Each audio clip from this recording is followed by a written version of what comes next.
Hello, everyone, and welcome to Jólabókaflóð.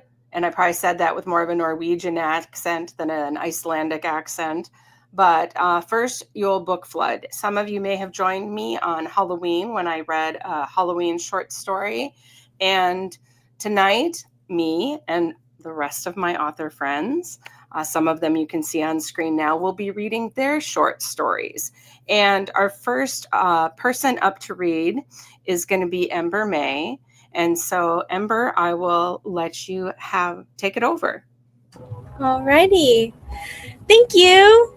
I'm so excited to be doing this. So I'm Ember May. I am the author of the Veronica Swift 10-book complete series. They are cozy mysteries, and the one I'm going to be reading from tonight is, let's see if you can see it, Be Chill, My Beating Heart. It's book 5 in the series, but it's the first Christmas book in the series, so I thought it would be fun and festive to read here today. And I'm going to read like the first chapter, maybe this first and second chapter. We shall see. So yeah, I'm going to go ahead and get started. Be Chill, My Beating Heart. I sat sipping the best hot chocolate on the planet at the decked out counter in one of my favorite places in the world. Enchanted Reads and Teas, the cafe and bookshop run by one of my best friends, Jade Baker, was dressed for the season. The counter I sat at was decorated with garland, tinsel, and ornaments, the plastic kind so people like me couldn't break them. The bookshelves each had wreaths on them and small little trees decorated underneath them. The round cafe tables had a peppermint theme, which each one having a hand-crocheted peppermint doily, a milkshake cup, and a bunch of candy canes inside each cup. The main attraction was the fireplace, though. The fireplace was crackling away. 2 occupied wing-back chairs placed a cozy distance so patrons wouldn't get too warm. The mantel boasted a host of stockings that held the names of me and my friends, as well as the garlands that looked like they were made from real pine trees. Jade had wrapped classic white lights all through it and stuck in candy canes and real glass ornaments as well. Standing at attention on the top of the garland was Jade's army of nutcrackers. They were of various sizes and antiquity, but somehow fit together. Benji zoomed past me, grabbing the drinks Agatha had just placed at the end of the counter. I smiled. Hey, Benji. Hi, Ronnie. You look nice, he said, gesturing to the dress I was wearing. Let me guess. There's a date in the works? I laughed. Great guess. How did you know? He shrugged. No clue. It's not like you and Liam haven't had a date every night since the 12th. That would make it too easy. Right, I agreed. Gotta run, but it's nice seeing you, Benji told me, hoisting the tray and heading towards the tables. Same to you, I said. A couple of minutes later, Jade finally emerged from the office. I almost snorted into my hot chocolate at the sight of her. It's not funny, she growled at me, just short of tossing the cordless phone she was carrying onto the counter. Her hair, full of tight curls, usually contained in 2 buns at the top of her head, was practically standing by itself. Your great Aunt Miriam is driving me up a wall. What's she doing? I asked. Well, right now, she's tasked me with making sure she doesn't talk to anyone who has had biblical relations with someone, and yes, that's how she phrased it. She added when I snorted whipped cream all over my face as I went to take another sip of hot chocolate. It's not funny, Jade groaned. I'm having to pretend I'm a 32-year-old virgin. I busted up laughing. I'm sorry, but that is hilarious, I told her, wheezing through another round of uncontrolled laughter. You're not nice, she muttered.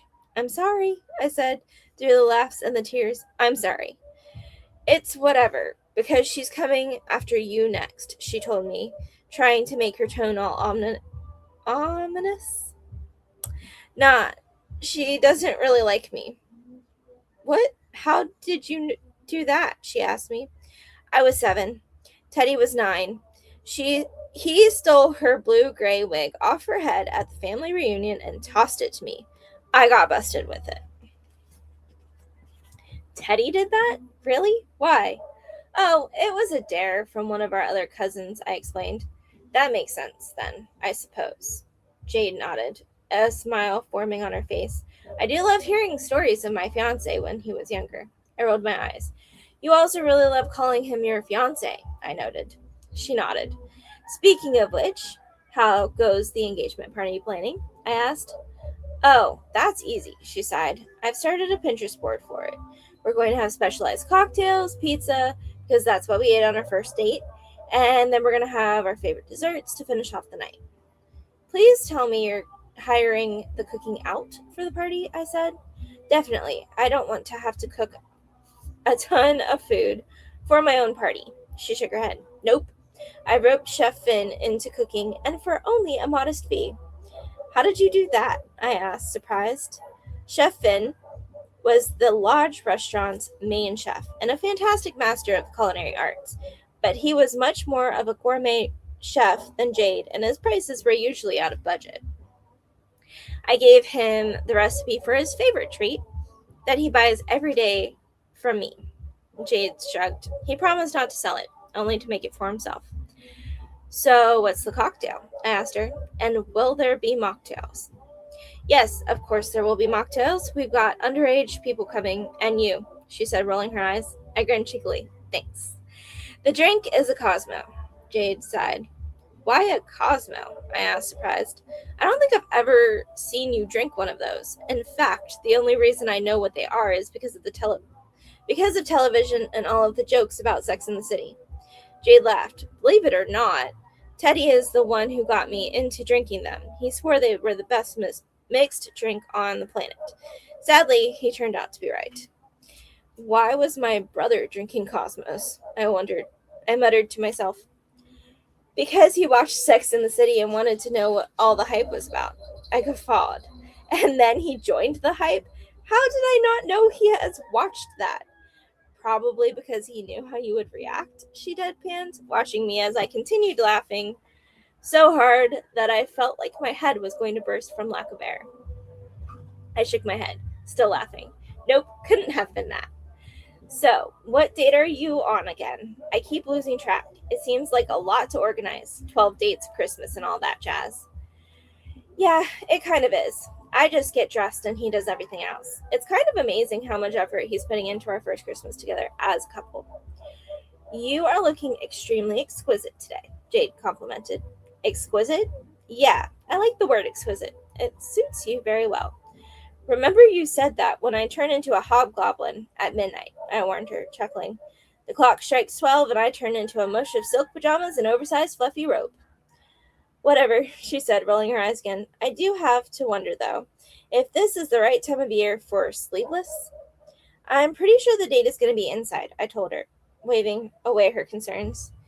If you're sure, she shrugged. I looked down at my Christmas red dress with the capped sleeves and form-fitting. It landed around my knees and had a pair of cute peppermint-themed high tops that I decorated myself. I shook my head. I'm not sure about anything. Liam spent the month surprising me, and I don't really know what to expect to see for the 10 Lords of Leaping. She giggled. All right, let me get you my sweatshirt so that you don't freeze your boobs off. I let the palm of my hand smack into my forehead. I can't believe you just said that. I think you're hanging out with Jellybean too much. Jade just shrugged again and went back the way she came to her office. Roxy, the other shoemaker at my shop, soulmates, walked in, pulling up a seat next to me with her girlfriend Hazel and my shop manager Bentley Grace. You three are looking very nice, I said, looking over their dresses for the evening. Roxy was wearing a black silky dress with a slit up to her knee. It was form-fitted and she looked fabulous on her. It looked fabulous on her. She added what looked to be a diamond-encrusted skull earrings, an onyx pendant, and a silver chain, and a matching bracelet with a skull, with diamonds as the centerpiece and the onyx pieces spread out around it.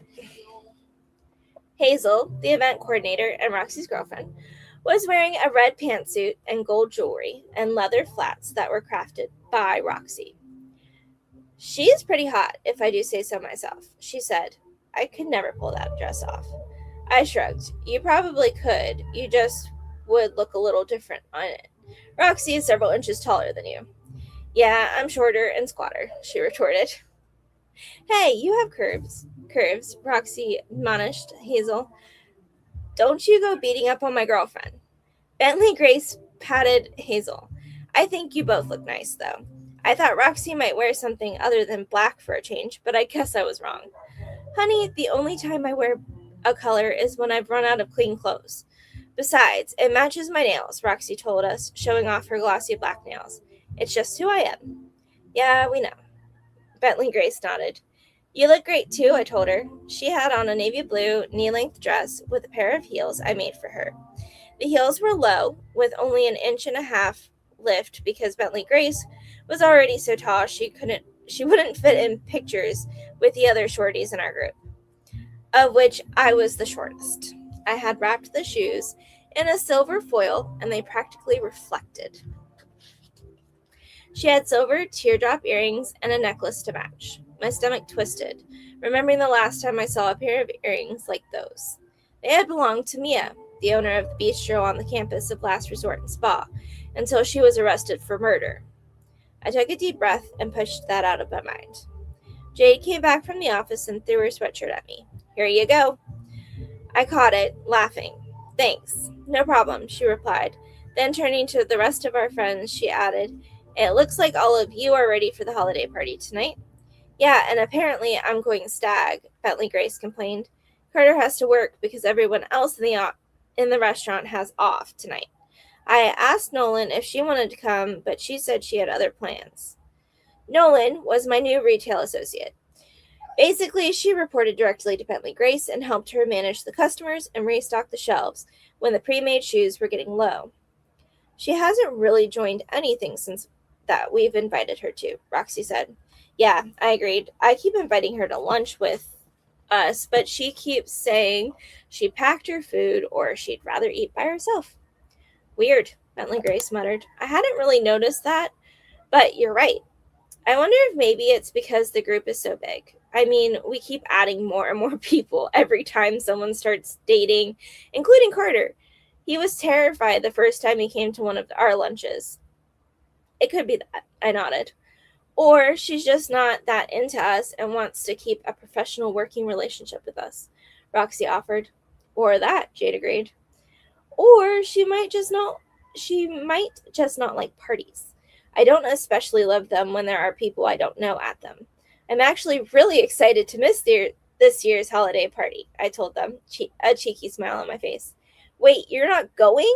Bentley Grace asked, surprised. I shook my head. My boyfriend and I have another date planned for the evening. She stuck her tongue out at me and crossed her arms. That's not fair. It's perfectly fair, Liam said, walking up to us dressed in a suit, his green eyes sparkling. I've been planning these dates for months. I've not only used Pinterest, I hid Pinterest boards from Ronnie so she wouldn't know what I had planned. We aren't going to abandon them for a party she doesn't even want to go to. He kissed the top of my head and rubbed my shoulders. Thanks, I smiled back at him. So, are we ready to go? Yes, he nodded. You look ravishing, but you might get cold. I sighed, side-eyeing Jade. I have Jade's sweatshirt I can put on. She's worried about my boobs freezing off, apparently. Ha! Well, so am I. Thanks for looking out, Jade. She saluted. Anytime. You two have a great night. Same to y'all. Liam nodded. Yeah, have a good time at the party tonight, guys. Bentley Grace stuck her tongue out at me one more time. I rolled my eyes and followed Liam out of the cozy environment of enchanted reeds and teas and into the icy December weather in Vermont. And I think I do have time for another chapter, so I'm going to go ahead and read another chapter if that's okay. Okay, chapter 2. As we walked outside, the snow crunched under our feet. Now, in truly winter, the snow was about 6 inches deep. I was suddenly wondering why I hadn't decided to wear the boots I made. This is the problem with getting a ride, I muttered to myself. You have no idea how the weather conditions are going to affect you. Liam laughed. You walk around here almost every day. You'd think you'd already know that lesson by now. I sighed dramatically, pulling Jade's sweatshirt on over my head as we talked. Fine, if you must know, I just wanted to look really good tonight. He laughed again. Oh, really? And why tonight? Oh, it's a certain time of year, and there'll be a big question to answer, I teased, as my nerves created something that felt like a lava lamp was being played with by a 4-year-old kid. I felt his shoulders tighten, and I noticed his smile slip a little. Oh, that's not tonight, he said quietly. I took a second, swallowing the lump in my throat. Okay, no problem, I said, with false cheer. We rounded the corner to the parking lot. There were 2 big brown horses standing there, attached to a sleigh with a familiar driver. Hey, Ethan, I greeted. I didn't know you could drive a sleigh. Oh, yeah, I grew up on a ranch. Breaking the horses for saddle riding, driving a sleigh or a carriage is way easier. Plus, it's extra money, more than I make as a concierge. That's good, I told him. He nodded. Yeah, it is. Now, as I understand it, you 2 have a sleigh ride around Last Resort and Spa, and then there's a little pit stop in the middle of the adventure. Liam nodded. Yes, sir. That is the short of it. Excellent. Let's get going then, shall we? Ethan asked. We nodded, and I took Liam's offered hand to help me into the sleigh. I took it so that I wouldn't trip and fall flat on my face. I still snagged my toe on the edge of the door on my way in. I shook my head, giggling. You'd think I'd stop doing stuff like that when I'm already hyper-aware that I might fall, and yet. Liam climbed in next to me, smooth as silk, as a big grin on his face. Yeah, well, I love it. Well, most of the time, as long as I'm there to catch you. Otherwise, I worry about your safety. Are we all in? Ethan called back to us. Yes, we are, Liam answered, raising his voice to be heard over the wind that gusted through the mountain. Righty-ho, I heard Ethan say before clicking the reins and starting the horses on their trot around the Last Resort and Spa campus. Liam passed me one end of the blanket that was lying on the seat opposite us, and we tucked it around our knees. We rode in silence for a little bit, my head resting on Liam's shoulder, though my stomach was still in knots about the conversation we'd had just before seeing Ethan. Hey, Liam said. I looked up at him. Yeah? I'm going to ask, it's just not tonight, okay? His face was so sincere, and there was worry and pain etched in his features. I nodded. All right, I said. Then I smiled, trying to lighten the mood. You better make sure it happens before Christmas, though. I don't want to wait that much longer to call you my fiancé. He smiled. Ditto, trust me. But I've got it all planned out, and I want it to be perfect. Fair enough, I sighed. So then what are we doing tonight? We're having a picnic at your favorite spot. He smiled, and I even got us our favorites from Jade.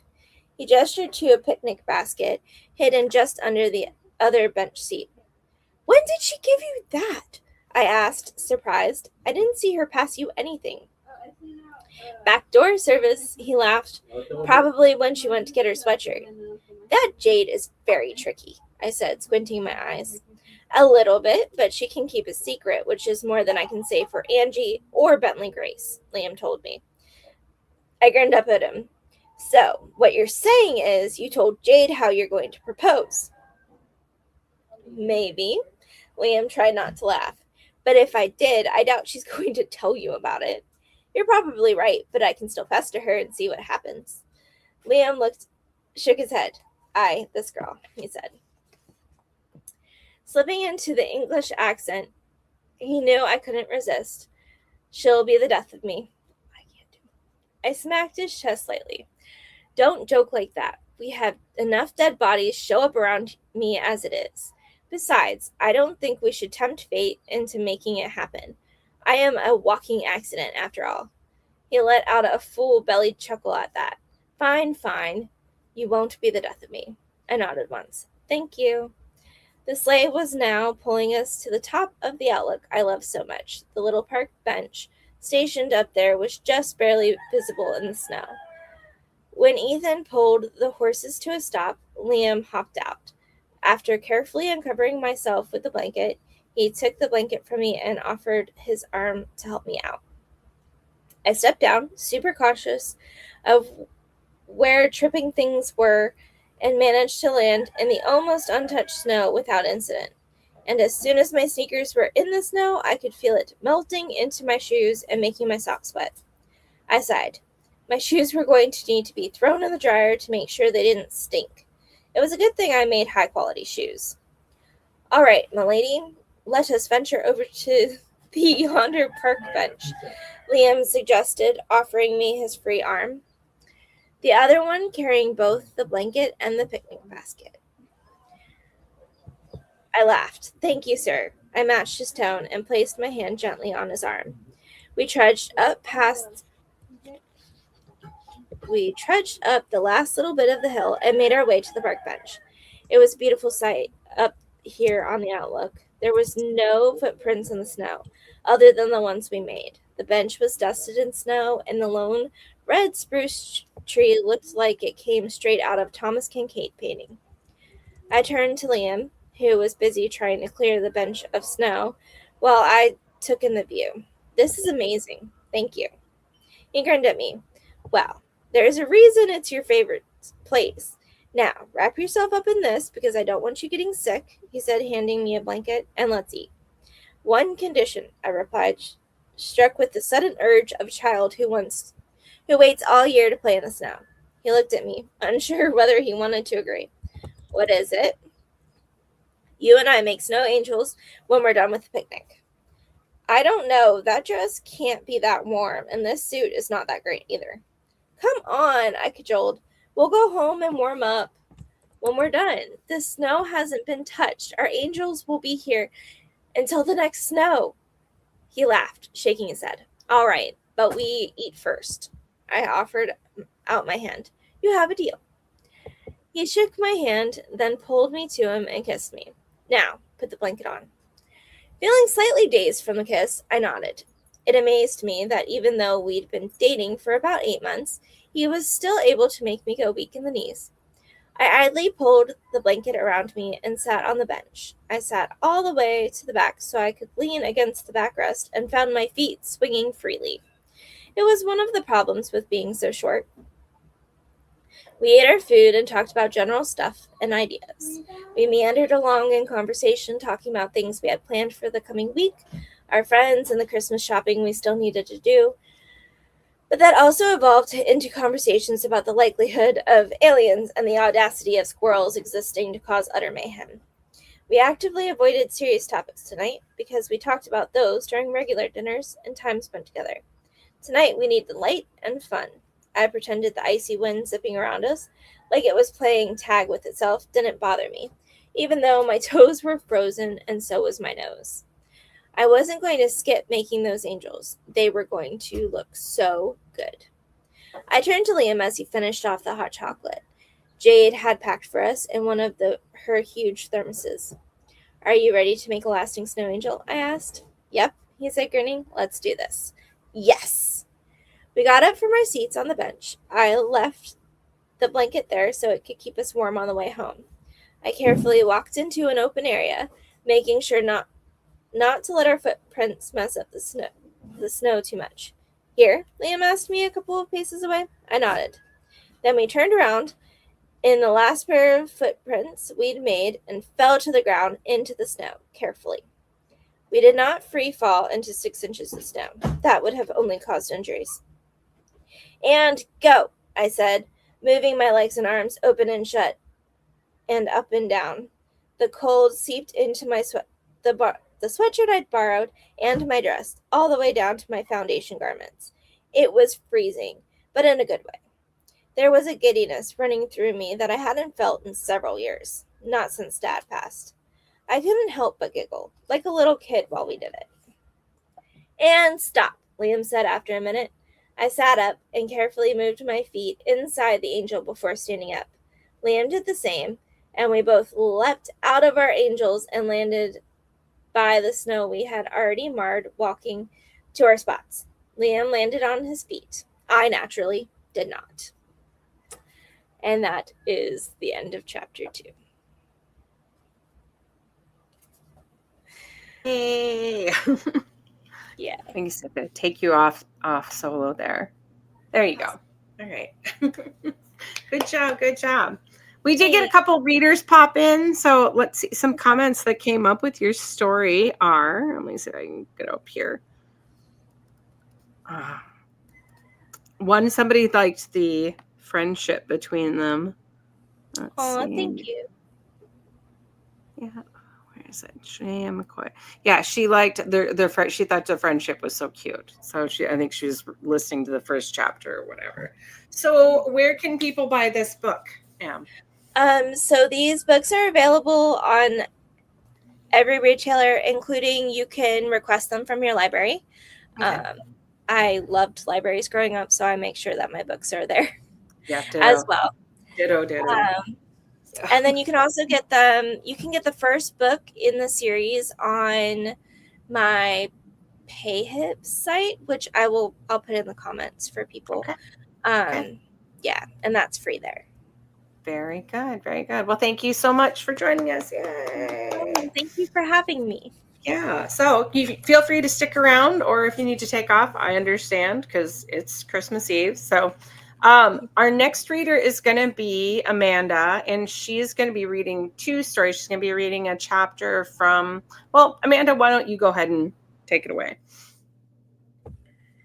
Hi, everybody. I'm Noonie. I'm so glad to be here. Chrissy, thank you so much for hosting us tonight for Book Flood. This is super exciting. And Ember, I loved your story. That was awesome. I loved some of your verbal pictures and boobs freezing off and like the idea that you kept falling down or that the character kept falling down and he's like, oh, I'm so suave. It was very cute.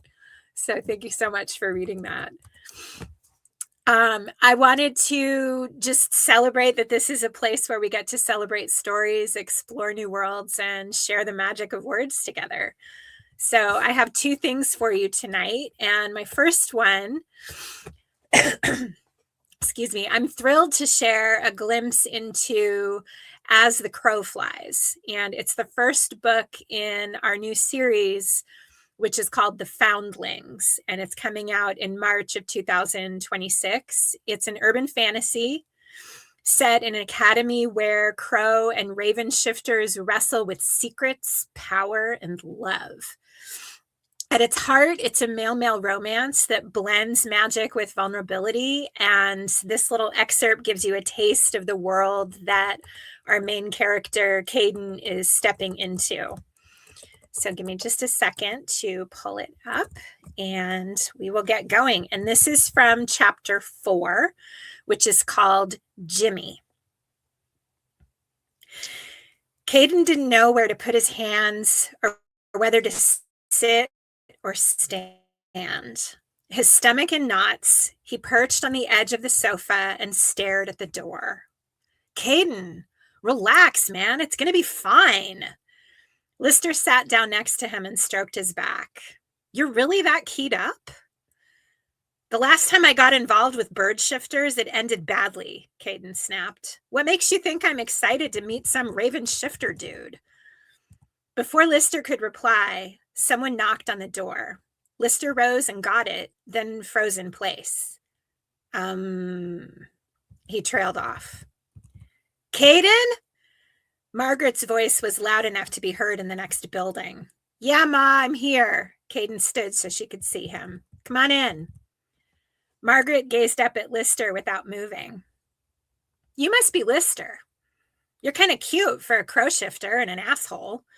She breezed past him. Caden wanted to laugh at the look on Lister's face.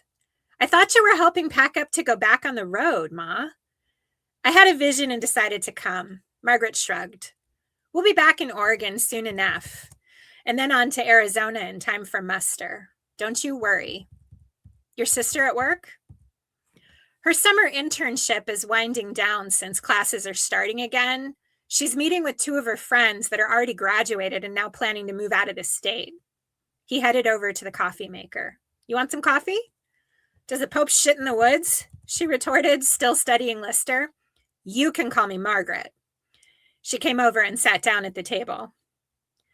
Lister seemed flummoxed, which amused Caden to no end. She's not going to bite you, Lister. Sit down. Before he could, someone knocked at the door a second time. Lister got it open and Caden turned. Hello, boy. Good to see you. Good to see you. Lister answered, but Caden didn't hear what he said. A man with wiry muscles stepped in.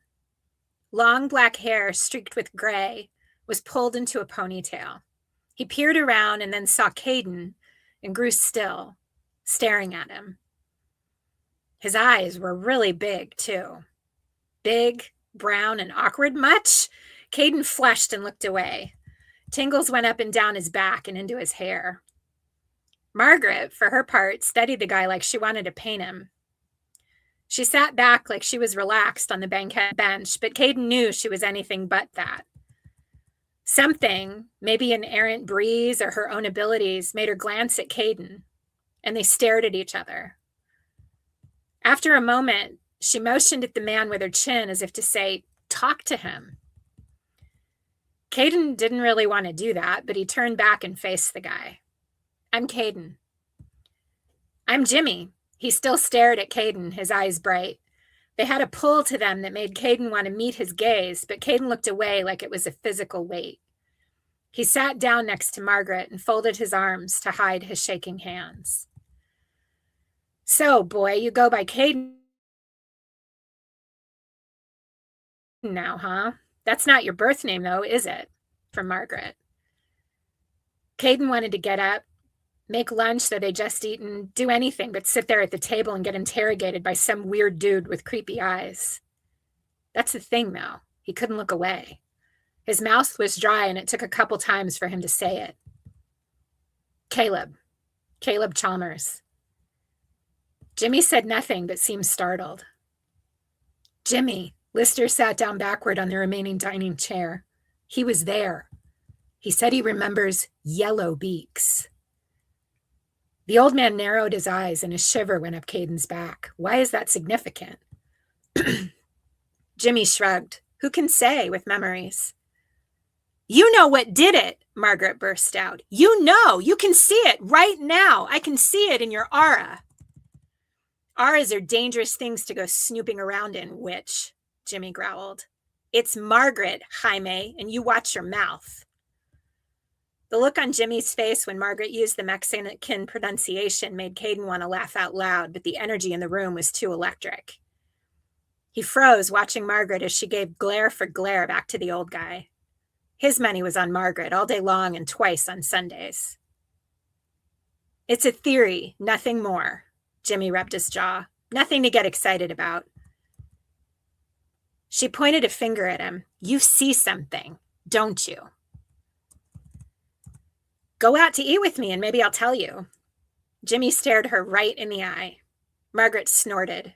"What makes you think I want ribs from a food truck?" "Who said anything about a food truck?" Jimmy shot back. "Your favorite is 3 Crowns. Why not go there?" She narrowed her eyes. "Now? You got someplace to be?" "Oregon, in point of fact."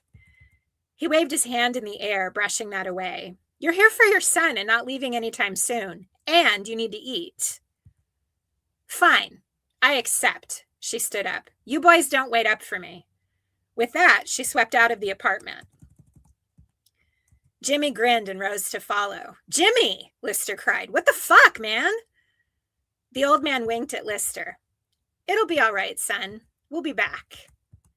The door closed on them both and plunged the apartment into silence. "What the fuck just happened?" Caden demanded. Lister laughed outright, his teeth very white. "What, you weren't ready for not 1 but 2 shamans this morning?" Caden frowned. "Margaret's a clairvoyant, not a shaman." "Same thing," Lister shrugged. "Where were we?"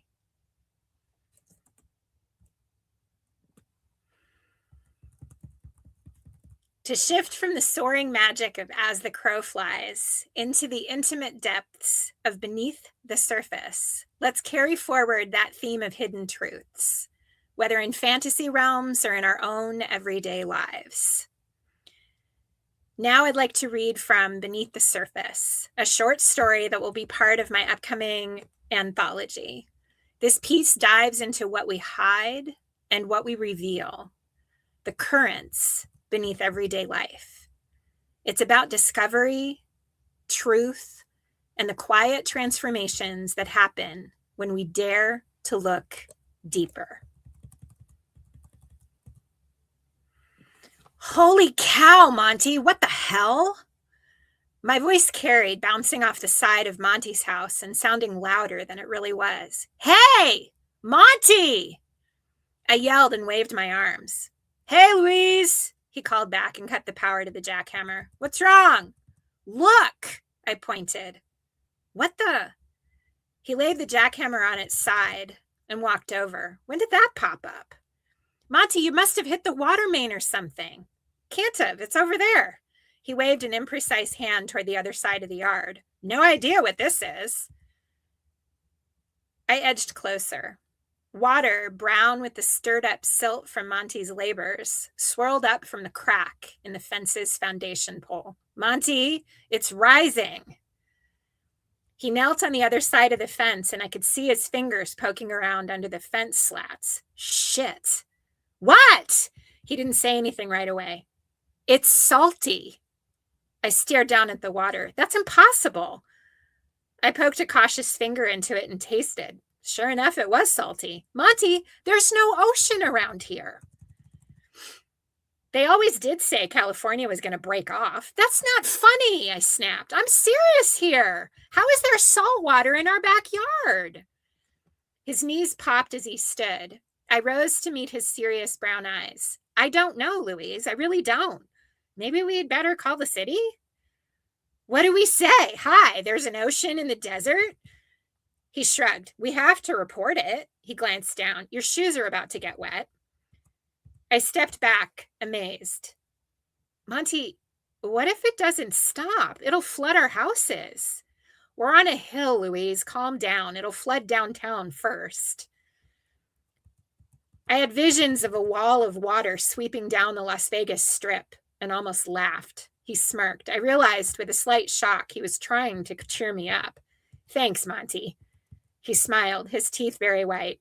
No problem. I'll call my guy at the water district. Let's see what he says. Maybe it's a pipe or something. A pipe. He shrugged. What do you want me to say? He looked calculating. You got any more of that meatloaf? I laughed out loud. You need a wife, I said without thinking. He looked intense suddenly and then turned to his equipment. Yeah, that's what my mom keeps saying. He said it over his shoulder. For some reason, my heart was pounding and I felt hot. I'll go inside and make us some lunch while you call. He waved at me without turning around. I walked back inside to the air-conditioned hush and got out the meatloaf. Truth was, I had made it for him, but not to flirt. I just knew he liked meatloaf. At least that's what he always told me. What if there was more to it? This was silly. I hit the lights half angrily and set about making a salad and some sandwiches. I set everything up on plates, got down my tray and the pitcher of tea, and made sweet tea. I glanced outside and saw him pacing back and forth by the fence, his portable house phone glued to one ear. He didn't look happy. I walked out and set the tray on the table. He saw me and walked through the gate between our properties and sat down. Thanks, Mal, I'll let you know. He hung up and met my gaze. They'll come tomorrow at 10. He thinks I'm crazy, but he owes me for some work I did on his pool last fall. I looked over at the water. What if we are crazy?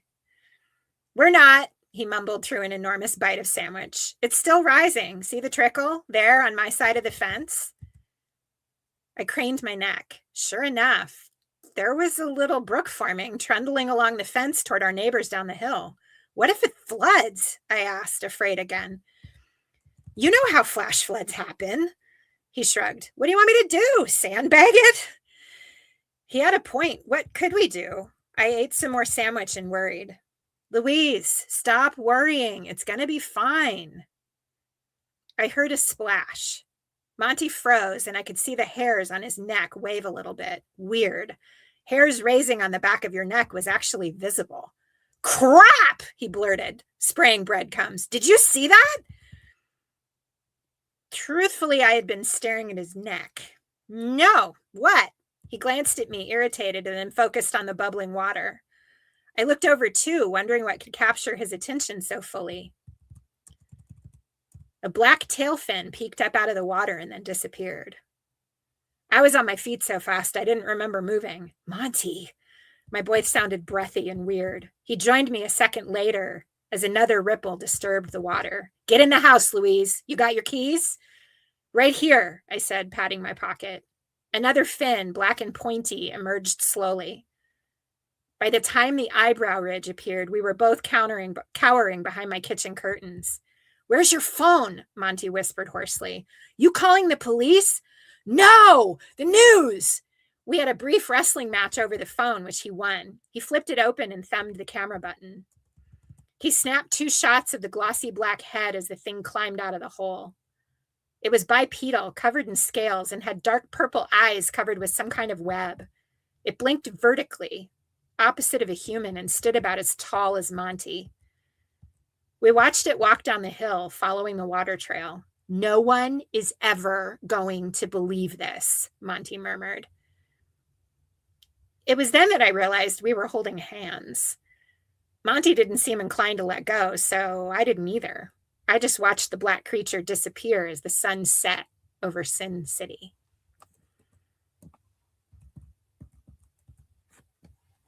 Thank you for joining me on this journey, from the soaring magic of As the Crow Flies to the hidden depths of Beneath the Surface. Stories remind us that whether in fantasy or in everyday life, there's always more waiting to be discovered beneath what we first see.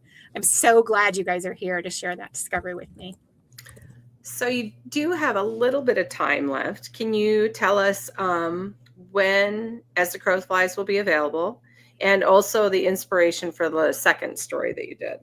Absolutely. So As the Crow Flies is going to be in our new series called The Foundlings, and it'll be out in March of 2026. I'm still setting the exact date, but I'll announce that on my newsletter. And you guys are welcome to subscribe to that if you click the QR code on the screen. And it's going to be a lot of fun. It's about crow and raven shifters in an academy setting in the mountains of Washington State. And I'm going to be talking about it on my YouTube channel over the coming weeks and kind of sharing some of where the inspiration for it came from and stuff. For Beneath the Surface, that was a ton of fun to write. And it actually came out of a competition that I participated in clear back in 2008. And I'm going to actually edit it a little bit because nobody uses house phones anymore. But it was from a Flash a Day competition, or Fadness, F-A-D, in March. And it ran parallel to the sports idea of March Madness. And so the concept was we got the prompt in the morning, and then we had to write 1,000 words, no more than 1,000 words by the end of the day. And so I decided I didn't know how to write flash fiction. I've been a novelist my whole life.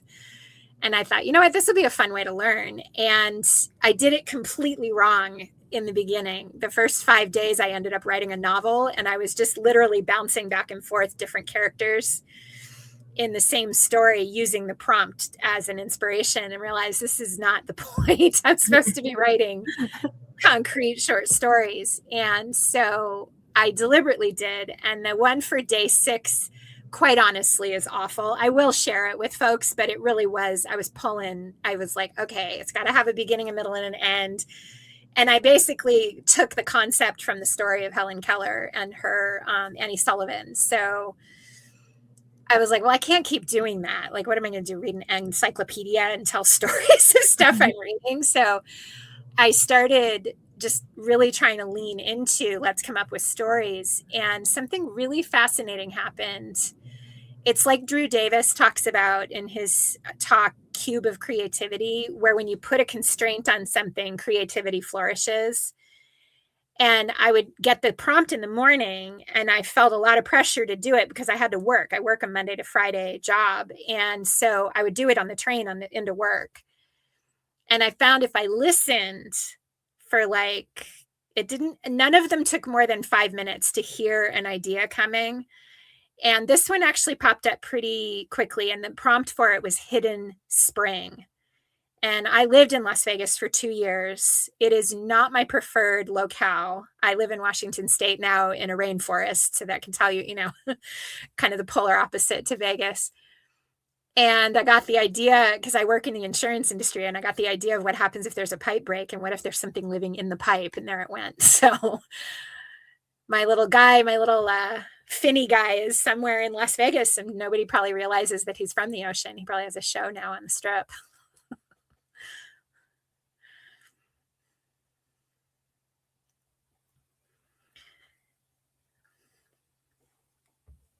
Chrissy, I think you're still muted. So I was going to say, we are running quite a bit early, actually. We're running about 10 minutes early, so which is good. That's good. Well, what was your idea? I'll have a question for you and then for Ember May, if I could. What? Absolutely. Yeah, so Tina.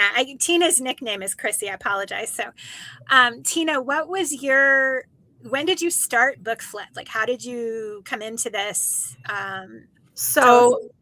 Book Flood this year actually came from, on Halloween, I read a short story called Chill of the Reaper, and that I had written and published, and it is much too short to go on to audio. And I know a lot of people had been putting stuff out on YouTube. So I thought, okay, I'll do that on Halloween. And I did that on Halloween, and I was going to read the story that I'm doing tonight, also on Halloween, or on tonight, also on YouTube. But then I invited you, and then you said, what if we invite other people? And I said, hey, that's a really good idea. And so then we invited all of you guys, and now we have Book Flood. But it's got its origins in Iceland during World War II, from when they had an abundance of paper and they couldn't get a lot of other things on the island. So on Christmas Eve, they exchanged books, and then they spend the evening reading books. And I think a lot of people that I remember, like the first time that I got a book was my dad's mother she used to buy me books. And I think it's because she just didn't know what else to get me. And so that kind of made me become a reader. And the two things I remember is I got Betsy Tacy Tibbs stories. And I also got Beautiful Joe, which if you've never read, is the dog equivalent of Black Beauty. So it's a tearjerker and a half. But it did create a love of books, and especially around the holidays. And then my aunt started getting me books and that sort of thing. And I really do like them. So I was always kind of doing Book Flood before I knew there was a flood. But Amber can probably talk a little bit more about it because she actually lived in Iceland. Oh, I would love that. And I wanted to ask you, Ember, to tell us a little bit more about where your story idea came from, unless you already talked about it. I came on a little bit late. I'm sorry about that. No, I didn't. So it's fine. Yeah, so I did live in Iceland. So I grew up a military brat. My dad is in the Navy. And so I ended up in Iceland when I was 5 to 7. And so I was really into the Icelandic Christmas traditions. So when you guys talked about doing this, I was like, this is so cool. This is like full circle life stuff happening right now. So I was really, really excited.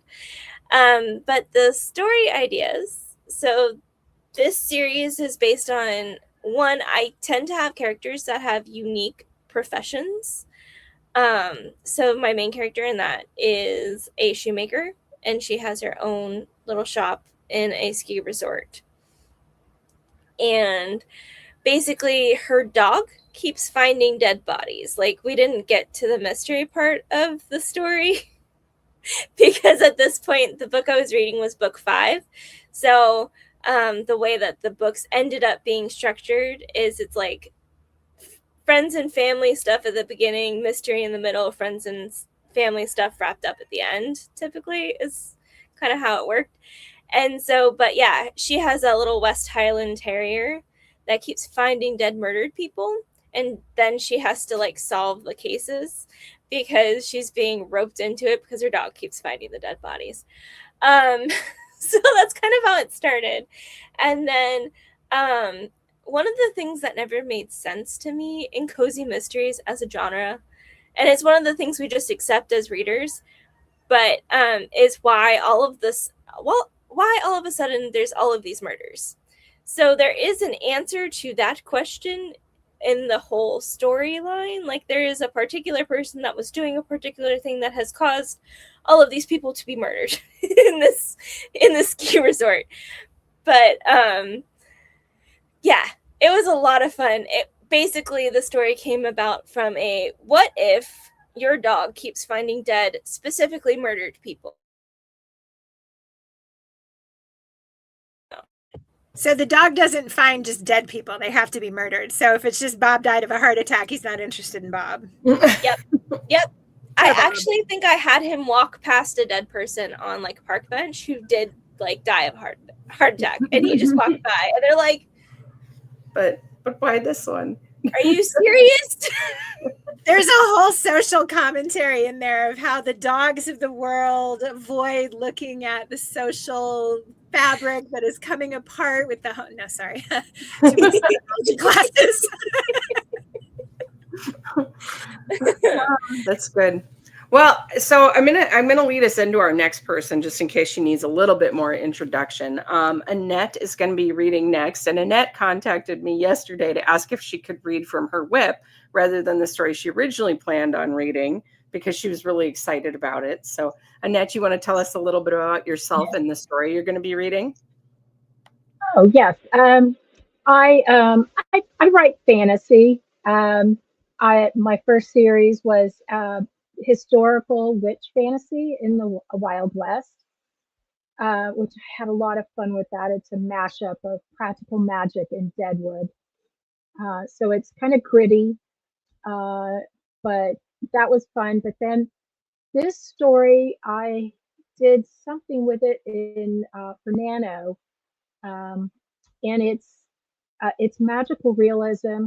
It's about mental health and a craft this woman does, and it goes back into her through her ancestry. And then about 5 years ago, I found out that I am Puerto Rican. There's a little family secret.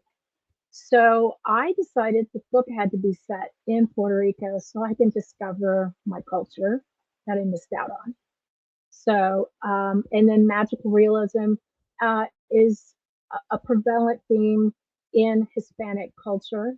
And I've read some really good ones. So that's where this story came from. And I'm really excited about it because I think the issue of grief and loss and depression and there's so many stigmas with mental health. I wanted to bring that into a book so then readers could say, wow, that's me. And um, I just want us to get rid of the stigma because we all go through difficulties. Right. So, yeah. So my main character is a descendant of the Tayanos, the original indigenous people of Puerto Rico. So there is a lot of that. Their history will be incorporated in the story.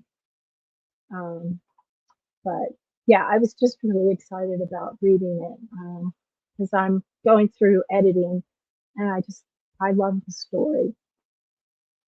So I don't know if anybody wanted, I could start now, or Absolutely, go ahead. Okay, all right. So this is called The Last Stitch of Memory. So chapter 1, What Cannot Be Mended. Elena Reyes opened the shutters of her workroom and let the Puerto Rico mountain air spill inside. Morning light slid across the cement floor and climbed the walls, waking the colors stacked there.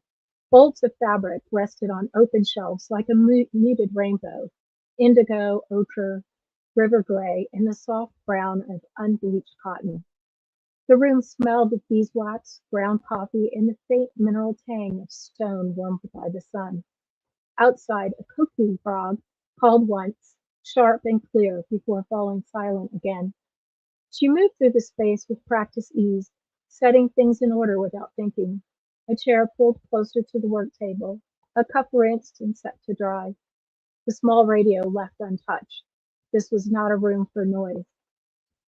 In the far corner stood the altar. It was low and unassuming, built into a narrow shelf carved directly into the wall. No candles burned yet. No cloth covered it. There were only a few objects arranged with deliberate care. 3 smooth river stones, pale and heavy in the palm. A shallow clay bowl filled with water drawn from the Strulo town.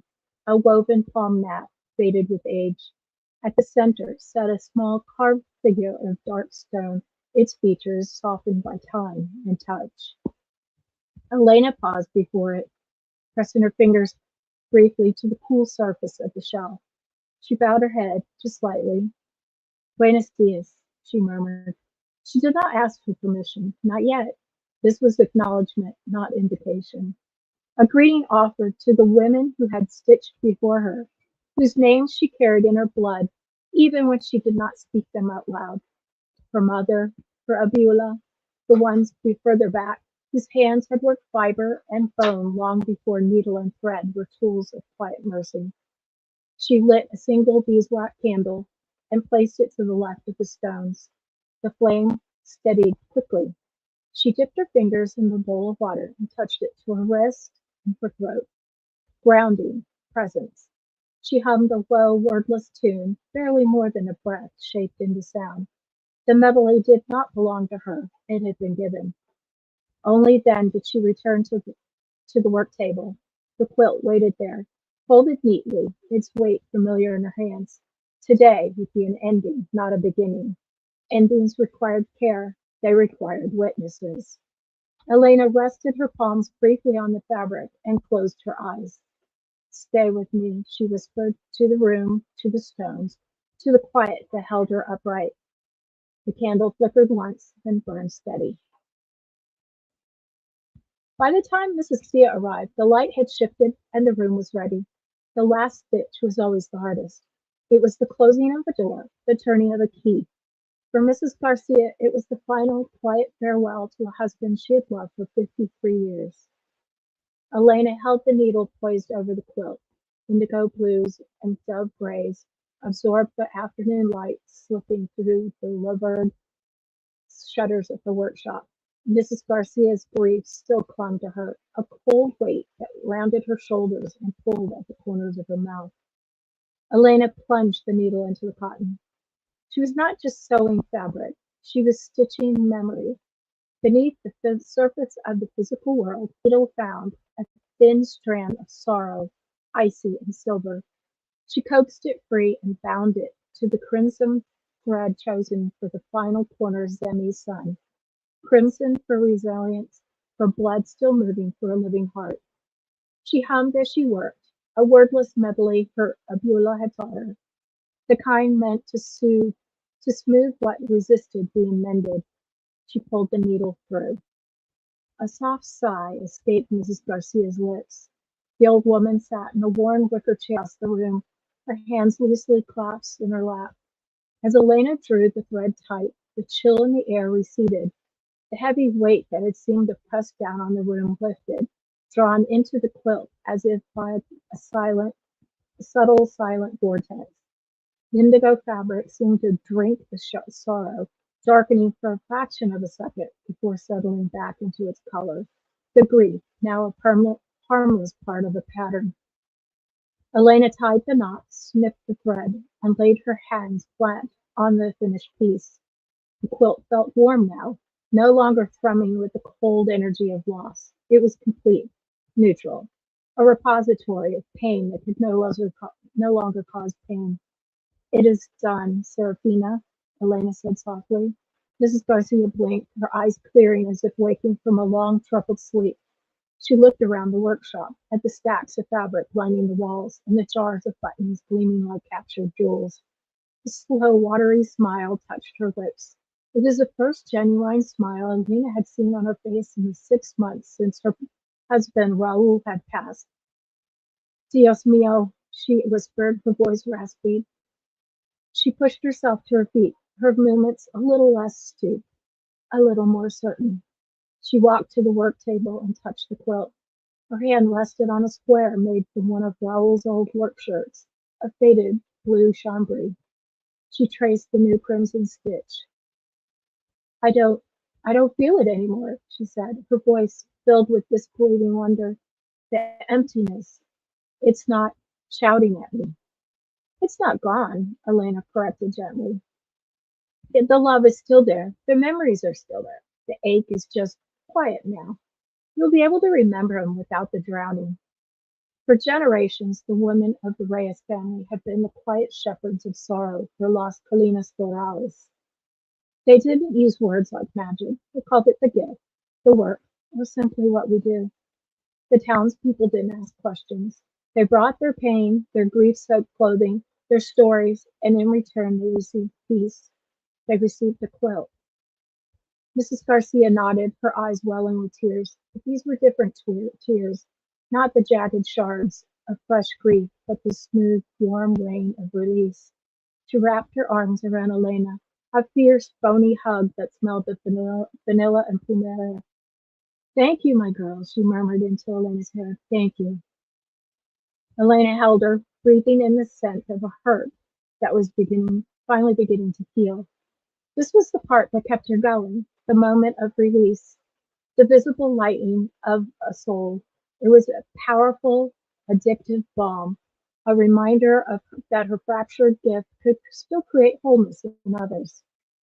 She helped Mrs. Garcia fold the quilt, the fabric now just fabric, its dangerous work complete. After the old woman left, her steps lighter as she walked down the cracked cement path toward the road. Elena stood alone in her workshop. The silence should have been a comfort, a peaceful void after the emotional intensity of the work. Instead, it felt vast and menacing. A single gust of wind rattled the house, slamming a loose shutter against its frame with a sharp crack. Crack. The sound was a key turning in a lock deep inside her. The scent of fabric and dust vanished, replaced by the briny metallic tang of salt water and terror. The gentle hum of the mountain was gone, swallowed by a deafening roar. A sound so immense it wasn't just heard, but felt, a vibration in her bones, in her teeth. The roar of a wind tearing the world apart. Glass shattered, not the memory of glass shattering, but the sound itself, sharp and immediate, echoing in the space behind her eyes. The floor tilted beneath her feet, the solid cement of the workshop, turning into churning black water. She wasn't in Las Colinas Doradas. She was 10 years in the past, water surging around her knees, the house groaning like a dying animal. Carlos, her own voice, a choked scream stolen by the wind. The image flashed, a single searing frame. The splinters remained of their front door, the ocean where their living room should have been. Elena gasped, her hands flying to her work table. Her fingers gripped the scarred wood so hard her knuckles turned white. She squeezed her eyes shut, forcing the memory down, wrestling the past back into its cage. Breathe. You're in your workshop. The floor is cement. The air smells of coffee. You are safe.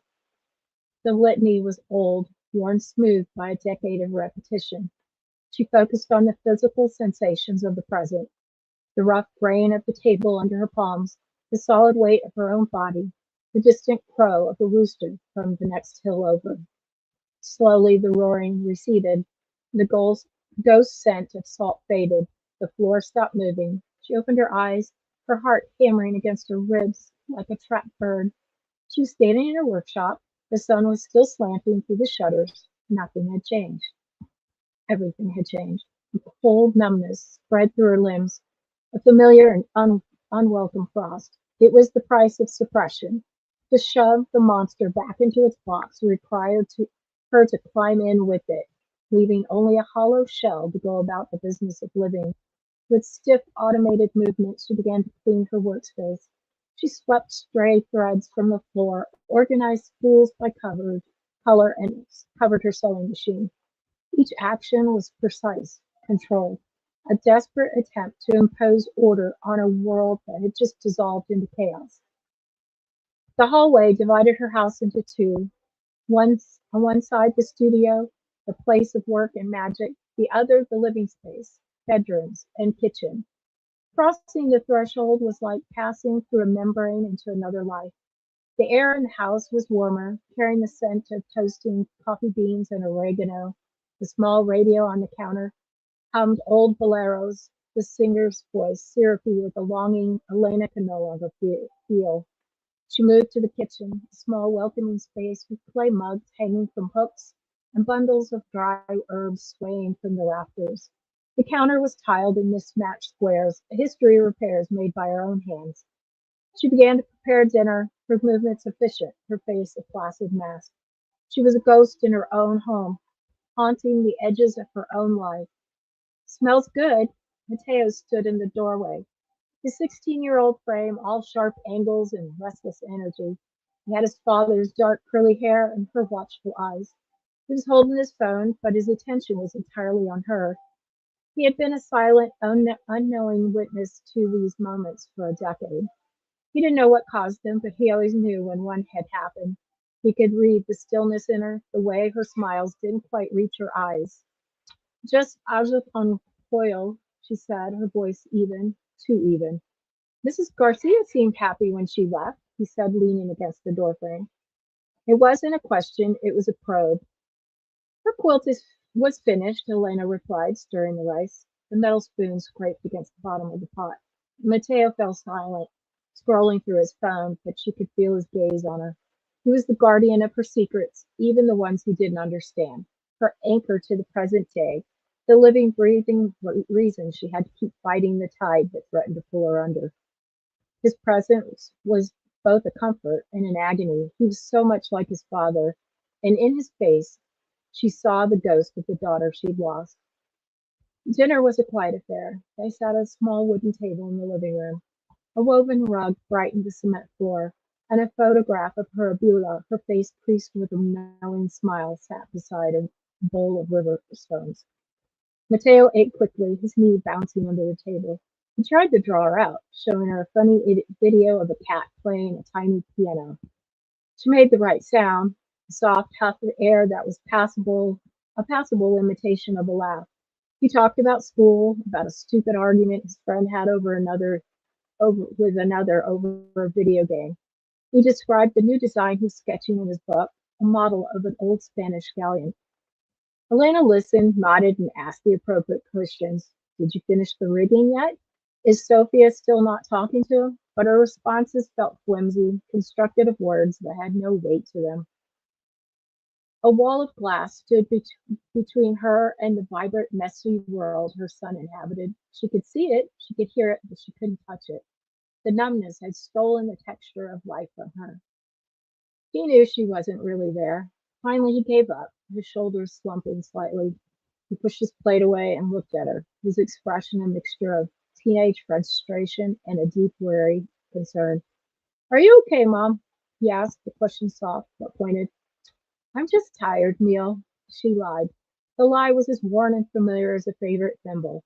It was a long day. He didn't believe her. He never did. But he had learned long ago that pushing would only make her retreat further. He just nodded, collecting their plates. Okay, I have homework anyway. He disappeared in his room. The sounds of a guitar-heavy rock song soon filtered from under his door. Elena sank back into the patched sofa, the silence of the house rushing back in. The boleros from the kitchen radio seemed to mock her with their passionate sorrow. The singer could feel, he could mourn. She looked down at her hands, resting in her lap, hands that could take the weight of another person's sorrow and fold it into cloth. Hands strong and practiced, fingertips stained with indigo, nails kept short for work. The hands of a healer. She felt like a fraud. The echo of the wind still whispered at the edges of her hearing. Cold settled deeper into her bones. She could carry the grief of the entire town, stitch by careful stitch, but her own loss remained untouched, sealed behind a door she refused to open. The gift flowed through her like a river she could divert for anyone else's land. For her, it only threatened to flood. She sat there as the house quieted, knowing with a clarity that frightened her more than the memory itself that one day the dam would fail. And when it did, she wasn't sure there would be anything left to say. Chapter 2.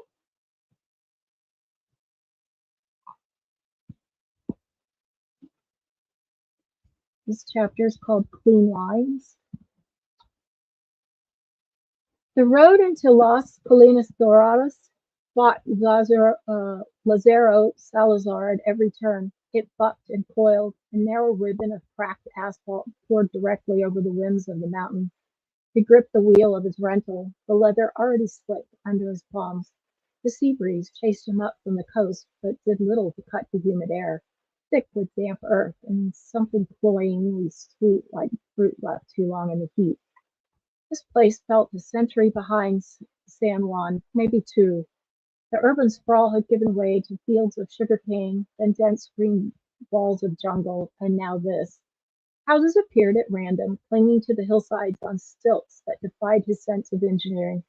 They were painted in defiant sun-bleached colors, turquoise, mango, hibiscus pink, that clashed with the somber dignity of the mountains looming behind them. Every crooked street and sagging roof seemed to defy gravity by habit alone. His phone had lost signal 10 minutes ago. He wasn't surprised. This was a town that ran on whispers and cafe con leche, not cell towers.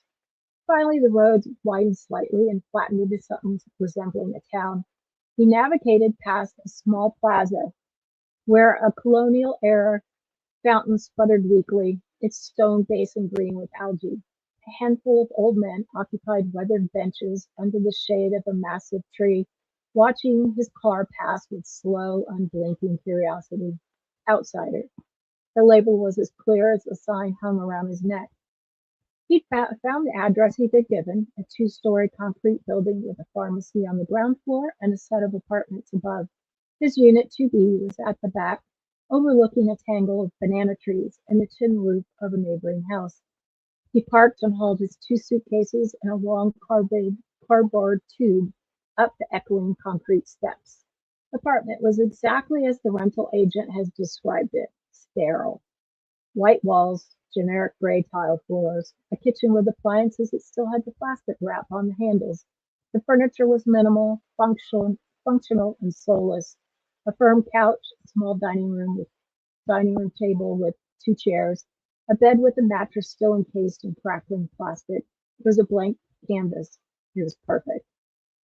Lazaro dropped his bags and walked to the window, pushing aside the stiff vinyl blinds. The view was a mess of tangled green and rusting metal. He let the blinds snap shut, closing it off. Here, inside the clean, right-angled walls, he could think. This project, it was his chance, a way to wash the bitter taste of his last partnership out of his mouth. He could still see Ricardo's face, that practiced, apologetic smile as he explained how their firm was collapsing, how the investors had pulled out, how the funds had simply disappeared. It had been a messy, catastrophic failure, built on handshakes and mutual trust that had turned out to be a one-way street. The fallout had cost Lazaro 2 years of his life and his belief in anything that couldn't be quantified, measured, and locked down on a contract. He would not make that mistake again. This development in Las Colinas Doradas was his design, his funding, his vision. It would be clean, efficient, and logical, something real, something with a clear purpose that couldn't be eroded by messy emotions and misplaced faith. He would build a legacy of concrete and steel, a structure immune to betrayal. He unzipped his suitcase and began to unpack, his movements precise. Shirts in the closet, arranged by color.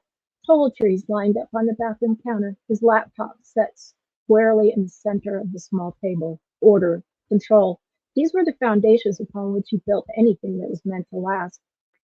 The sun began to set, casting long, distorted shadows across the valley. The air cooled marginally, and the chirping of tiny frogs began its incessant nightly course.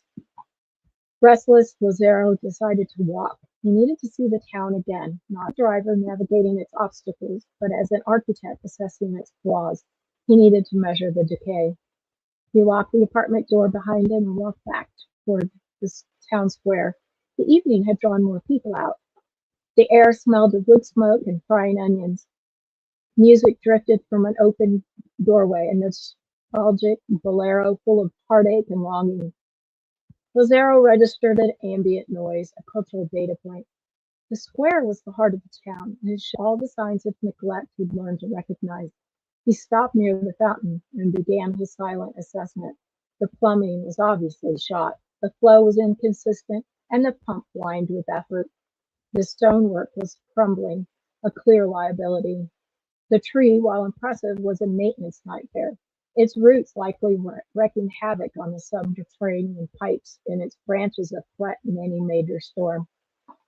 Near the edge of the square, just beyond the sputtering fountain, was narrow slope. Set into the stonework of a low wall were several small carvings, their forms abstracted by age, rounded hues, geometric lines, stylized figures that suggested eyes more than depicted them.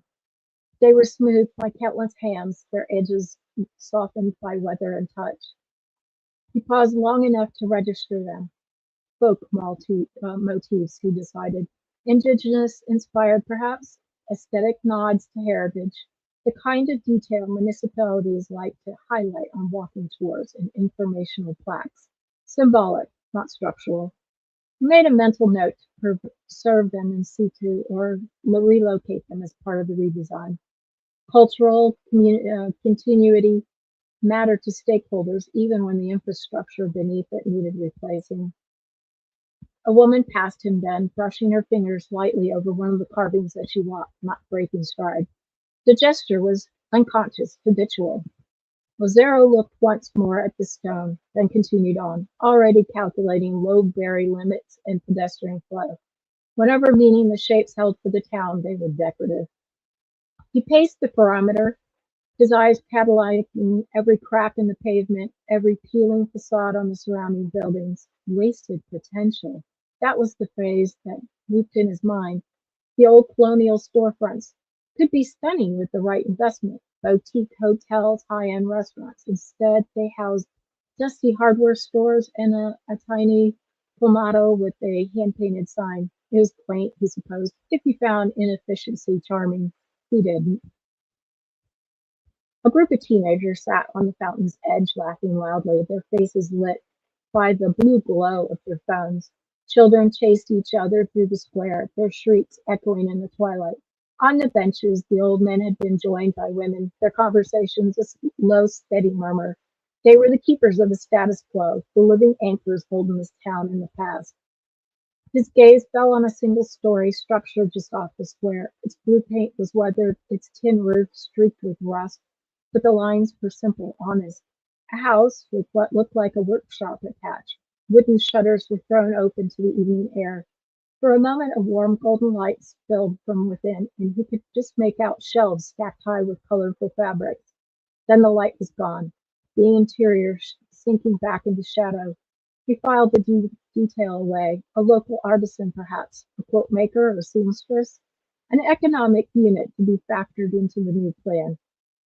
This town didn't need patching up. It didn't need cosmetic repairs or a sentimental nod to the past. It needed a vision, a comprehensive overhaul. It needed his vision.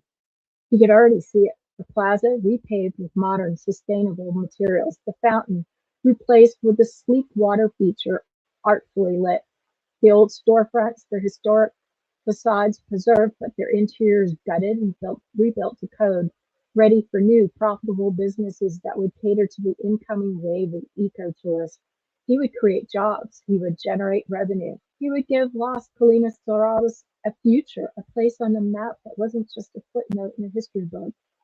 He wasn't just an architect. He was a problem solver. And this town was the most beautifully complex, frustratingly illogical problem he'd ever seen. He walked back to his apartment, his stride now filled with purpose. The frogs sang louder now, a deafening, rhythmic wall of sound. The bolero had been replaced by a pulsing salsa beat. He barely noticed. His mind was already moving, calculating, mapping out new pedestrian walkways, drafting the speech he would give at the first town meeting. He would come prepared with charts, with projections, with undeniable facts. How could they argue with logic? How could they choose the slow, managed decay over the progress he was offering? Back inside the sterile quiet of his apartment, he felt a surge of pure, unadulterated confidence. This was his element. He retrieved the long cardboard tube he carried up earlier and untwisted the cap. With a quiet rasp, he unrolled the pristine blueprints across the dining room table. Way in the corners down with his wallet and keys. There it was. Las Colinas Doradas reimagined. A symphony of clean lines, green spaces, and logical flow. The winding, nonsensical streets were straightened. The hodgepodge of decaying buildings were replaced by an elegant, unified design. It was beautiful. It was rational, and once they saw it, he was certain they would understand. He ran his hand over the smooth, crisp paper. This document was the antidote to the messy, unpredictable world outside his window. It was a promise of order in a land of chaos. Reshaping this town, he thought, with a deep, satisfying sense of certainty, would be a short, straightforward matter. His logic was undeniable. The plan was perfect.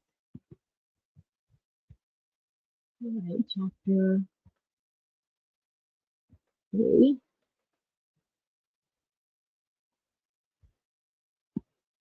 Take it a minute. Chapter 3 is subtitled The First No, and it's just something good. The numbness from the day before had settled in like a low-grade fever, a dull hum beneath her skin that muted the world's colors. Elena went to the town meeting out of a sense of weary obligation, the same quiet duty that made her sweep the porch each morning and pay her electric bills on time.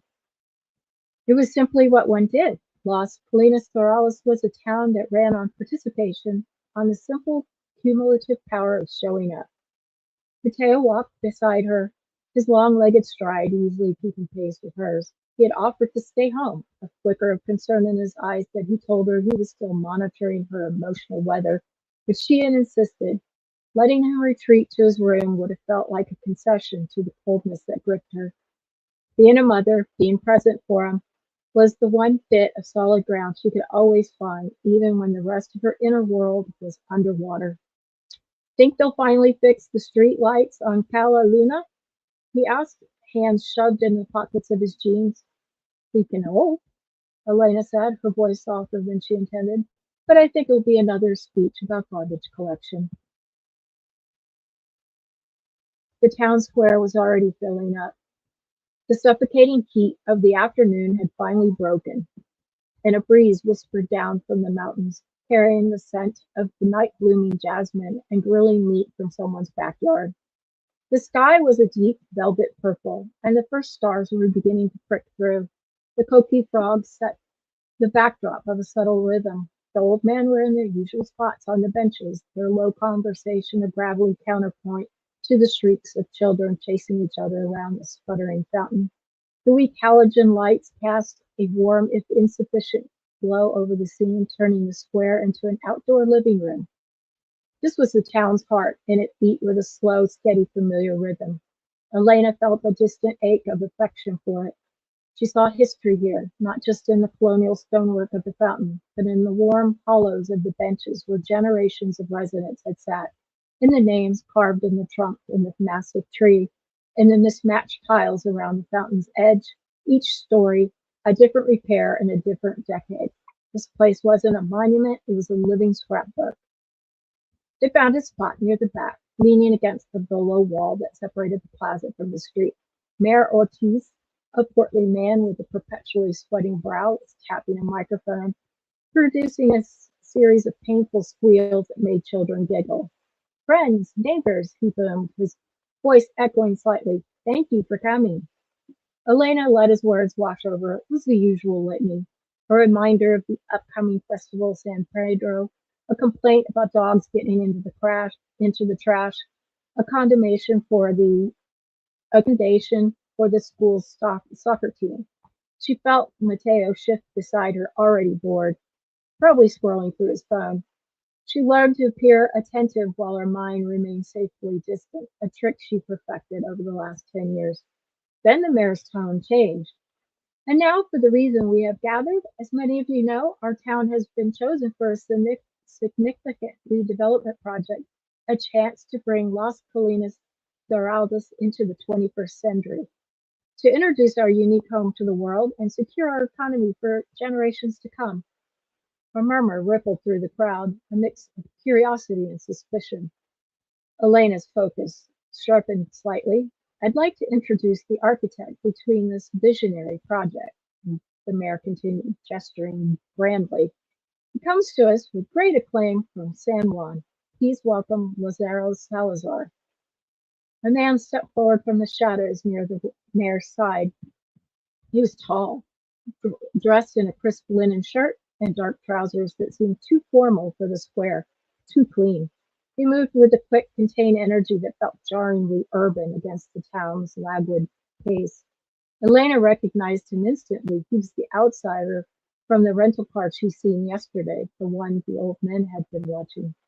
He carried a long tube, and with an efficient movement, he unrolled a massive sheet of paper onto a folding table, weighing the corners down with smooth gray rocks he produced from his pockets.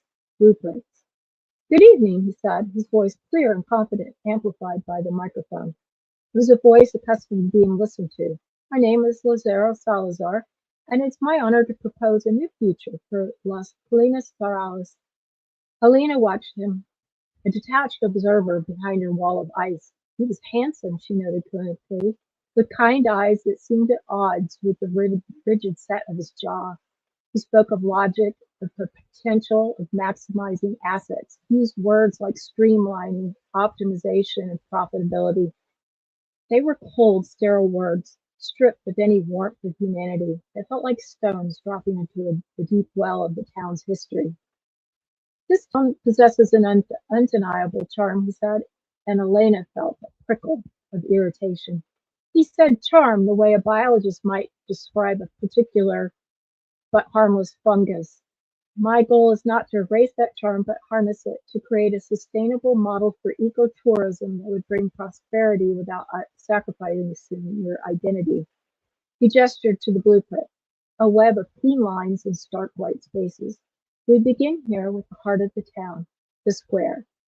His fingers traced a perfect sterile circle. We will repave the plaza with modern, permeable materials. The fountain, a beautiful but insufficient centerpiece, will be replaced with a sleek, self-contained water feature that recycles its own water. A wave of disgruntled whispers washed through the crowd. Mrs. Sardo, who ran the bakery, muttered, "My grandson carved his first initial in that fountain." Lazaro either didn't hear or didn't care. He forged on, his confidence unshakable. The old market building, which is structurally unsound, will be demolished. In its place, a modern two-story structure with retail space on the ground floor for high-end craft boutiques and a small hotel on the second. He was talking about the building where Elena's Abula had sold her first quilts, the building where farmers still sold their freshest produce every Saturday morning. Something inside Elena began to thaw, a dangerous, unfamiliar heat. The contrast of his sterile blueprints to her quilts was the difference of San Juan, where he came from, and the charm of her home. He continued, pointing to the winding, narrow streets on his map. These roads will be straightened and widened to allow better traffic flow and tour bus access. The numbness was receding, burning away by a rising tide of disbelief and a slow, simmering anger. He wasn't just talking about buildings and streets. He was talking about erasing the paths worn by their ancestors, paving over places where stories were born. Their homes were a problem to be solved, an illogical equation to be balanced. Then his gaze swept over the crowd, over the square, and for a moment it seemed to land on the street where her own house stood, the one with the workshop. His expression didn't change, but she saw it, a dispassionate assessment of an architect, identifying another variable, another outdated structure to be factored into his grand logical design. That's when it snapped. It wasn't a conscious decision. It was an instinct, raw and protective, that she hadn't felt in a decade, a force rising from a deep, dormant part of her. She felt her spine straighten. The air seemed to clear, the world coming in a sharp, painful focus. She caught Mateo's eyes. He was staring at her, his phone forgotten. His expression was one of pure shock. His mouth slightly open. He saw it. He saw the fire coming back into her eyes. Elena stepped forward, her heart hammering, not with fear, but with a fierce, brilliant clarity. She didn't wait for the mayor to ask for questions. Her voice cut through the murmuring crowd, stronger and sharper than she'd ever heard it. "You can't." Lazaro Salazar stopped speaking. The microphone amplified the sudden silence. Every head in the plaza turned toward her. I'm sorry? Lazaro asked, his polite smile not quite reaching his eyes. He looked at her as if she were a minor, unexpected, calculated error. You can't, Elena repeated, stepping out from behind the wall. She felt hundreds of eyes on her, but the only ones she saw were his. You can't just pave over it. I'm not paving over it, he countered smoothly, gesturing to his plans. I'm improving it, modernizing, creating opportunities. You're erasing it, she said, her voice gaining strength with every word. That fountain. Do you know how many children have learned to count by tracing the carvings on its side? Those cracked tiles you want to replace? My father helped lay some of those tiles with his own hands after Hurricane Clara. They're crooked, yes. They're imperfect, but they're ours. She took another step toward him, a current of energy flowing through her. You talk about our town's charm as if it's a spice you can bottle and sell, but it's not. It's in the crookedness. It's in the stories. It's in the memory of the hands that built this place. The old market isn't structurally unsound. It's where Mrs. Garcia's father sold his coffee beans for 40 years. Straightening the roads won't make traffic flow better. It'll just make it easier for people to pass through without ever seeing us. She was standing at the edge of the crowd now, her hands clenched at her sides. She could feel the town at her back, a silent, powerful chorus of agreement. This place, she said, her voice dropping but losing none of its intensity, is not a business brand. It's not an asset to be harnessed. It's our home, and its soul is woven into every crack in the pavement, every peeling coat of paint you want to tear down. You can't build a future here by bulldozing our past. She took a breath. Go back to the city. You don't belong here. Oh, that was harsh. A flush came over her face. She caught the nod from Enos and some of the town elders. Her shoulders squared. Silence. A profound, ringing silence fell over the square. Even the frogs seemed to have paused their course. Lazaro stared at her, his confidence finally faltering. The mask of polished professional slipped, revealing a flicker of genuine bewilderment. She wasn't arguing with his facts or his figures. She was speaking in a language of memory and feeling, a language for which he had no blueprint. My plan will bring jobs, he said, his voice tight with controlled frustration. It'll bring money to this community. It will ensure Las Colinas Dorales has a future. Are you arguing against progress? I'm arguing for a progress that remembers where it came from, she reported, not one that requires an amputation. Mayor Ortiz, sensing he was losing control, bustled forward. Thank you, Alina. Some very passionate points. Perhaps we can discuss. But the spell was broken. A chorus of voice rose up in support. She's right, called out Mr. Hernandez from the hardware store. Leave the fountain alone. We don't need your tour buses. Even the frog's course returned. Elena watched Lazaro's confidence falter as he slowly rolled up his blueprints. The crisp rasp of paper sounded impassably loud in the sudden quiet. He was an architect, a problem solver, but he faced a problem he couldn't quantify. A wall of sentiment, of shared history. He slowly, deliberately began to roll up his blueprints. The meeting dissolved into clusters of animated conversation. Several people came to clap Elena on the shoulder, their faces alight with pride and gratitude. Well said, Elena. Gracias, Mia. She accepted their words with a series of numb nods, the adrenaline beginning to drain away, leaving her feel shaky and exposed. The fire had burned through the frost, but the rawness underneath was tender. Mateo came to her side, his eyes wide. Mom, he breathed, a universe of awe in that single word. That was, wow. He looked at her not as fragile, distant woman she had been yesterday, but as a warrior. A fierce pride swelled in her chest, a warmth that had nothing to do with her gift and everything to do with her son. As the crowd began to thin, a woman detached herself from the deep shadows of the tree. Her hair was a stark white crown, her face a beautiful map of wrinkles, and her eyes were sharp and dark as obsidian. Venus Crespo, a close friend of Rabula, a woman who carried the town's oldest stories in her bones. She was the only person in Las Colinas Dorales who, Elena felt truly saw her not just as the quilter or Mateo's mother, but as the next in the race line. Ina stopped in front of her. She didn't smile or offer praise. She just watched Elena with that penetrating, all-knowing gaze, as if she was inspecting the quality of a stitch. After a long moment, she gave a single sharp nod of approval. Then, leaning in just close enough for Elena to hear, she said, her voice a dry rasp, some men think you can build over a soul. The words hung in the air, heavy with unspoken meaning. Enos turned and walked away, her small frame disappearing into the twilight, leaving Elena standing in the center of an empty square. The statement wasn't just about Lazaro and his sterile blueprints. It felt like a warning, a challenge, a stone tossed in deep, still waters of her own life. She stood there, the hum of defiance still vibrating under her skin. I looked down at her hands, the hands that stitched stories, that contained griefs.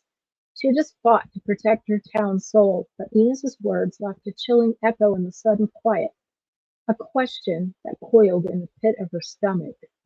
What about her own?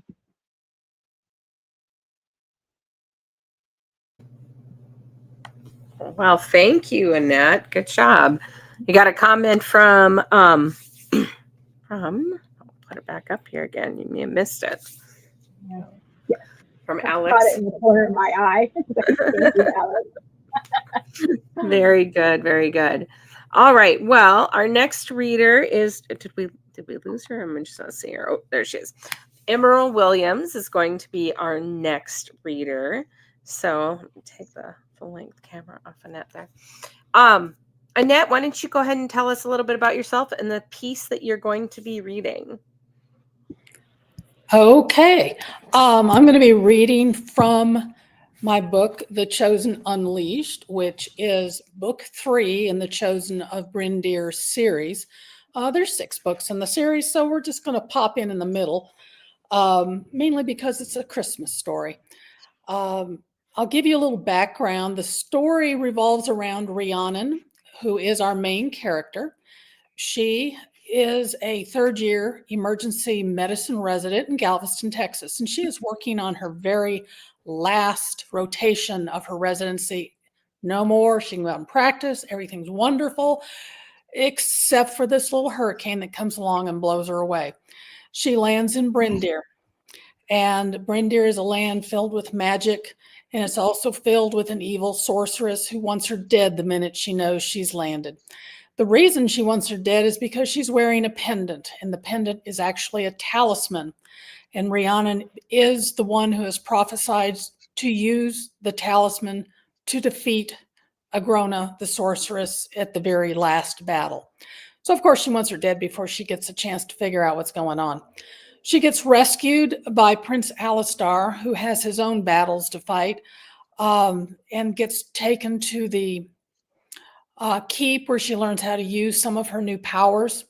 The story progresses, and she and Alistar actually fall in love. But she cannot be in love with him. It is against her principles, because she knows that he is in love with another woman. He is in love with Aelith, who is the second mistress of the Healer's Hold. And she has even heard him use the word love to her, and she is certain that that is his secret love. The only problem is that's his sister, and everybody seems to know this except for her, because it's a royal secret, because that makes her the second heir, and they don't want Agrona to go after her.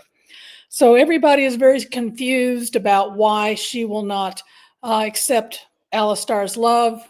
He goes off to fight the war. He even asks her to wait for her, and she rebuffs him, even though it's killing her to do so. So Alistar and his father, Ulrich, have just come back to the keep to visit for just a short period of time. Ulrich actually has to go back immediately. There's been an attack, and they were able to see the queen and see Rhiannon, but they are all back at the war, and she is left here in the cold of the winter in the keep. After a long soak in the tub, reclimbed into her four-poster bed, sank into the deep feather mattress, and pulled the curtains for warmth. Seal, who is a large feline who has mental telepathy abilities, by the way, hopped onto the end of the bed. The black Katzen blended into the darkness, only his glowing yellow eyes giving away his presence. I understand the prince was here today. I am sorry I missed him. Is he well? Seal Mine spoke to her. She sighed. Yes, he came to report another attack. One of the towers was destroyed by wraiths. No one knows where they went or what the next attack might involve. He came to get Lord Ulrich. The Queen will have to lead the solstice ceremony tomorrow without him. We will have to help her. You know, we're going to have to help her. Indeed, I sense security will need to be increased with this development. I now have 8 other cats in here at the keep. We will continue to patrol the deep and dark ways where the forces and practitioners do not venture. We will alert you of any intrusions from hidden ways. Seal, if it wasn't for you, we would not have known of the worm attack. You have kept us safe from things we never dreamed of. Well, I am Katzen. I am good at finding things. She smiled into the darkness. He loved to remind everyone of that. Thank you, Seal. Between you and Alistar, I have the best protectors in the world. I sense that you are unsettled tonight. Did you and Alistar have a chance to talk while he was here? Well, he was not here but a few minutes. I'm tired, Seal. Well, we have a long day tomorrow with the ceremony, she said, deflecting the conversation. Sweet dreams, friend. Tomorrow is the solstice. She rolled over and snuggled deep into her soft woolen blankets. The physical comforts would not matter. She would not rest well that night. I bid you happy solstice. Sleep well. I am willing to listen when you are ready to talk. He still did not understand her reticence to discuss the prince. Humans were very confusing. The next morning dawned late. Sharp north winds tugged at the final leaves, stubbornly clinging to the orchard trees in the clear, crisp weather. The solstice celebration was upon them. Men busied themselves preparing a pyramid of firewood for the bonfire, while the cooks and kitchen staff worked nonstop, baking and preparing for all the forces, practitioners, staff, families, and visitors to the keep arriving for the yearly holiday. The Queen would light the fire at sunset, and the center log would burn continuously until it was nothing but ash. The holiday would not end until the fire went out, which usually lasted 3 or 4 days. At dawn tomorrow morning, the Queen would declare the night was over and welcome back the sun. This was the promise of the solstice. Light would always banish the dark, even after the longest night. Rhiannon tried to be helpful, but was chased out of the kitchen by Cook. She retreated to the healer's office, but none of the novices were there for lessons today. She inventoried their supplies, cross-referenced her new equipment from the metalsmith and the glassblower guilds, and made sure she had enough for the keep and enough to send back to the hold.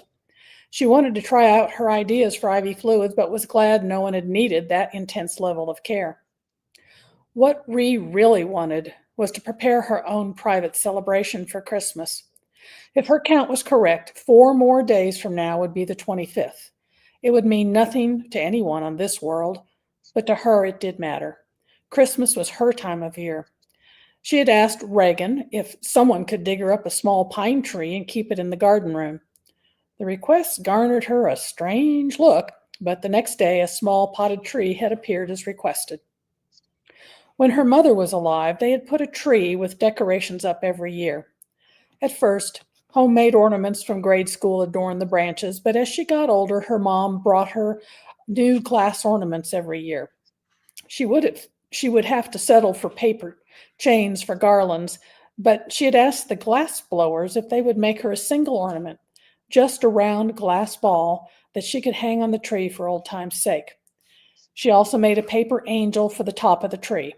Pretty crude, but it was the thought that counted. As evening approached, the Queen summoned Rhi to the royal audience chamber to prepare before going outside to the fire circle where the solstice log would burn in the large square in front of the keep. The crowd was loud and excited, but quieted as Margaret appeared and held up her hands for silence. Forces, practitioners, healers, friends, and family, I wish the blessings of the solstice upon you all. This year, we well know the sacrifices being made on our behalf. Please keep our distant forces in your prayers for safe return. The crowd murmured quietly, respectfully bowing their heads. The sun was dipping behind the horizon, just a burning sliver of golden brightness, disappearing into inky darkness before it vanished. As Queen of Brindir, I bid you all be not afraid of the darkness. From darkness we will emerge into light. She held her hand and conjured a ball of fire, swirling flames reaching upward into the night. Without darkness, we cannot appreciate the light. Without cold, we do not find comfort in warmth. Without conflict, we can never understand peace. I light this fire to be a beacon through the longest night. Let it burn and warm your hearts and minds, reminding you that tomorrow the days will begin to lengthen and the sun returns. And with it will return the promise of spring and the plenty of summer. We shall survive the cold days of winter, knowing that spring will always come. She tossed the fireball into the wooden pyramid, igniting the solstice log. A cheer went up from the crowd. Singing broke out, and Rhiannon was engulfed by waves of hope and joy from the celebrants as the overflowing emotions washed over her like a rising tide. She looked at the queen and could tell she was overwhelmed with the force of the emotions as well. They withdrew to the royal audience chamber, now filled with a complex mixture of tantalizing aromas from the tables piled with food and drink. Large platters of cold sliced forcemeat, chunks of cheese, and roasted root vegetables set next to bowls of fresh pickled eggs, beets, and carrots. Roasted turkeys were sliced and covered in giblet gravy. A partially carved leg of lamb was surrounded with crisp fried kale and bowls of mint jelly. Savory pastries redolent with onion and garlic were stuffed with ham and mustard. An entire table was filled with sliced breads, rolls, buns, and crispy flatbreads. The dessert table overflowed with bowls of spiced pears floating in honey syrup, preserved peaches baked into tiny tarts, prunes stuffed with sweet cheese, and baskets of mince, apple, and pumpkin hand pies. A tall spiced cake took center place among the desserts, decorated with almond paste figures and flowers. And of course, there were countless varieties of cookies and cook's cakes. Soon the celebrants would be invited to enter and the feasting would begin. Seal was there waiting for them while he snagged tidbits from the servers. Your Majesty, all is quiet in the keep. I have asked one of my catsen to stay with you this evening. I would sleep better if you would accept the extra security. Seal, I do not think any of us will be getting much sleep tonight with that party going on outside, but I appreciate your thoughtfulness to keep me safe. A silver blue catsen walked up and sat before the queen. Your Majesty, I am Azul. I am half-brother to Seal. I will stay with you and pledge to keep watch over you through the night. I am honored by your service, young catsen. Rhiannon, we must be up at dawn to declare the longest night is finished. I suggest we eat and retire early. As predicted, no one slept well that night. The celebrations were still ongoing when Margaret and Rhiannon returned to the bonfire just before dawn. The crowd gathered around the fire. The singing faded, and the silence now descended over the courtyard. Across the kingdom, villages and towns gathered around their own solstice logs in universal anticipation of the dawn. As a slim crescent of the sun crept above the horizon, the queen intoned the traditional greeting. Behold, the longest night is over. The sun returns in all its glory. Rejoice and celebrate the new year. Solstice blessings upon all across our kingdom. May the one continue to protect us. May the avenging dragon spread his wings over us. Rejoice for the renewal of life. Cheers erupted and the crowd began to sing and dance around the fire. The queen and Rhi withdrew from the crowd into the refuge of the keep. Raw emotions pouring from the celebrants were exhausting for the magicals. Your Majesty, how long will this go on? Rhi hadn't expected the celebration to be so raucous. I thought they'd slow down once the sun came up. Oh, my child, this is tame. Some years we must use the forces to break up the crowds. We will allow this exuberance as long as it stays outside and is not destructive. The people need this time to share with family and friends. And it's not unusual for many babies to be born 9 months from now. This holiday will go on until the solstice log is completely burned. But I, for one, will return to my apartment for peace and quiet. Go celebrate if you want, but my celebration was having Lord Ulrich at home, even if such a brief time. She smiled and headed off to her apartment, azul and Toll. Rhiannon heartily agreed. She snitched a few more delicacies from the tables, still laden with food, before she and Seal headed back to their own room for a nap. Inwardly, she smiled. I must be getting old to give up on a wild party. Across the kingdom, the traditional words of welcome were said, welcoming the sun's return by village leaders, elders, farmers, and soldiers. A collective sigh of relief accompanied the dawn and the return of the light. They had survived the solstice without the approaching evil attacking during the night. Hope returned with the sun. Agrona had plans for that hope. She planned to crush the life out of the kingdom, to make every last person feel the weight and power of darkness, her darkness. Her plan was progressing. The race had destroyed the watchtower, giving them entry into the kingdom. They searched for the perfect hiding area where her troops could be secluded until she called for the upcoming attack. They had found a series of caverns hidden from casual view. It took weeks, but a band of mages had slipped past the destroyed watchtower and now, under the cover of magic, headed to the secret location. Once established, they would begin portaling her reserve troops to the cavern. When all was ready, she would mount a frontal attack from the swamps with her primary force. Then, coming secretly from behind, her ambush force would strike Brindir's unprotected flank. Together, they would crush the kingdom's forces like a pecan in a nutcracker. An evil smile played on her lips as she cackled in anticipation. Soon victory would be hers. The solstice log burned for 3 days before the last embers died. The ashes were swept and saved for the equinox blessing of the fields. Folk went back to work, some hung over from the celebration, many just tired but happy to have a new year in front of them. Rhea had planned her own celebration. By her estimation, tonight was Christmas Eve. She spent the morning finishing her paper decorations in the healer's office, then collected her ornament from the glass blowers. It was a simple globe, just what she wanted. Everything was brought back to the garden room for decorating that evening. Rhea made a special trip to the livery to visit Sunny. That's her horse that she came in on. She had been riding her at least once a week to Barton House, but with winter getting colder, travel by portal was going to have to suffice. The mare seemed content to relax in her ample box, bedded deep with sand and straw. Rhiannon brought treats of apples and carrots, which Sunny consumed with gusto, then soaked up the attention of a good brushing. Rhea finished by combing out the long mane and tail, then braiding them up to keep the tangles out. Inwardly, she laughed at what Alistar would think about the mighty warrior mare that had carried her into battle against the warlock and the Draugr, the mare that now lounged in his barn with braids and ribbons. She wished he was there to see this. When she returned to the apartment, Regan informed her that the second mistress had just arrived and was in the garden room.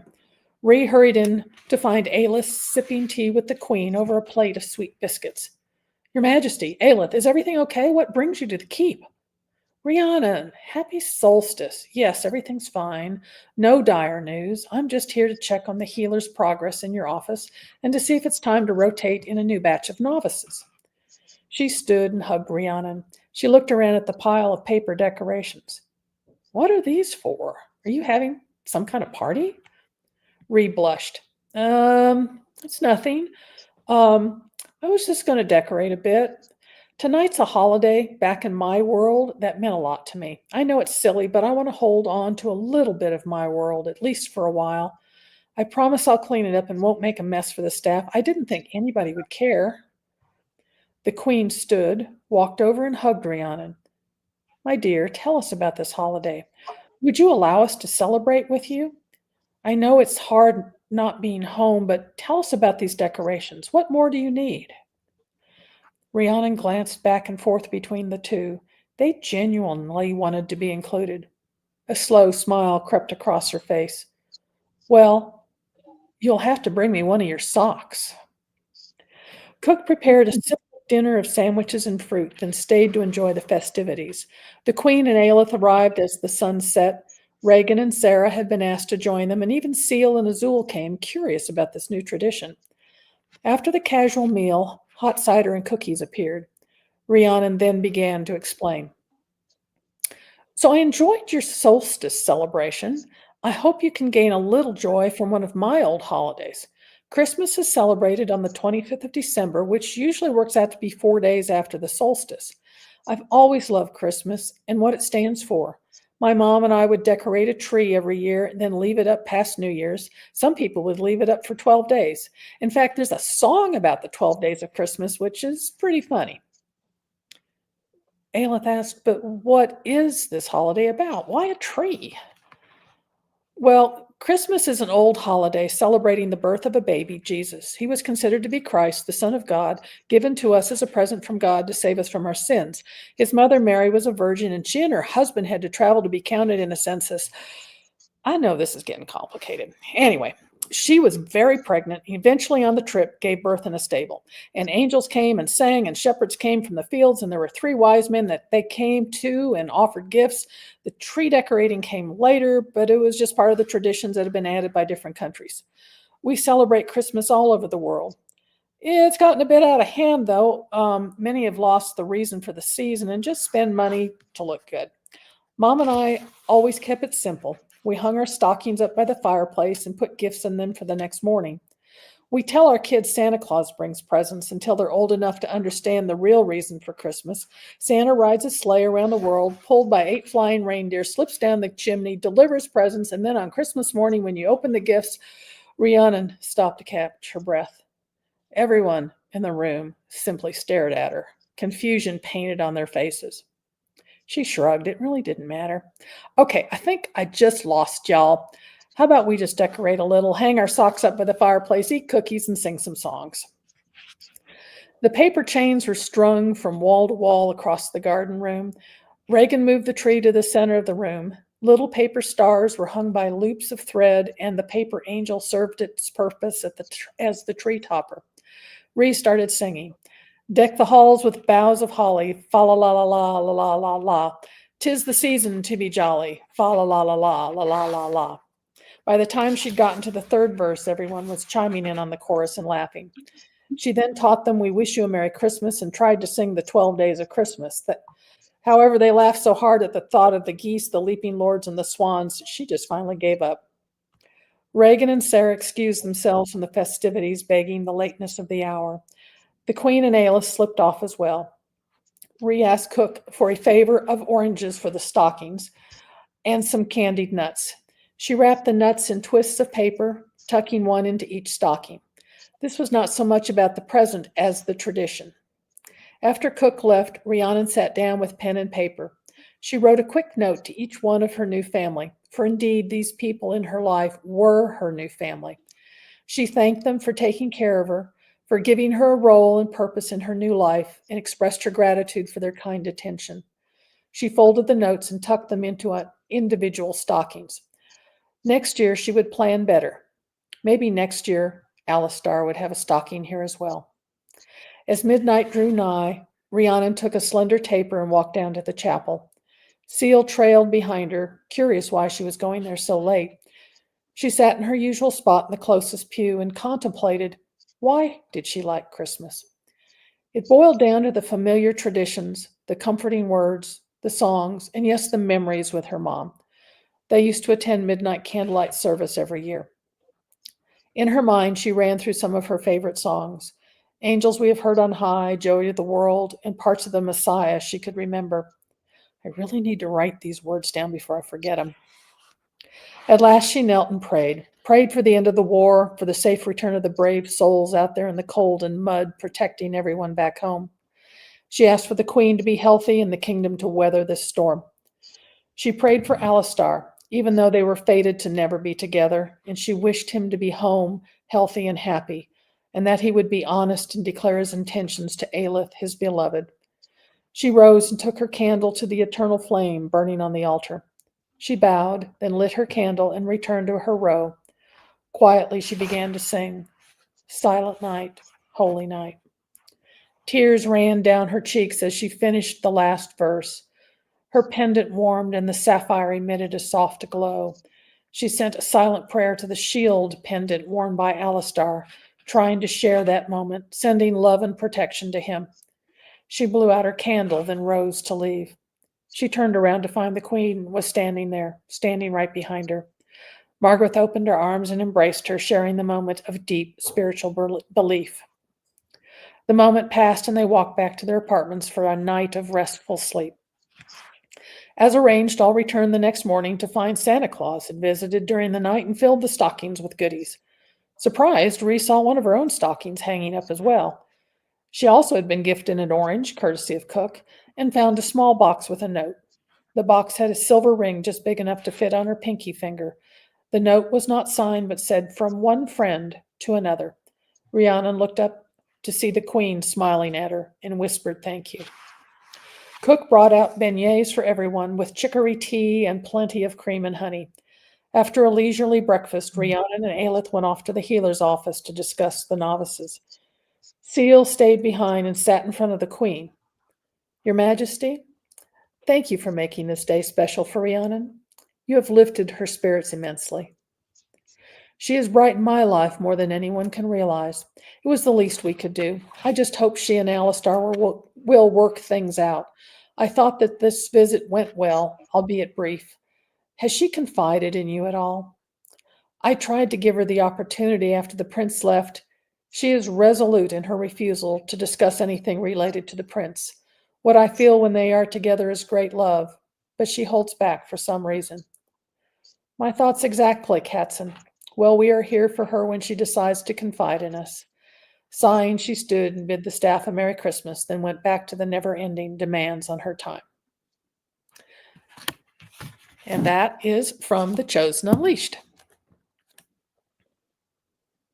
Good story. Glad you liked it.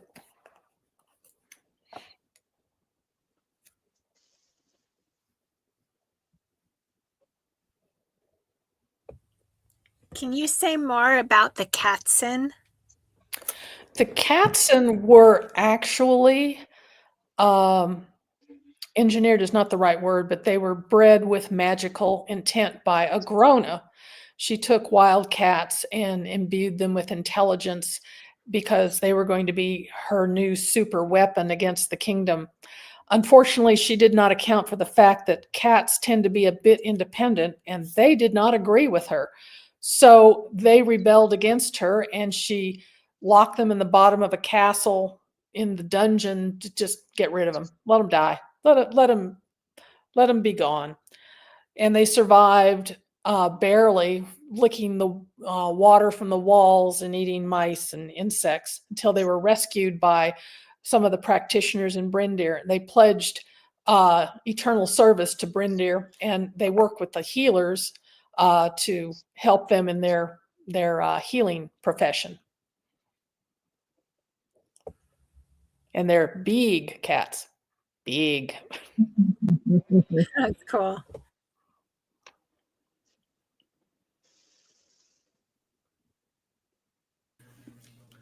Where can people buy your books, Emerald?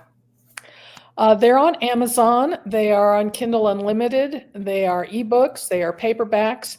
And hopefully in about 2 or 3 weeks, I'll have an audio book out on the first book. And I will tell you that narrator is so much better than I am. Yeah, professionals do wonders, don't they? Yeah. All right. Well, our next reader is going to be Robert. He is in a writing group with me, Moorhead Friends Writing Group. He also joins us every Monday. Well, not every Monday, but occasionally on Monday when we all get together and write. So, Robert, why don't you tell us a little bit about the story that you're going to read, and I'll let you take it away. Okay. Well, the story is going to be an excerpt from my novel that'll be ready on January 1st. It's called Mortal.exe. And essentially the elevator pitch I use is the daughter of Hades and Persephone goes to college. So In that, doing that, she's of course made a few friends. One of the friends is Sarah, her bestie, who has invited her home in the excerpt I'm going to read for their Thanksgiving Day celebration, Dia de Gracias. So that's pretty much where I'm going to pick up. If you have more questions, I can, of course, answer them afterwards or however. So with that in mind, here we go. Mel took the shouted admonition to heart, getting in and out of the shower quickly. She did what she needed in the bathroom and got out. On the other hand, Sarah seemed to like pushing limits. She took her time in the shower and with her use of the bathroom. Mel was dressed and in the kitchen helping with the eggs, which Rita insisted no one could mess up. By the time Sarah left the bathroom, as predicted, there was a line for the shower, since 3 cousins had stopped by and plenty of shouting for Sarah to hurry up, followed by complaints about the cold water. Rita muttered in Spanish to Mel, "Do you think your parents would agree to swapping daughters?" "They might, but I think you'd just be swapping problems." "That's the way of things, isn't it?" Rita said.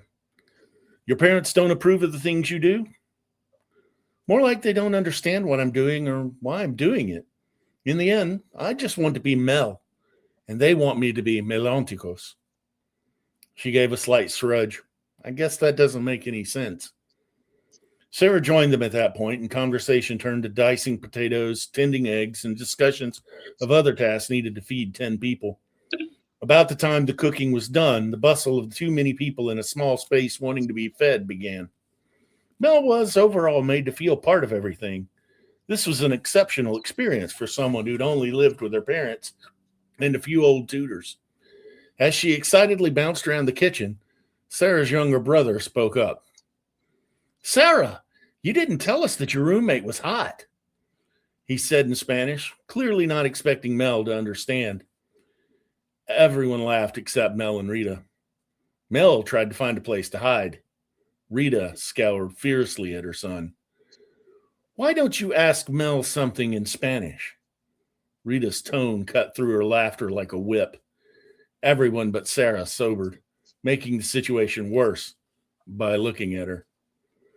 You can speak Spanish, don't you?" the young man asked Mel. "Yes, and I can speak it fairly well." Mel shrunk from all the eyes in the room staring at her. Sarah burst back into laughter and pointed at her brother. "Mija," Rita said more forcefully this time. Only when her daughter quieted did she turn to her son.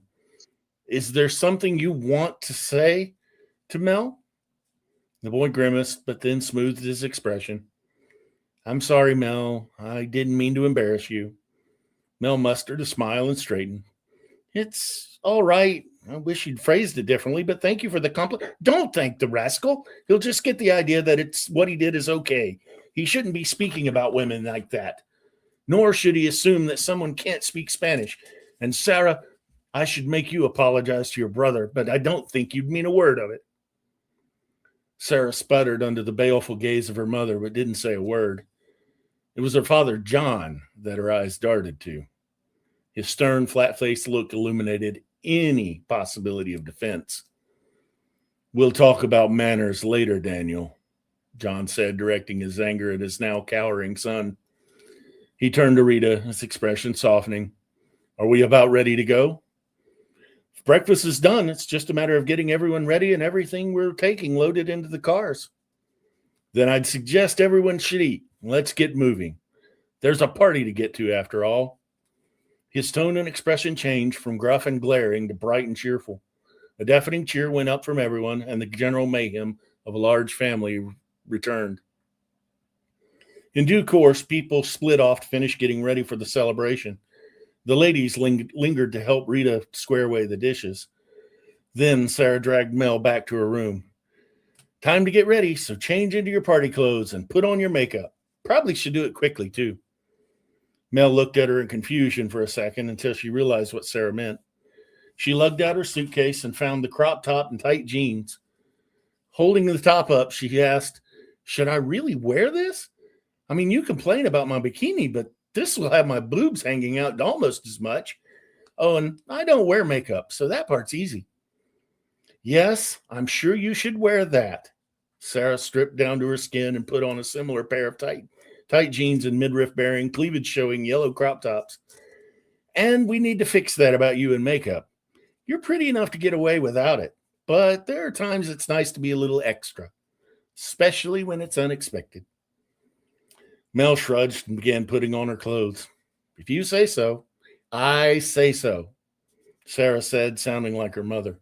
You'll see, and I'll teach you. In fact, come watch while I put on mine. Mel finished dressing and did as instructed. She listened to Sarah's instructions about using makeup. She even found a room to ask a few questions. Despite the admonition to hurry, it took them about an hour to get ready. Before heading out, Mel looked at herself in the mirror and at the back of the door. She turned this way and that. She wasn't as thin as she'd been a year ago. She also wasn't ghostly pale. Such things weren't all that she noticed, though, and her insecurity came out again. You know your brother's going to be encouraged to comment on my looks even more with me dressed like this. Sarah placed her hands on Mel's arms and rested her chin on her friend's shoulder. He might think it, but after what Mom and Dad said, he won't dare say a thing. Not where anyone could hear anyway. Mel leaned against her. Well, anyone else, though? Probably not, because news that you know Spanish will spread, so nobody will make that mistake again. They're not likely to want to embarrass you. They'll want you to dance with them after all. Sarah grinned into the mirror at Mel. Be ready to dance your legs off, though. You are hot, and you look like fire. Guys are going to want to get close to you. Not going to happen. I have a boyfriend, Mel said, pulling back from Sarah to sharply make her point. He's not here. Besides, it's not like you're going to go home with anyone but me or find any dark corners, right? Right. Mel spoke with conviction, but she looked a little dubious. Sarah kissed the base of Mel's neck, then straightened. Well, since we're ready, let's go. Oh, and we have to get you some heels or boots. Those sandals look nice, but there are times you should strut. Bedlam reigned outside the door. Mel couldn't help thinking chaos her great-great-grandfather would have been pleased. People were zipping past. Calls were made for someone or another to hurry up in the bathroom. How had Mel missed all these going on outside the door? She followed Sarah into the mayhem and to the kitchen, an island of calm in the storm.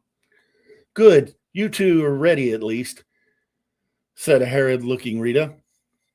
Would you two mind starting to load the... She saw Sarah picking up trays of food. Thank you. Sarah walked over to a load of trays and kissed her mother on the cheek. I remember how it is, Mom. She turned to Mel. Load up. We'll start putting things in my car. Once outside, Sarah said, it's good to get out of that, even if it is just for a little bit. She wasted no time getting trays settled in her car and headed back for more. With the second trip, the back of Sarah's car was full. Inside, things were settling down as people finished their personal preparations. John's voice cut through the remaining noise. We're leaving in 5 minutes, whether you're ready or not. And as promised, 5 minutes later, he announced he was leaving. And everyone scrambled. Everyone except Sarah. And she held Mel back, though Mel did try.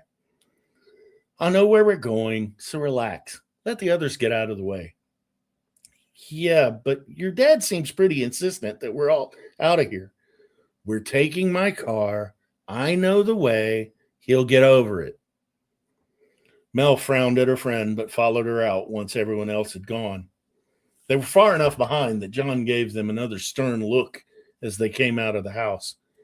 It made Mel nervous, but she couldn't understand his disapproval. Even if they were the last getting into the vehicle and the last to pull out the drive, they were still right behind the rest. The drive took 10 minutes. The venue was a nightclub. We're coming here? Mel shook her head in disbelief. Won't there be issues with minors attending such a location? Sarah laughed as she pulled into the parking space. Yes, here, and we'll have no trouble. One of my cousins owns the place. He lets us take it over for family events, so there's enough room for everyone. She jumped out of the car. Come on, let's get things inside. Mel looked around at the number of cars in the parking lot. If they belonged to family members, then Sarah's family was huge. Perhaps large enough to require a nightclub for a family party after all. She had to ask, though, all of these cars belong to your family? Yep, all family, or mostly anyway. There are probably a few friends of family mixed in too. It's going to be quite a crowd when everyone gets here. Sarah slapped the roof of the car to get Mel's attention. Come on, snap out of it. We have to get everything inside. We loaded it ourselves. Couldn't we find some help to unload it? Mel ducked in on her side of the car to gather some of the trays and containers. When she straightened up, both Sarah's younger brothers were there with wide smiles. Before Mel could protest, she found herself unburdened. We can take care of these, Mel, Daniel told her. Sarah snorted. Nobody came to help me. Neither brother moved to help her. Well, my hands are free now, so I will, Mel said. She didn't even look at the brothers as she made her way around the car. She took a few things Sarah handed to her and stepped back. Lead the way. The boys were already reached the door to the club. Inside, Sarah turned to Mel and said, Thank you for the help, but you realize they were just there to look at your ass and chest while you were stooped over, right? She spoke in a tone of voice that wouldn't carry across the room. I know, but there's no help for that. Thanks to your insistence on this outfit, I've kind of got both on display. Mel's eyes sparked with mischief. Maybe we'll have to invite them to the beach next summer. You are incorrigible about the strangest things. You complain about what you're wearing now, blush at the mere mention of getting laid, but flippantly talk about inviting my brothers to stare at your bare ass on the beach. What would Chris say to that? Mel shrugged. Have to invite him too. I should have just let you bring that bikini and let you lounge around in it. Mel followed Sarah through the door and noticed the noise for the first time. A band was warming up on stage and a DJ blasted bachata. Colorful strips of paper hung from the ceiling and rainbow-hued constructions, stars, donkeys, and the like, hung among the streamers. Tables lined the walls to clear most of the enormous room for dancing, and people were already dancing, despite the overlapping sounds from the DJ and the band. Along the edges of the open space, people were gathered into knots, laughing and talking. Mel just stood, gawking at everything until Sarah nudged her and walked toward the array of tables already laden with food. Mel spent a few more seconds looking around before she followed. As soon as Mel put down her platter and tubs, Sarah swept her way to dance. First dance is mine. Mel was startled, so she stumbled a bit. The problem was that she was unfamiliar with the music. She fumbled around for a bit longer before finding the beat. Sarah's smile widened. Yay, you can dance. I was worried there for a minute. I told you, I'm Greek. We love to dance. I just had to get used to the music. You'll have plenty of time to do that. Not that you aren't already doing great. The ladies danced and laughed through the next song. As the second song died, Daniel cut in. Sarah protested, but her brother ignored her. Short of causing a scene, there was no countering his insistence, so she finally wandered away. Mel danced for the next hour. Partners changed, most of whom she didn't even know, and in the end, she had to wave off a new partner to go find something to drink. She tried to find Sarah, but there were too many people, so she found a seat against the wall and allowed herself to rest for a few minutes. As soon as she put her empty cup down, men were once again asking her to dance. At first, she smiled at their requests and shook her head. The invitations kept coming, and eventually she allowed herself to be drawn back into the mass of dancing bodies. Sarah finally found Mel and cut in on her current partner almost as curtly as her brother had cut in on her. Don't overdo it, Sarah shouted over the din. We'll be here all night. Have you eaten anything? I've had something to drink, but not to eat, no, Mel laughed. Honestly, I haven't thought about it. This has been too much fun, and I've not been allowed much time to think about things. Thank you, Sarah, for inviting me. I'd have been sitting at home alone and moping if you hadn't. You're welcome, Sarah beamed. We're friends. Friends look out for each other. Grabbing Mel's arm, she tugged her through the crowd to the tables where food were spread out. Come on, we can't have you passing out. Besides, the food is one of the best things about the party. Once they had plates piled high, they found two empty seats at a table.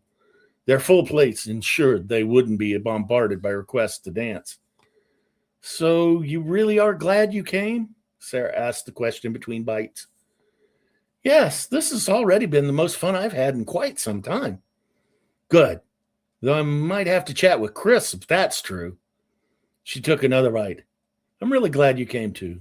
That you're happy means no one's gotten too antsy, I'm guessing. What do you mean? I mean, it seems they're trying to dance my legs off, but it's been great. She smiled, her smile popped back. Good thing I've got good stamina. Well, you are rather obviously not a member of the family, so that's likely got something to do with it. Your popularity is likely going to continue. I mean, how much fun can you have with family? You can't flirt with them after all. Guess my pale ass does kind of stick out. Sarah gave her a nudge. You're not as pale as when I first met you. It's all okay as long as no one gets too pushy. You let me know if that happens. I'll set an ass straight right away. Her expression softened as she shrugged. Honestly, there are enough friends and family here it shouldn't matter, but you do stick out a little. You keep circling around to that, Mel said. They finished eating and cleared their mess. It was like a signal flare had gone off. Men swarmed in to ask if they'd like to dance. Both ladies refused, but it was hard to keep saying no. They finally accepted the invitation of two young men, obviously brothers, and were swept back into the swirling, swaying mass. With few pauses, the hours passed in a whirl of dance. Mel went from partner to partner, or even just danced by herself, though that never lasted for too long. The music changed styles, and the band took over playing from the DJ. 3 hours had passed since when Sarah rushed up to her. You weren't kidding, she said, her voice shrill with excitement. She tugged Mel toward the door where a disturbance was spreading. A strange hush had fallen across the crowd, and people were stopping where they were. A distracted Mel tried to get Sarah to slow down as she bulled her way through the crowd. Kidding? What are you talking about? Yaya D is here.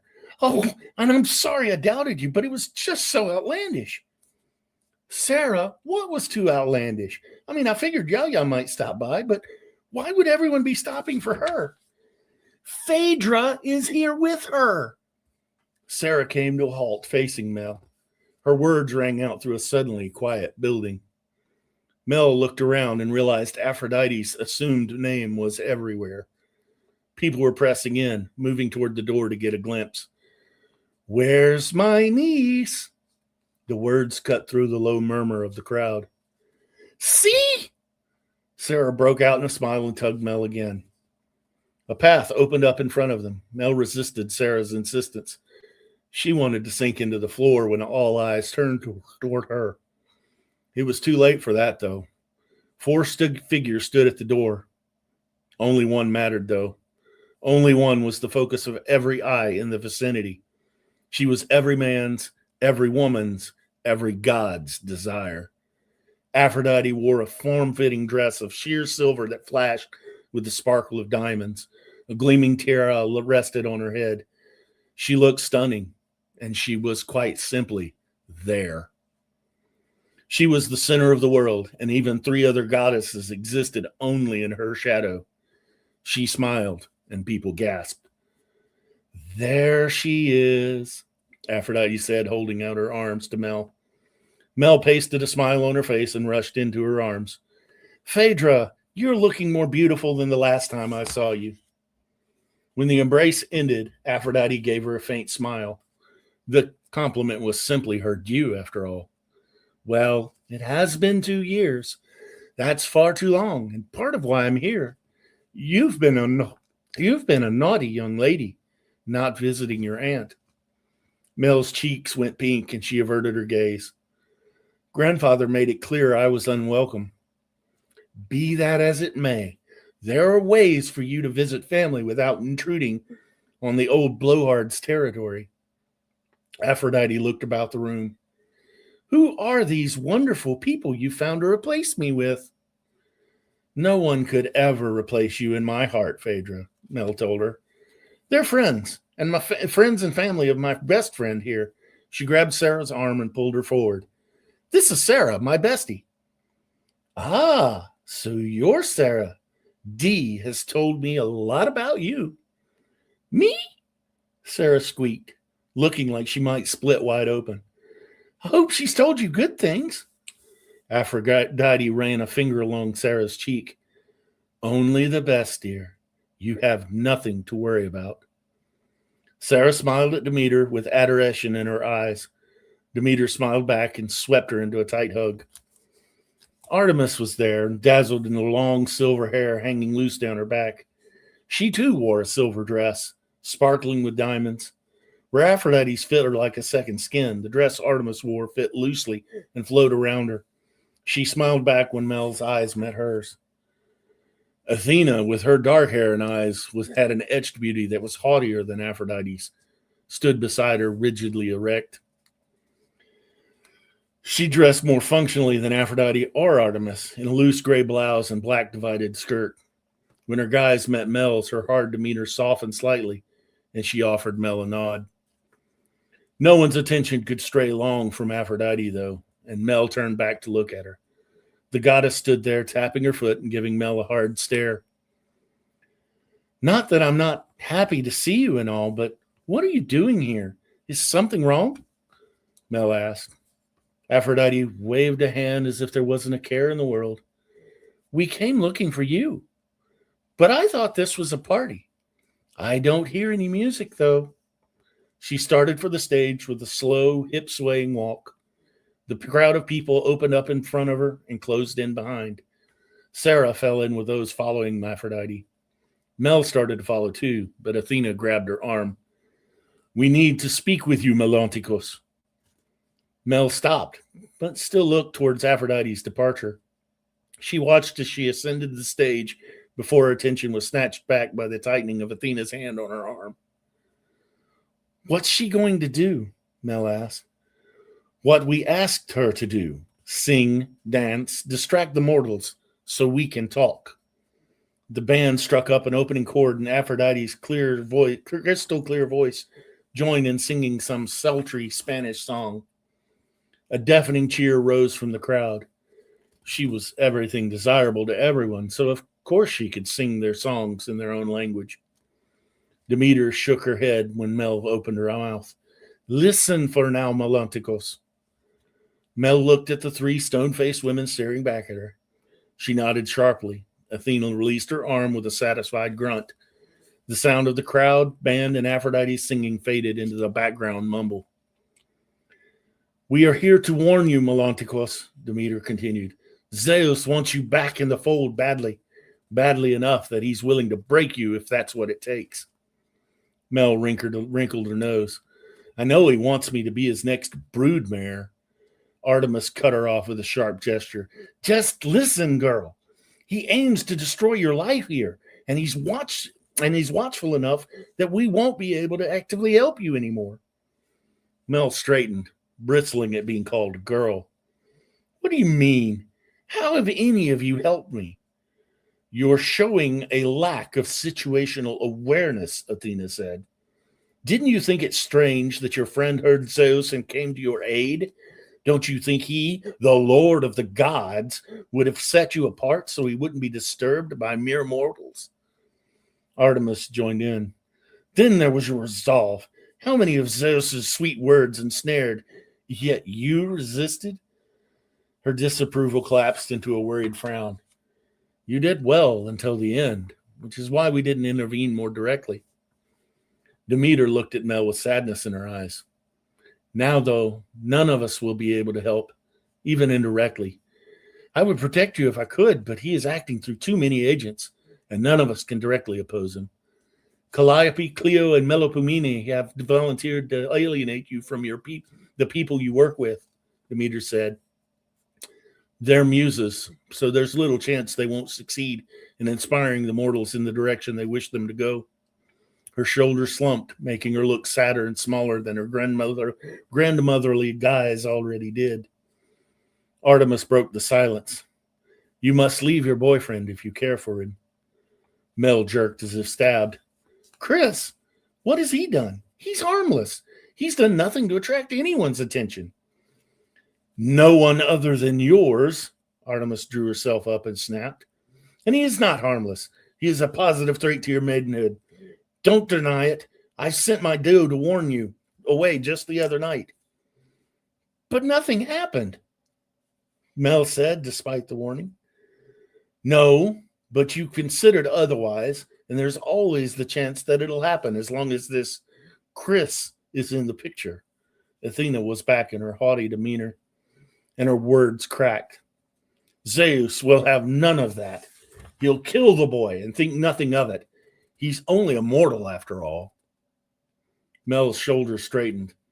If Zeus is so interested in my virginity, maybe I'll just remove that from consideration. There should be someone here that would be willing to take care of that for me.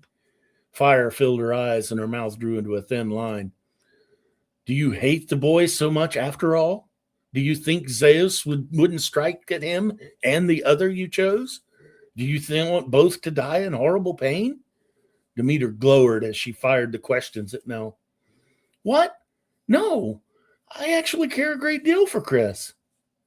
Her shoulders slumped in defeat. If I stay with him, Zeus will kill him because he might take my virginity. If I actually let him take it, he'll die horribly. If I let someone else take it, they'll both die horribly. She paused, her eyes downcast. I can't win, can I? Athena full-arm slapped her, rocking Mel to the side. Mel balled up her fists and crouched, ready to lunge at the goddess of wisdom and war. Good. There's fight in you after all. What talk is this? You're claiming defeat before the battle is even joined. That said, you certainly won't defeat Zeus if you go charging in like Ares, bullying your way through. Think about things. Show a little guile. Rubbing her stinging cheek, Mel glared at Athena. Well, there sure doesn't seem to be a way out of this where I don't give Zeus what he wants. It's not as if I'm even a goddess, so I'm open to suggestions. Athena looked at her without concern. All three of the goddesses gave her bland looks. Artemis finally spoke. When the quarry is brought to bay, it will sometimes pretend to give up to lure the hunter in range of its hooves and antlers. Sometimes, when facing a superior foe and you hold poor ground and resources, it's necessary to withdraw from the field so that you can choose better circumstances for the fight, Athena said. Posh! Demeter exclaimed. Give Zeus some of what he wants. Cut ties with your lovely boy. Let Zeus appear to cut you off from your work and friends there. While he's gloating in triumph, quietly go about what you want to do until you're ready to confront him. Or perhaps he'll forget his purpose and direct his attention elsewhere. Mel nodded, but her expression alternated between defeat and frustration. What about Sarah? I should likely distance myself from her, too, if Zeus is gunning for all my friends in contact. Demeter shook her head. That would be too suspicious. She isn't viewed as a threat. Besides, that one is mulishly stubborn. She would see through any such subterfuge and try to stay even closer to you. Demeter finally smiled. Such a clever girl. I'm afraid we've kept our place apart for as long as we dare, Athena said. We should join in the festivities before we start to stand out, even with Aphrodite holding everyone's attention. The noise and motion of the crowd came crashing down on them. Still, Mel felt separated and distanced from the joy of the occasion now. It was hard to quell her frustration and anxiety over what she'd been told and thinking about what she must do now. She joined in the dancing, but she was distracted. Even Aphrodite calling her out to teach the gathering to dance the Karyotikos couldn't draw her out. 2 hours later, Aphrodite left the stage. She lingered a little longer to sign some autographs and take some pictures, including one with Mel and Sarah. Just before she left the building with the other goddesses, she swept Mel into another embrace. Goodbye, dear grandniece, she whispered in Mel's ear. She took Mel's face in her hands, and with her eyes boring into Mel's like augers, she said, It's fun to pretend, but remember, you're not one of them. She released Mel and was gone, leaving a pensive Mel staring after her. Sarah sidled up next to her. So, that was Aphrodite. Who are the other two with Yaya D? In her fugue, Mel replied without thought. That was Artemis and Athena. The words were out of her mouth before the alarm went off in her head. With mouth open and eyes wide, she turned to a triumphantly grinning Sarah. In her head, Mel heard her grandmother's words. Such a clever girl. And that's from chapter 11 of Mortal.exe. Had a little fun with that scene. That was really well written. Really well written. Thank you. So so I know you're at university yourself. So what inspired you? Is that part of the inspiration of sending Mel? And what is she going for the same degree you have, or? Actually, the inspiration for this story actually comes from a meme of all things. Oh, You've probably all seen it. Jason Momoa and Gal Gadot on one side of Amelia Clark, who's standing between them, all grins. yeah. And the caption on the meme was, "This looks like a giddy college student trying to hide the fact that her parents are demigods of the underworld." Oh, okay. And so I took that idea and I ran with it. What is she there studying? Computer science. What do the other gods think about it? What are the other gods doing? Yeah.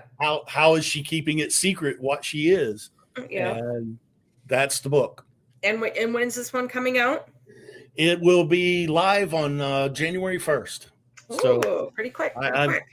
I've got my proof copy that I've got over the air, but yeah, it'll be live on January 1st. And very good. Yeah, I figured what a way to start a new year. Just get it out there. Right. Okay. Very good. All right. Well, next reader is actually me. So I will, I'm going to be reading a short story that I wrote for an anthology. Tales from the Frozen North is what it's in. And it's about a fae shifter who can't make it snow near Christmas. So I will read a little blurb really quick. So Holly Frost has a problem. She can't make it snow in innocent Minnesota. As a descendant of Jack Frost, she should be natural. But something is very wrong. She needs help. So she goes to Sheriff Andy Finn. Andy Finn is a grouchy, not yet hibernating bear shifter.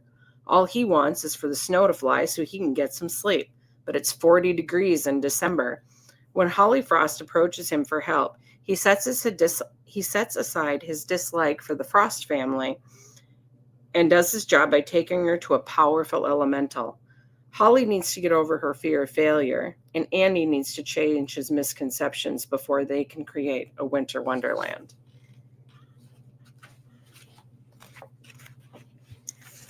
Innocent Minnesota, December 21st. Holly Frost was in trouble. She, of all people, should be able to make it snow. It was her job, though maybe it was more of a calling. Her current job was as a barista at Beartooth Tea and Coffee.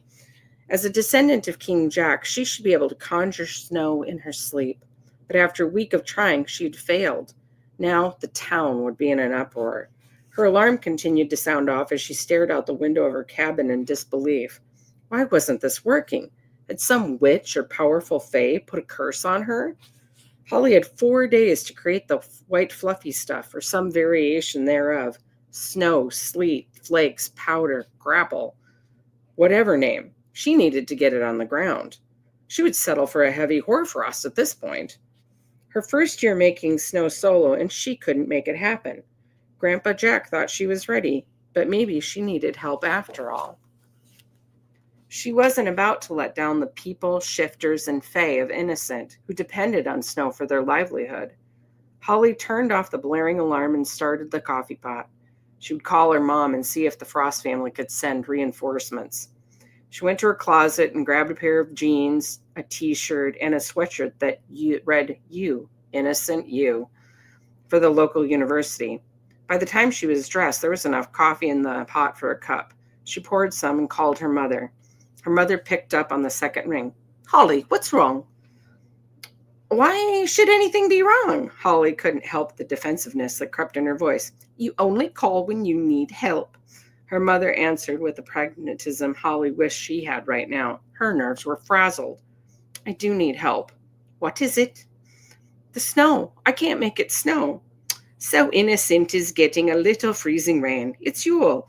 I'm sure you'll have snow by the end of the day."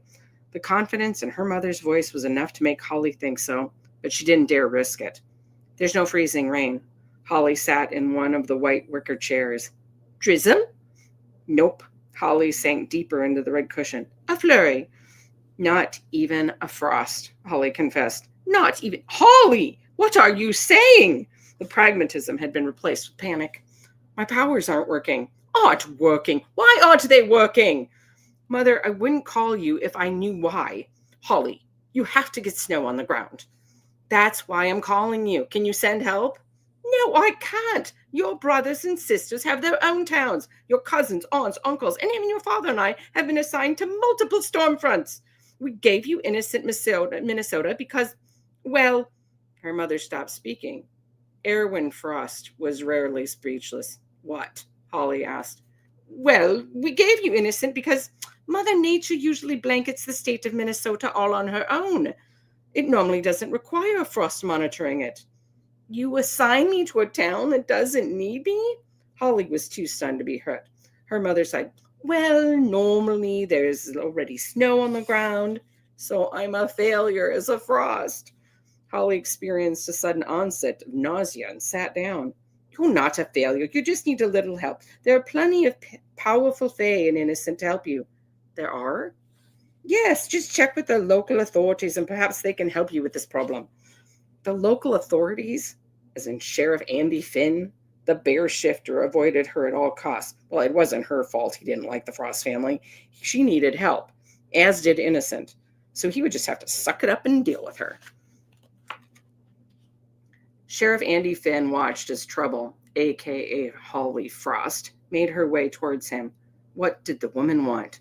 Why did she look as if she had him in her sights? All he wanted was to manage this town of shifters and humans and make sure everyone got along. Having the fae parked in his backyard didn't help, and he didn't want to tangle with them any more than necessary. Andy had a job to do, and he did not need the distraction of Holly. It was bad enough he was still awake. As a bear shifter, he needed to hibernate, but his clock was off until the weather dropped below 32 degrees. It was nowhere near freezing, not even a frost, unless he counted the frost standing in front of him. Sheriff, Holly sounded out of breath, I need your help. How may I help her royalness? He wasn't in the mood. Well, you could skip the attitude. He cringed. It wasn't her fault. He was attracted to her and went on the defense whenever she was near. Sorry, I'm not sleeping well. Now, it's my turn to apologize. That is probably my fault. She couldn't know. Thoughts of her kept him awake. He imagined kissing her and wondered what she might taste like, what running his hands through her auburn tresses and staring into her maple brown eyes would be like. He frowned as he tried to quell the image in his mind. I can see you're confused, she continued when he didn't speak. I'm having problems making it snow. Is that why it's so warm? She nodded. Warm was relative, but temps in the 40s definitely qualified as warm in northern Minnesota this time of year. Did you call in another frost? He bristled at the thought of another one of her snobby cousins showing up. They had been assigned here before Holly took over last year. The last frost, Bianca, was the reason he avoided Holly. Bianca thought she was better than the shifters and humans who resided in Innocent. Bianca had been so caustic that the town elders requested a replacement in January. Holly showed up during the spring thaw. I tried, but they're managing a storm front away from here. She looked down at her feet, tapping her tennis-covered shoes. Penny-covered shoes. Did you get the spell wrong? He asked. There's no spell. How do you make it snow? He was curious about frost magic. It usually snows when I sleep. While you sleep. Yeah, I think about the type of snow I want, and when I dream, it snows. Have you created snow before? Figured the town sent away the great Bianca, and the frost replaced her with a novice. Yes, I'm not a complete incompetent. Do you feel okay? He couldn't keep from being concerned. Yes, but she wouldn't meet his eyes, and her posture slumped. What? She peered up at him. I'm not dreaming. Of snow? Of anything. He slashed his hand through the hair. Holly, you aren't making any sense. She said, I'm sorry. What do you need me to do? The sooner it snowed, the sooner his deputy, the wolf shifter, could take over. I need to meet with the elders. Are you kidding me? Most of them are gone for Yule. Okay. I'll settle for Jamie Collins. She's in Atlantis with her husband. Are there any elementals here? Bridget Collins. A fire elemental? No wind or water fae? No, Chase Bridges transferred to Montana. Huh?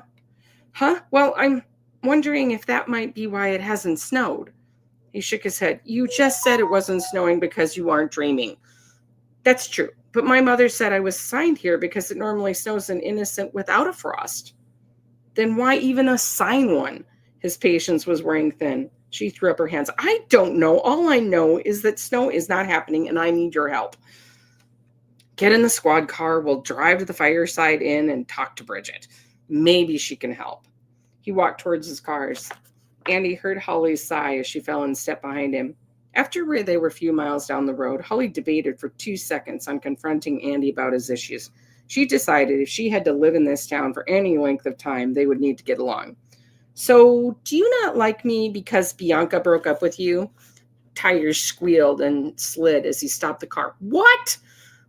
Holly looked behind them. Phew, no one was on the road. You heard me. Is your animosity towards me because of Bianca? How do you know about Bianca? Did she admit to dating a common bear, he said. She rolled her eyes. Please, I work at the Bear Tooth. There's more gossip there than Mabel's main salon. Do you know why the great Bianca broke up with me? Holly shook her head. She had no idea. Personally, she found Andy extremely attractive. Tall, dark, and handsome. Where was it? Tall, dark, and handsome. Even if she didn't already know, his personality alone was enough to indicate he was a grumpy old bear. Maybe his grumpiness and her cousin's ice queen facade didn't match. At our breakup, Bianca informed me Frost only mixed with a pure-blood fae. His voice choked out. She said that? Holly thought that it was pretty rude of her cousin to tramp on poor Sheriff Andy with her unfound prejudice. Yeah, I'm surprised you don't share the sentiment. I'd have to put myself in the extinction list. What do you mean? Jack Frost isn't even pure fae. He's not? No, he's one of a kind, so it'd be impossible to find a mate like him. Actually, his first wife was human. First wife? Yeah, Jack has had 4 altogether. Bianca's great-grandmother was wife number 2 and a mermaid. Jack was married to her the longest. That branch believes they should keep the line pure and marry only wind and water fae. Not that it matters. So your great-grandmother was a mermaid. He swirled his finger around. La-di frickin' da. My great-great-grandmother was Jack's first wife. Bianca's older than me. She's like my grandparents' age. He stared at her and looked as if he might speak. A honk behind them stopped him. Instead, he started moving the car again. They sat in silence for the remainder of the trip. Holly learned that the Fireside Inn used to be called the hotel. Apparently, Bridget Collins' late husband found it humorous to have the only establishment of its kind at the time named the hotel. She shook her head at silly humans. Except for the fireplace burning in the lobby, the inn was as quiet as they entered. I'm in the kitchen, came a shout from the back. Holly was happy Andy had brought her here. She hadn't had a chance to meet the elder woman yet, and she felt the warmth of the holiday and hearth when they entered the kitchen. The smell of kroomkaka reminded her of home. Hey, Mrs. Collins, Andy said. I've told you before, Andy. You can call me Bridget. Sorry, ma'am, that doesn't feel right. Seems disrespectful. Andy seated himself on a bar stool on the opposite side of the counter. Holly followed suit. Fine, fine. The woman continued pulling pastries off the hot iron and rolling them nimbly into cones with her hands. She nodded at Holly. And who is this? This is Holly Frost. She's needing a bit of guidance from you. Bridget finished her current pastry roll and wiped her hands with her apron. You're Jack's granddaughter. Great-great-great-granddaughter, Andy clarified. Mrs. Collins stared harder. The human line? Holly nodded. Good. I was like that side of your family. We were happy that you were available to take on Innocent. Your grandfather, Johann, was here in the 1950s and a well-loved member of the community. Thank you, ma'am. I'll let him know that you appreciated his time here. He doesn't work much anymore, Holly said with all sincerity. Bridget refilled a cup on the counter. Coffee? Yes, please. And Andy answered. No, thank you, ma'am. Holly didn't want coffee. She wanted to figure out why she was broken. Bridget passed a cup of coffee to Andy and leaned on the counter. How can I help you? She can't make snow, Andy announced. Perhaps she'd like to tell me? Bridget shot him a dirty look. Sorry. Andy hung his head and sipped his coffee. He's right. Holly wasn't sure why she felt the need to defend Andy. I've been having problems. My mother informed me that normally it snows here easily without a frost. Bridget seemed to be thinking, sometimes it does. Is that because you have a balance of elementals? Holly asked. Yes, Bridget answered. And now you're missing the Atlantean and a wind elemental? Actually, once you came on board, most of the elders took the holidays off. So you're actually missing some of the powerful fae as well. Holly turned to Andy. Are there any fae on the city council? Andy shook his head. This council is made up of humans, and of those, I'm not aware of any who practice the craft. I don't know how I'm going to make it snow. I don't understand. I've never had this problem before. Holly's head was heavy, so she settled it on her crossed arms on the counter. She wanted to cry. You're unbalanced, said Bridget. Holly lifted her head. I beg your pardon? You are out of balance. I can tell just by looking at you. Andy swiveled his seat in Holly's direction. You can? Why wouldn't I? I'm stressed. Why wouldn't I be? I'm stressed beyond belief, and I have a crush, Bridget added before taking a sip of her cup. Andy leaned in and whispered in Holly's ear. On who? None of your business. Holly sat up straight and pushed Andy away from her. Andy looked at Bridget. I think she likes you, Bridget said matter-of-factly. The fire elemental was going to be the death of Holly. She was going to expire from embarrassment. I think we need to go. Rather than wait for Andy, she just got up and walked out of the inn. Go after her. You can't be certain she likes me.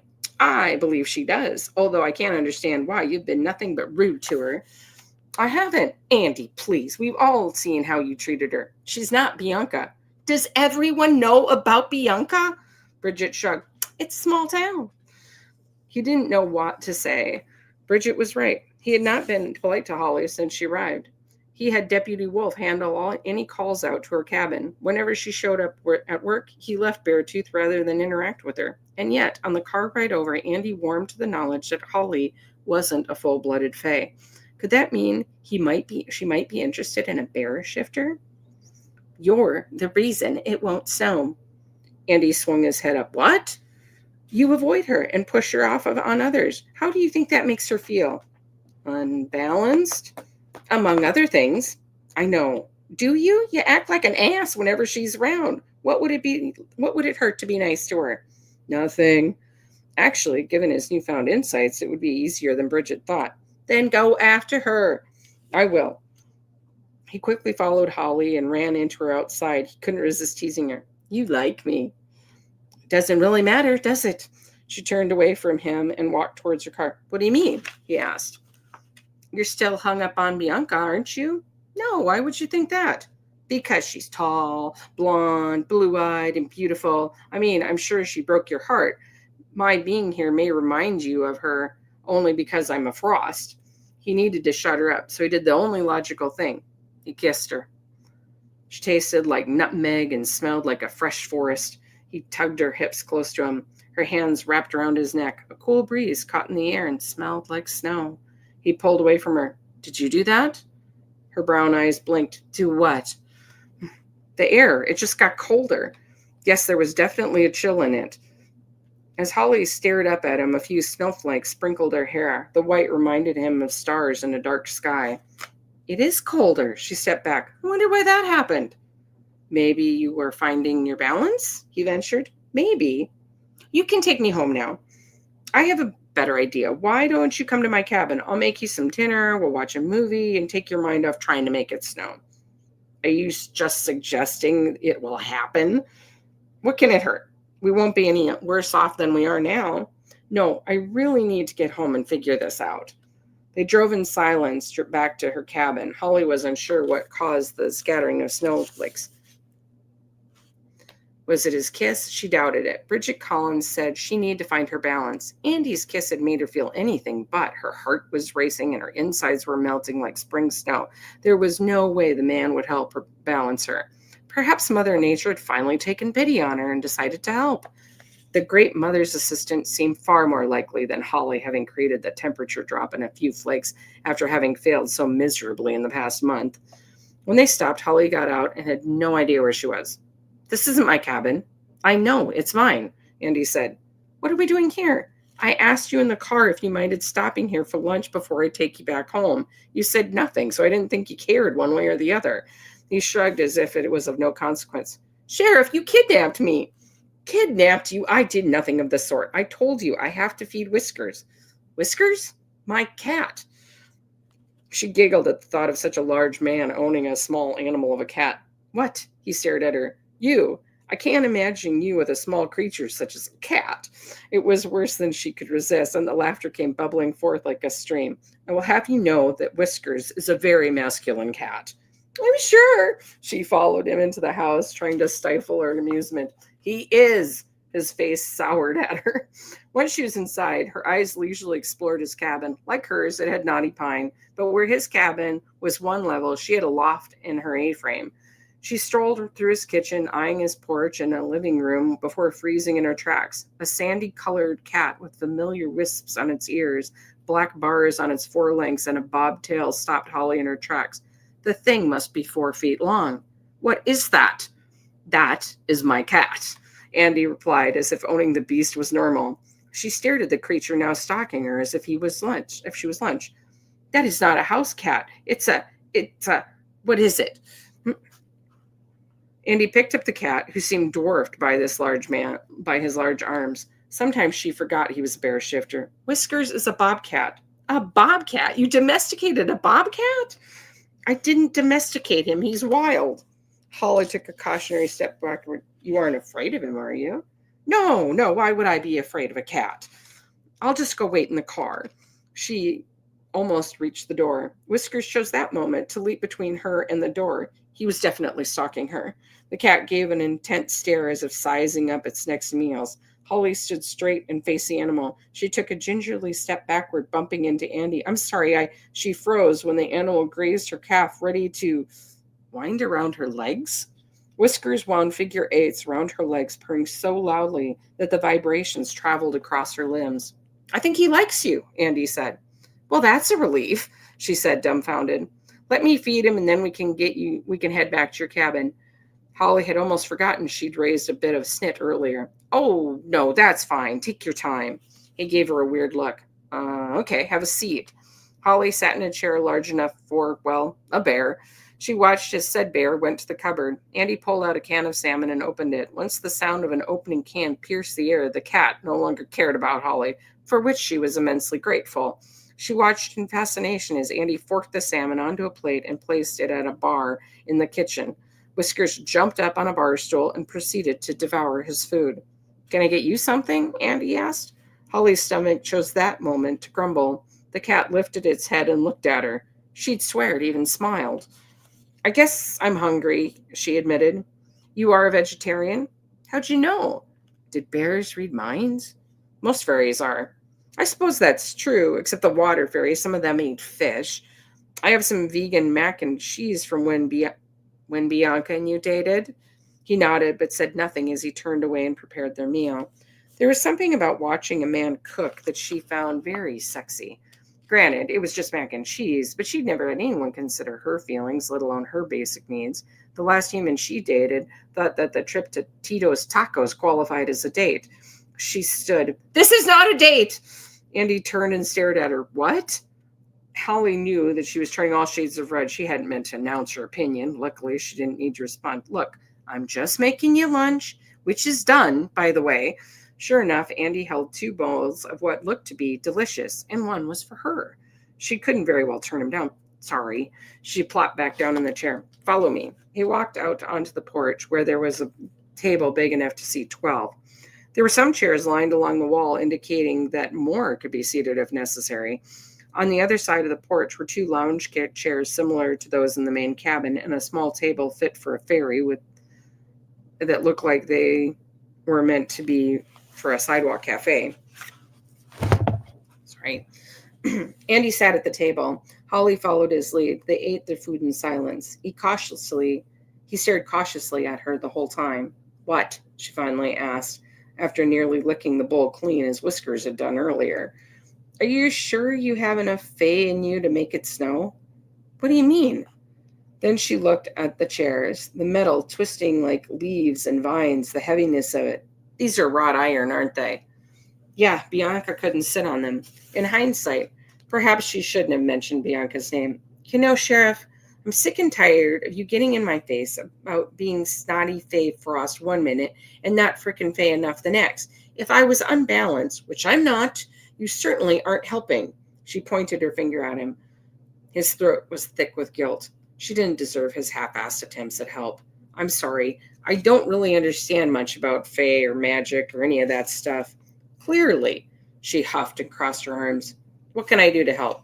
Besides calling back all the Fae from vacation and telling them I'm a complete failure, she leaned back in the tiny chair and rested her chin on her chest. I'm not doing that because you aren't a failure. How can you say that? It's the first day of winter. She stood, threw her hands toward the windows. Does that look like winter to you? No, but you have time. I do not. Did you hear me? First day of winter. Yeah, but humans are more forgiving. They want to finish their holiday shopping and are content to wait until the 25th or better, the new year. Oh my goodness, if it doesn't snow by the new year, I will have to go into hibernation. She faced the window, but her head was down. And he wasn't sure what possessed him to rise from the chair, walk towards her, and wrap his arms around her small frame, but it appeared to him as if she could use a bit of his strength. Holly leaned back against him. I don't know how to fix this, Andy. She'd used his given name rather than her sheriff. He kissed the top of her head and whispered, Don't fix it. She turned in his arms. Don't fix it. How can you say that? You of all people can't go into hibernation cycle until the temperature dips below freezing. How do you know that? I grew up with bear shifters in Alaska. You did? Yeah, my cousins. He gripped her about the shoulders. Did you say cousins? Yeah, my mother's a bear shifter, although she's polar and they don't really hibernate. She ended on a squeak as he lifted her up and carried her to the living room sofa before settling her down next to him. Andy. There was his name on her lips. What are you doing? You're a bear shifter. No, I'm a frost. We don't shift. The frost blood is stronger than shifter? Yes, frost blood is stronger than shifter. She smiled at him. He couldn't resist. He gathered her into his arms snugly and dipped his head to capture her lips. Oh, goddess. Andy was kissing her again. Her balance shattered with his hunger. He moved his mouth over hers in slow, devouring kiss. His arrogance that she'd do nothing was maddening, and yet she found this soothing. How many times had she dreamed of being crushed in his embrace? How devastated she was when she'd find out Bianca had gotten to him first. Andy broke off the kiss. Holly, what's wrong? She barely managed an answer. Nothing. Do you always purse your lips into a thin line and frown when you kiss, or is it just me? No. It's not you. It's Bianca. Excuse me? He pulled away from her. I was just thinking how she got to you first. Are you jealous? He winked at her. No, it's just that she seems to ruin everything she touches, except for, of course, snow. He stood. So I'm ruined, damaged goods. No, don't get your fur all ruffled. I don't mean it that way that you think. If anything, she ruined me for you. He gestured between them. I don't follow it. Admit it, you don't like me because I was a frost. His head hung low. I thought you would be like her. That's what I mean. I guess I'm sort of thankful you aren't still hung up on her. Suddenly, he was kissing her again, crushing his lips against her, silencing her. She pushed back against him. Stop that! He leaned back, giving her a devastating smile. I don't know. It seems to be an effective method to keep you from spouting drivel. Holly agreed with her cousin. Her cousin was drivel, so she changed the subject to their current problem. What about the snow? Looked out the window. Seems to be managing itself out. Sure enough, there were a few sprinkles floating outside. Holly walked to the window for a closer look. It wasn't really snowing. The flakes were translucent, but they were coming down enough that perhaps it could qualify. Andy came to stand beside her. Perhaps you've been overthinking it and stressing myself out, she agreed. Do you have to get back to your cabin? Why? I thought perhaps we could have popcorn and watch movies. Oh, WOOF plays those holiday movies this time of year. Would he watch one of those small town holiday movies with her? He shrugged. Okay. Andy walked a few steps to the kitchen to make popcorn.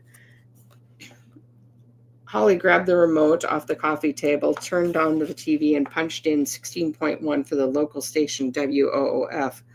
One is already playing. Oh, this is a cute one. Santa's Snowbirds.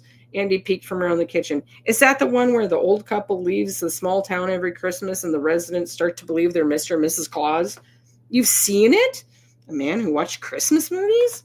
A few times. My mom likes those movies too. Hey, do you want hot chocolate? He hollered over the popping corn. Yes, please. Might as well ask her if she wanted a Matty Petty with massage. Once Holly settled in with her cup of hot chocolate and a bowl of popcorn between them, the air took on a chill and she shivered. You can lean in if you want. Andy lifted his arm and nodded to his side. She paused. It was tempting, but... Or there's an Afghan my mom made on that chair over there. Holly set down the popcorn and the hot chocolate and then picked up the throw. I'll curl up next to you if that's okay. He smiled wide. That's more than fine. And Holly spent the afternoon watching movies and sipping hot chocolate while curled in Andy's arms. Their fingers touched when they both reached for the popcorn. Andy made a game of kissing her when the heroine would kiss on the screen. He missed one, and she would say so, but she looked up and found him sleeping. Rather than wake him, she snuggled closer and listened to his rhythmic breathing before she too succumbed to sleep. Andy woke with a stiff neck. He went to stretch, but found his arm wouldn't move. It was wedged between the couch and Holly. He lifted it to curl the appendage around her shoulder. She stirred, and after a bit of struggling, finally opened her eyes. Andy? I'm here. What time is it? Holly rubbed her eyes. He glanced at his watch. Just after 8. She stood up. Oh, no, I better go. I don't think that's possible. He reached for her, but succeeded only in grabbing handfuls of hair. What do you mean? She frowned. Look outside, Frost. She rushed to the window. There must be 2.5 feet out there. He walked to her side. That would be my guess. Oh, no. I went from no snow to trapping people in their homes. No one is trapped. He wanted to reassure. The locals love snow. Now the bears can hibernate. The wolves can start up their dog sled business. The rinks can open. You did a good thing, Holly. The temptation was too much to resist, so he gave up and hugged her. She gave him a weak smile. I guess you can finally hibernate. I can, but I found I don't need to hibernate. You don't? No. I just needed a little frost, Andy said before dipping his head and capturing Holly's lip. She teeted, You aren't helping my balance. He swooped her into his arms. Don't worry, I'll catch you. Maybe that's all I need, she replied. And that is Snow by Any Other Name. So that is available wherever you get your books. And if you want, it's actually, if you have Smashwords, it's free on Smashwords until the end of the month or whatever. So, all right. Let's see. Next up, and I totally forgot to put my own banner up. That's what happens. Rachel is going to be our next guest. So, unless anyone has any questions about mine, let me go peek over here. Nothing. All right, good. Just lovely comments. Thank you. Our next person up is going to be Rachel Simpson. So I will. Rachel, if you want to unmute and tell us a little bit about yourself and what you're going to read, we'll roll right along here. Absolutely. Thank you. And I just got to say, I so enjoyed that story. That was so fun. So I'm going to be reading also a short story. It's Dragon's Calling, which is, I call it book 0.5 in my Legends of Hartura series. So it's the prequel. And it is available now. If you sign up for my newsletter, you can get it for free from my website, rachelsimpsonwrites.com. And you can find it at most ebook retailers as well if you prefer to read somewhere else. So without further ado, I'll go ahead and get started on it. To say a little bit about it. So this is about a young dragon who dreams of becoming a guardian. And the guardians in this world are the dragons who are stewards of magic of the land. And so it's her story because she wants to start training and she keeps getting told no, but no one will tell her why. And so we'll follow her journey. So we start with Eladin, who is an elemental. So like the drip, drip, drip of water creating cracks in his limestone, the visions had come. For a faint unease at first, then stronger. Rocks tumbling, trees crashing. The mountains falling, nipping at his awareness until they grew so fierce and undeniable they bowled over his senses like an avalanche. Now, Eladin paced the deep caves of the mountain, searching for the source of his distress. If he'd been mortal, made of flesh and bone, he'd be panting now, clutching at a chest where a heart raced from fear. But he was no mortal. He was elemental, one with the stone and yet aware of existence beyond its boundaries. His only heart, the heart of the mountain. Mutable in form, he stood as a creature of luminous smoke and glowered. An elemental? Afraid? What have I come to? First flame help us if even the stones fall to fear. He paused, tendrils of ether settling around him as he calmed himself. Awake, he could feel the thing behind the nightmare. He just couldn't find its source. There was a pricking, gnawing sensation of wrongness. The very stones trembled. He needed them to calm, needed to ease their pounding at his senses so that he could see what frightened them so. Moving to soothe them, he shifted form. Like 1,000 pinpricks of light, he flew through the mountain's core as though it were no more substantial than air. Brushing each layer of rock, Eladin shushed and soothed, but the stone would not ease. Stretching out his energies, he flowed into the upper layers where the rock slides and glaciers could change the face of the mountain, if not its heart. A sleepy note reverberated a question from the elemental of the high peaks, still resting in the deep silence of winter. He withdrew before his touch could spark true wakefulness. Let one of us rest. Next, he sank to the deepest layers of limestone. He felt for the telltale quivers, the quickening of hot rock waiting to burst forth and taste the air. He felt only deep acceptance, that eternal patience of the earth below him. No, that's not it either. He listened to the rock that was him and yet not him, flowing lengthwise through the stone. At each point, he found a quaking, fearful note in it. Then he felt it, a slight increase in tension wherever water flowed. The quavering of fear was so high-pitched he hadn't felt the difference at first. But checking again, there it was. He probed further, feeling for what about the water could bring such fear to the limestone. It eroded, that was usual, expected even. Water reshaped stone into stalagmites and stalactites. That was usually a peaceful partnership, a dance between the stability of stone and the perpetual movement of water. This fear was something new, something he had not felt before. He listened for a water elemental without much hope. As a rule, they did not speak to him, particularly not in early spring when they were full of their own journey and never in the same place long. Finding silence, he felt into the water as best an elemental of stone could do. But it seemed like it flowed as usual, frozen in parts, swelling in others, like it always did when the spring melt began. But everywhere he searched, snatches of nightmares echoed back. Mountains falling, stones grinding, the valley laid to waste. The deep patience of time had shaped him as it had shaped the mountains, and he recoiled at the scenes of destruction. Stone should never move so fast. Whether it was just a nightmare or a vision of times to come, with the scenes of devastation so complete he could not, would not ignore it. He was the heart of the mountain. His duty was to preserve the foundation of his home.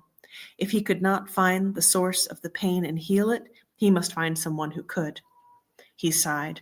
I must go to the dragons. Quick-changing, short-lived, even born of the first flame, their nature chafed at him. How could such a creature come to have so outsized an influence on the turning of the world? He harumphed, and the rocks in the deep crevices rumbled in agreement. Dragons, meddlers. The last time a stone elemental had to ask the dragons for help had been 3 millennia back. He shuddered at the memory. The grandam of the current guardian had watched over the valley then. A lightning strike had set fire to an old dead tree. It had been a dry year, and the fire quickly spread through the tree's roots and into the heavy layer of loam wedged among the boulders. It burned for days. The elemental of that stone, a sandstone being who spoke with a voice like 1,000 skittering pebbles, had pleaded with the dragon to put out the blaze. Send rain, carry water, or redirect the brook, she had cried. Anything to stifle this heat.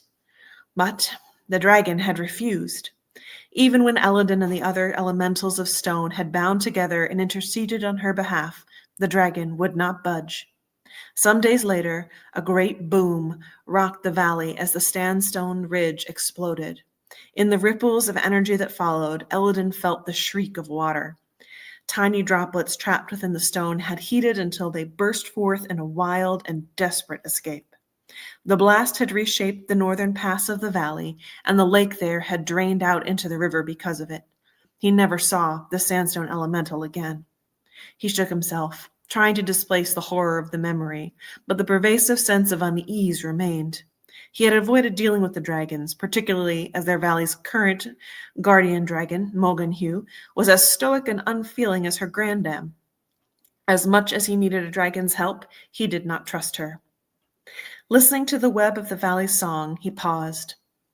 He did not feel the guardian's presence. He listened again. There was always a dragon in Fanayag. But no, his senses did not lie.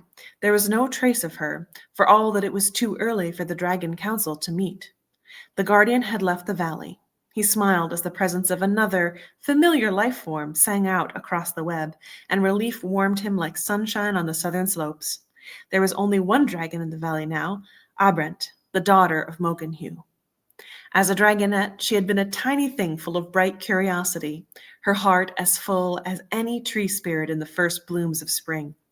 He had often left his locust then to visit her nest and tell her tales of stone and the mountains and the movements of the earth.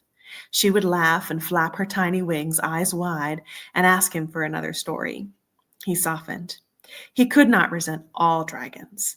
For all that she had moved quickly, Abrent cared for the valley with a full heart, and she knew him. She was one dragon whose sensibilities he could trust. He began to pull in the great breadth of his being, specks of light coming together in a single luminous form. He ascended from the deep caves, passing through the layers of limestone to a rock outcrop midway up the mountain slope. Feeling the cool movement of open air upon him, he stepped off the rock to walk the land. He would go to Abrent and make her stop whatever threatened the mountain. He must, for if his visions came to pass, they were all in grave danger. Chapter 2. Abrent. Abrent stretched out upon the great rock, her favorite stargazing place. Her sapphire scales glinted in the pale moonlight as she breathed in the delicate melody of starshine. She was alone tonight. Her mother had flown across the mountains to join the Dragon Council. Unusual in early spring, as the dragons usually only gathered at midwinter when the land slept and their song was needed least. But as for so many things, Abrent's mother offered no explanation, and Abrent had long since learned not to ask. Her mother had assured her she would only be gone a few days, 3 at most. It was the first time Abrent had been trusted to stay alone, the sole dragon to watch over the valley. Though her heart had swelled with pride, it did little to salve the frustration she felt at not being permitted to begin her formal training. She wanted to become a guardian, like her mother and grandmother before her. She wanted to learn proper dragon magic, not just the basics she'd been practicing since she was old enough to leave the nest on her own.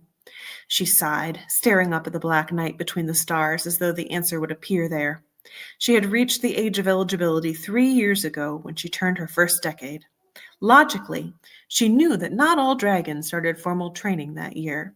Still, she had asked, and her mother had merely stared into the distance, answering enigmatically that time is not yet ripe.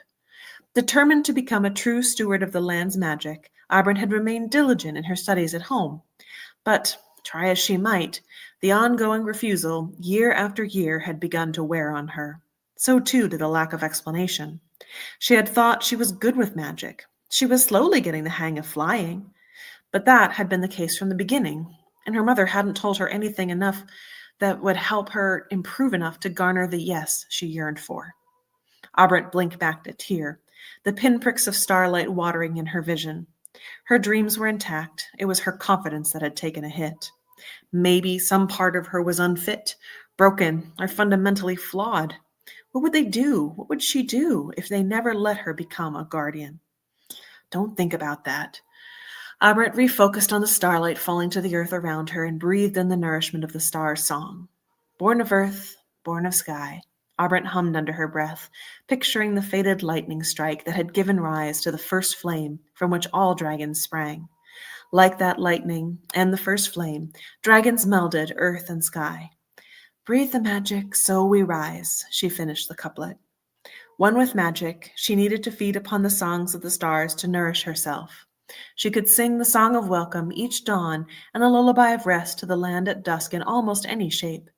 But should she be called on to do more for the valley, if there was any real trouble, she would need the full strength of the cosmos at her back. Born of earth, born of sky, she breathed in. Breathe the magic, so we rise, she breathed out. But try as she might to focus on the stars, her rebellious mind kept returning to the mystery of her mother's refusal. She sighed, letting the couplet go, and laid her head down on her outstretched forelegs. Other dragons had started training later.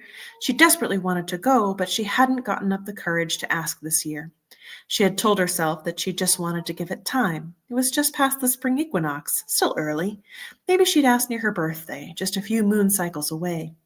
But here, in the dark of night, on her own with her own thoughts, she was uncomfortably aware that part of her didn't want to risk being turned down again. Trying to put the painful realization out of her mind, she rolled over. Extending her wings out flat to her sides, she let her underwings soak up the twinkling lights of the stars. Maybe she would sleep like this for her last nap of the night. She let her mind drift in the night's embrace, the hum of the cosmos lulling her senses until a thrumming, urgent vibration brought her to sudden wakefulness. She rolled to her feet, head questing from side to side as she tried to pinpoint the new sound. There. She turned to see a spindly figure, undulating like luminous smoke, step out from between the trees. She recognized him immediately and smiled. Eladin, she said, what brings you to the upper reaches at this hour? Have you come to enjoy the starshine with me? Abrant, he started, his form shifting from side to side in a way that seemed almost anxious. She had never seen him rattled. It unnerved her. Her whole life, Eladin had been as steady as the mountains. She couldn't count the number of times he had counseled her to have patience, to be more like the stone of the earth. Seeing him like this made her skin prickle. An ominous cascade of clicks came as her spine scales stood on edge, echoed by the rapid crescendo of her heartbeat. She swallowed, trying to keep her voice level. What's wrong, Eladin? She asked. I know you are young yet, Abrant, but you are our dragon. The moving wisps of his glowing form settled into a stern visage. You must come and see. I think something is amiss in the waters that flow through my locus. The limestone quivers so. In the morning, you must come. Abrant frowned. She hadn't sensed anything off in the valley. Problems with water, though, that could be serious. They could destabilize the well-being of the plants and animals. The whole web could fall. She did not want to be responsible for that. She swallowed, claws gripping the rock with unease. Focus, she told herself, calling back her early lessons. Start with understanding what happened. When did you first notice it? Eladin paused, the tendrils of smoke flaring as he cocked what served as his head to the side. I think it began slowly. I was not sure at first, but over the last few days I have felt it growing, stronger and stronger. All right, said Abrant. The dawn is coming soon, and I must greet it, for Mother won't be back by then. But after that, I'll come and investigate. Thank you, Abrant, he said, bowing his head.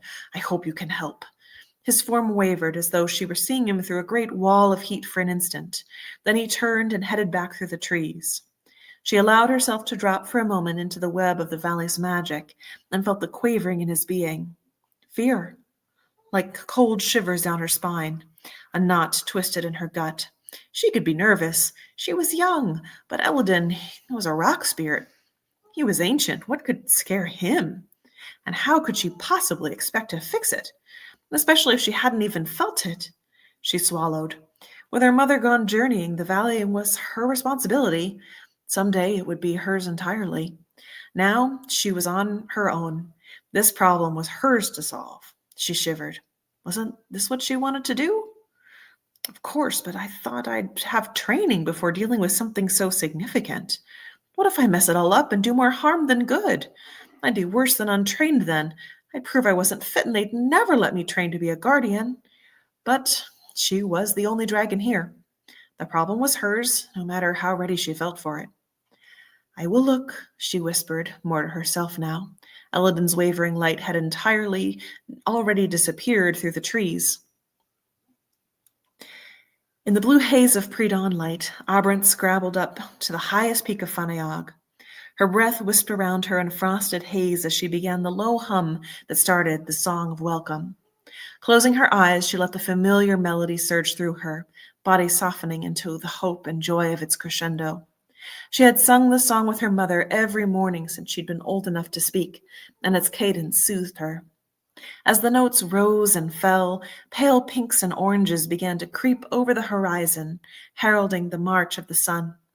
The song swelled, and she let herself lean fully into it, wings outstretched, voice trilling.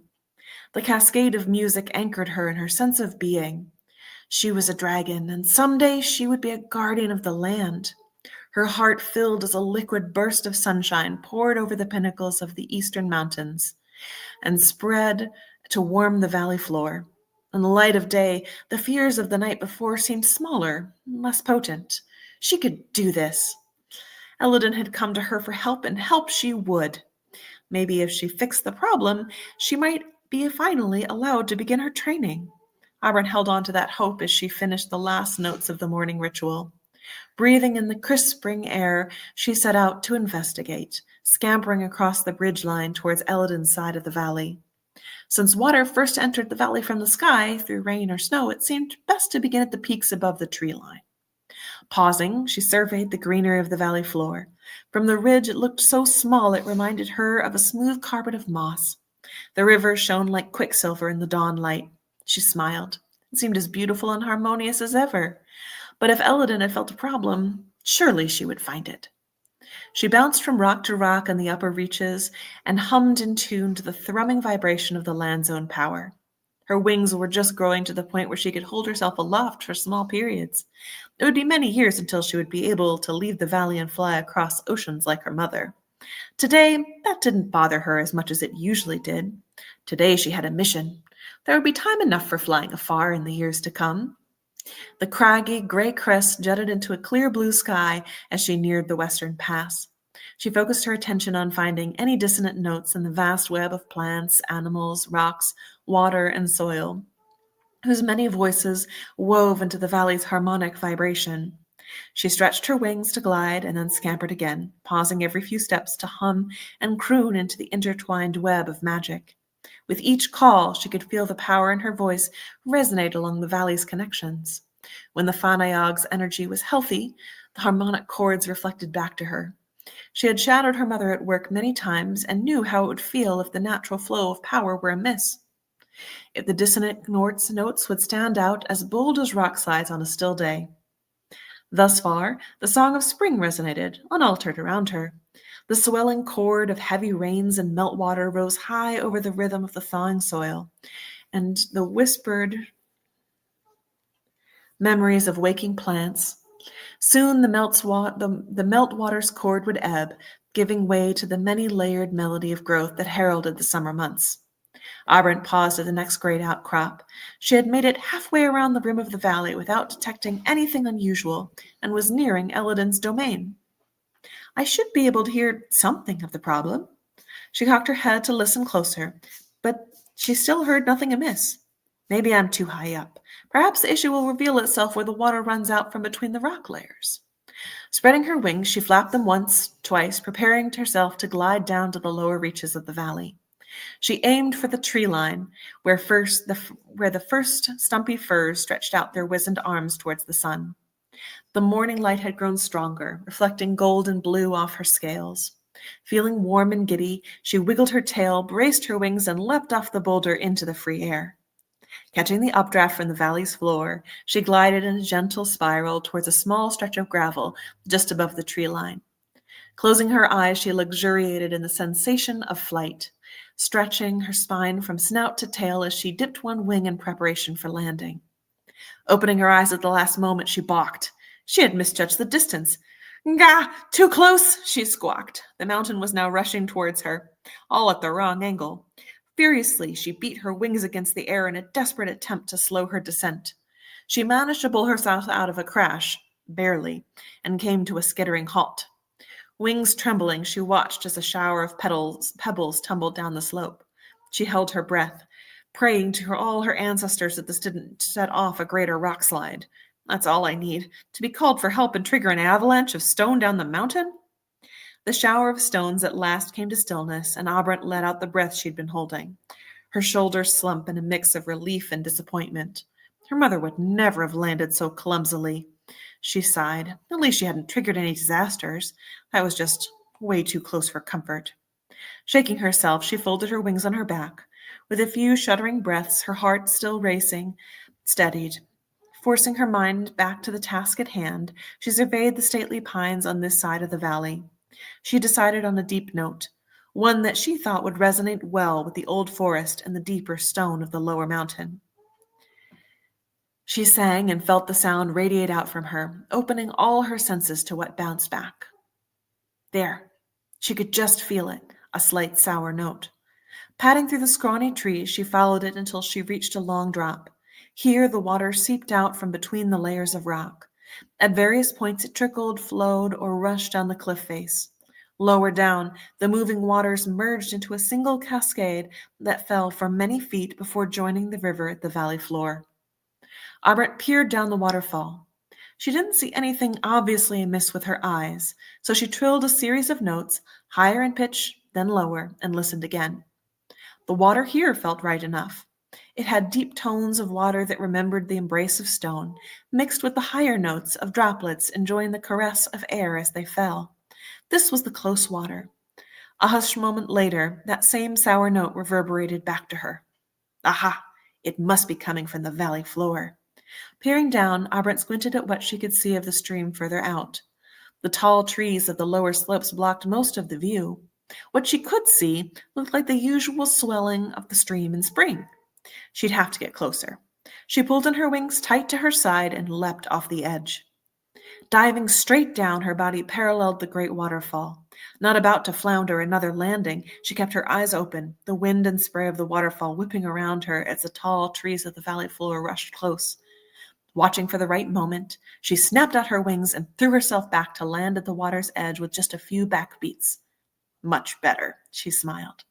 Cocking her head to the side, she listened. The sour note was louder here. She could hear it without even trying to listen. She'd never felt something so dissonant in the valley's waters before, and the ache of it made her teeth hurt. Her gut clenched, and she found herself gripping the rock on which she stood with taloned claws without intending to.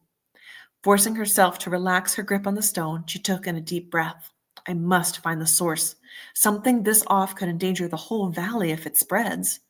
She stood still for a few moments. I need to move. Another few breaths. She realized she still wasn't moving. Bracing herself, she shook her body from head to tail tip, breaking the grip of the jarring notes. She was the guardian today, and she had to find an answer. She had to solve it. Releasing the rock, she stalked along the water's edge and examined its flow. In this part of the mountains, some ancient glacier had deposited enormous boulders on the lower slopes. They forced the water to flow between them, which over time had cut deep into the rock bed.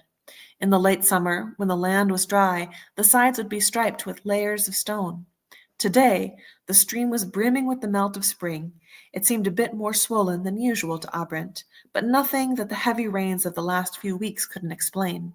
Nothing so severe as to explain the dissonance that pounded at her senses. Peering around the next bend, she saw a great tree lodged between two boulders. Water from the swollen stream backed up behind it, pouring in a fairly thin sheet over its massive trunk at one end. Surely not, she edged closer. Surely this couldn't be the source of such discord. Trees fell and flowed down the river all the time. She cooed a soft trill to better hear the nearby threads. The discord was definitely louder here. She padded upstream a few places and cooed again, hearing the way the melody of the river seemed to warp around the strange notes. The canyon was responding to the dissonance, but not the source of it. To be absolutely sure, she scampered to the fallen tree and bounded over one of the boulders that held it trapped in their embrace. Downstream of the lodged trunk, the water was shallower than she remembered it being in the past. With the stream forced through one section of the tree, the water now spread out across a scattering of smaller stones that had made their way down the mountain over the years. She could see fish swimming amongst the rocks, warmed by the proximity to sunlight. She trilled and cooed again. Reverberating back to her senses was a change in the land's melody that was akin to the water upstream, a sense of notes weaving around the discord. It was the sound of the land responding to change, but also different. Here, the changes had a lilting quality to them, one that almost reminded her of something, but she couldn't quite place it. It gave her pause, though. The wrongness that felt so strong just a few paces back felt less like a poison to this water. Suspicions coiling inside her, she half hopped, half flew to a boulder just upstream of the small fallen tree and surveyed the scene with both her eyes and her magical senses. Looking upstream from this angle, she could see that a pool was forming at the bend in the stream, and the sound of the warping notes seemed to emanate from this place. She stepped closer. The narrow crevice in the mountain stone where the water flowed was limestone, Elladan's limestone, rock slides. She moved to where the stones overhung the growing pool. Leaning over the edge, she peered at the place where the water met stone. There, eddies and whirling vortices of water beat against the canyon walls as the rushing current was thwarted by the great tree. Given time, this tumult would eat away at the limestone. It was a softer stone, and it formed a great part of the mountain's base. She gulped, the knot tightening in her stomach. Even a change as small as this could create caverns, collapse stone, eventually reshape the mountains themselves. If the limestone was washed away, what would happen to Elladan? With a shudder, a memory came back to her unbidden. 3 springs back, there had been a mudslide on the far side of the valley. A whole section had dropped off in a single instant, wiping out a stand of old-growth ash trees. She recalled the anguished cries of the elemental whose locus had been those trees. They had been caught unawares and suddenly found themselves in a field of fresh, raw earth instead of a mighty stretch of ancient wood forest. Her mother had sent her away rather than let her watch whatever happened next, and the sounds of that elemental's cries had haunted her dreams for weeks. She shuddered and blinked back tears as more memories flooded her mind. Elladan's luminous face popping up over the edge of the nest when she was just beginning to see the stars. Her little claws trying to grasp the wisps of light that made up his corporeal form, only to laugh when they moved around her rather than be held, leaving her scales tingling with the deep magic of stone. The stories he told her, and the way they helped her feel at home in the valley, with the stone her foundation, and the mountains holding her in their embrace. He was more than just an elemental. He was family. Then the thought struck her, if the limestone eroded, the mountains too could fall. Her breath caught, the shock filling her at the idea, panic on its heels. Nerves searing white hot, she felt the rush of blood and fire in her temples, the discord, the wrongness, the change in the water's flow. It didn't just threaten her friend, it threatened the very core of the mountains, her home. I'll stop there. So we're hitting the end of time. And if you want to read the rest of the story, you can find it on my website at rachelsimpsonwrites.com and on most places where you can get ebooks. Thank you. Thank you, Rachel. That was lovely. Absolutely lovely. All right. The last reader that we have is Daniel Waddle. And I don't know if he's going to be able to work his camera there.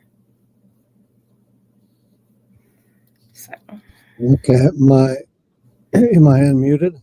You are unmuted, Daniel. So Okay. you do not have a picture, but that is okay if you don't want to have a picture on. No, I want a picture. I just don't know if I'm smart enough to make it happen. Oh, yeah, it might be. Are you calling in from your phone or something? No, I'm on a computer.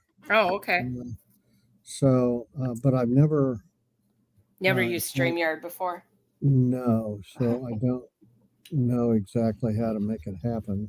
Okay. Well, that's fine. You don't have to. I mean, it'll be mostly audio for a lot of people that will listen anyway, so that will be okay. So, and you are going to read 1 or 2 stories, you said? I have 2. Okay. If you want to put up with them. Yep. Yep. Okay. Let me start. Let me kind of tell you what this is about. A friend of mine, who is actually my daughter's father-in-law, told me some stories, and we talked about them and asked if I would write some of them up. And so I did. And we've never published them. We had thought we might put together a whole book of them illustrated. And they deal with a character that calls himself the soul of Santa. Okay. So let me start with kind of a foreword that may give you some sense of it, and then to make some sense of what I'm reading. The varied names, St. Nicholas, Father Christmas, Papai Noel, Père Noel, Hotiocho, Old St. Nick, the Jolly Old Elf, Santa Claus. The countless myths, legends, and Christmas stories across cultures and centuries. The kindly sprite appearing differently in different times and places, behaving differently in different cultures, yet common across time and place, in essence, some combination of the human, the magical, and the divine, something that might be called the soul of Santa. These stories and illustrations seek that soul in a certain time and place, in a particular family and its experiences. A Black family in an American city somewhere in the Northeast in the 50s and 60s, a time when Black families were struggling to find a new place in American society. Those times and this family give context to these stories, but the tales are not, at least ultimately, about either. They are about something that transcends time and place and even this family. Hope in the midst of hopelessness, a quiet hero in whom everyday people can find their spirit and their power, and a choice for the days beyond a holiday that comes but once a year. The transcendent, however, finds its truest expression not in the grand world of lofty figures and unapproachable saints, but in the mundane lives of normal people with mundane struggles and joys and sorrows. So it is with this average family and its encounters with something, well, eternal. And so it is with these stories. They are composed, like our lives, of the mundane and the exalted, the secular and the sacred, the trifling and the sublime. The discerning reader may find in them reflections of everything from the Gospels to Charles Dickens to James Baldwin to Toy Dericotte to, yes, even Charles Schulz. The wise reader, however, may find in them a reflection of self in the world as it is, and perhaps a window into the soul of Santa. This was the first story, Tommy and the Soul of Santa. The window panes chattered in the wind, and sleet tapped against them, softly at times and then insistently as bitter gusts swept across the house. Tommy huddled down into his blankets and tried not to move so that he would not touch the cold parts of the sheets. The old rattling furnace could not quite keep up with the cold northeastern winters, even in his tiny room. It was Tommy's 9th Christmas Eve, the 6th that he could actually remember, and first in this room since he was a baby. He and his brothers and sisters normally shared rooms, but each year one got to have this room alone for an entire 12 months, and this was his year. Tommy would have liked to have been excited about the coming Christmas morning, but he just could not look forward to it. It would be a white Christmas, just like in the greeting cards, but Tommy knew this would be a colored Christmas, and worse, a Thursday Christmas. Those were the worst. They were nothing like the Sunday Christmases when his dad would come home from the road and the Friday paycheck would allow his parents to buy one of the leftover Christmas trees that the Goodwill sold for pennies on the dollar on Christmas Eve, along with used toys the white kids had tired of and given to their mothers to drop off for, quote, less fortunate, quote, children like Tommy. Sunday Christmases had dinners with meat instead of the rice and beans that always came at the end of the week when the paycheck had run out. No, this would be a Thursday Christmas, with Dad still out hauling his rig full of cargo from Ohio or Kansas or some other place Tommy had never been. Mama had already told the children that no extra money remained to buy a tree this year, and of course that meant no toys. Tommy was too old now to believe in some jolly Santa Claus with rosy white cheeks and a bright red suit and a bag full of toys. Tommy knew that Santa Claus was really Dad, and toys and trees came only on beginning of the week Christmases. And even on Monday and Tuesday Christmases, which usually had the little trees and a few toys, Dad could not be there, so they stopped feeling very Christmassy a long time ago. A gust of wind slapped at the window again, and Tommy huddled even further down into the blankets. A white Christmas. What a stupid thing to want. Why did Christmases have to be so white? A white Santa giving shiny new toys to white boys and girls in warm houses with roaring fires and beautiful trees sparkling with ornaments, while the colored kids waited for the leftovers, often getting not even those. Who cared about a colored Thursday Christmas? Tommy's throat suddenly ached and he let out a quiet sob, but he buried it in the pillow so his mother would not hear him and come to find out what was wrong. He was too old to be crying about the empty disappointment that had enveloped him. If his siblings found out, they would never let him forget it, especially his brothers. Po Tommy, they would say in those infuriating sing-song voices they always used when he was acting like a baby. They would laugh and ask him if he was going to cry again. His brothers were not mean, really, but to hear about his lying in bed crying in self-pity was something none of them could let pass. That was something only little crybaby boys did. Tommy pulled the covers over his head and stifled the ache until he finally fell asleep. The cold crept through the blankets and made his sleep restless. His dreams were restless, too. The sleet continued to tap against the glass, sometimes moving him to that place of almost sleep, where he was not exactly awake, but not exactly asleep either. Soul, someone whispered, and Tommy's eyes opened. The wind was whisking across the glass, sounding at first like the voice he had just heard, then changing into a whistle before dying back down. Tommy closed his eyes and slipped back into his troubled dreams. Soul, came the whisper again, and Tommy sat up, holding the blankets and the old bedspread tightly against his chin. He surveyed the room, but he was still alone in the cold darkness. He stared at the door until he could make it out, but it was shut. It was not one of his brothers playing with him. Besides, they would never try to scare him at night. He flopped back into his pillow. Stupid dream, he thought. This time it took longer to fall asleep, but he finally made it. Soul, someone said, and Tommy's eyes flew open. Sleet was still slapping against the windows, and the wind still rushed over the house, but the room was different now. It was warm, and a soft yellow light played on the wall and on the glass, and a crackling sound came from somewhere. Tommy sat up again, slowly this time.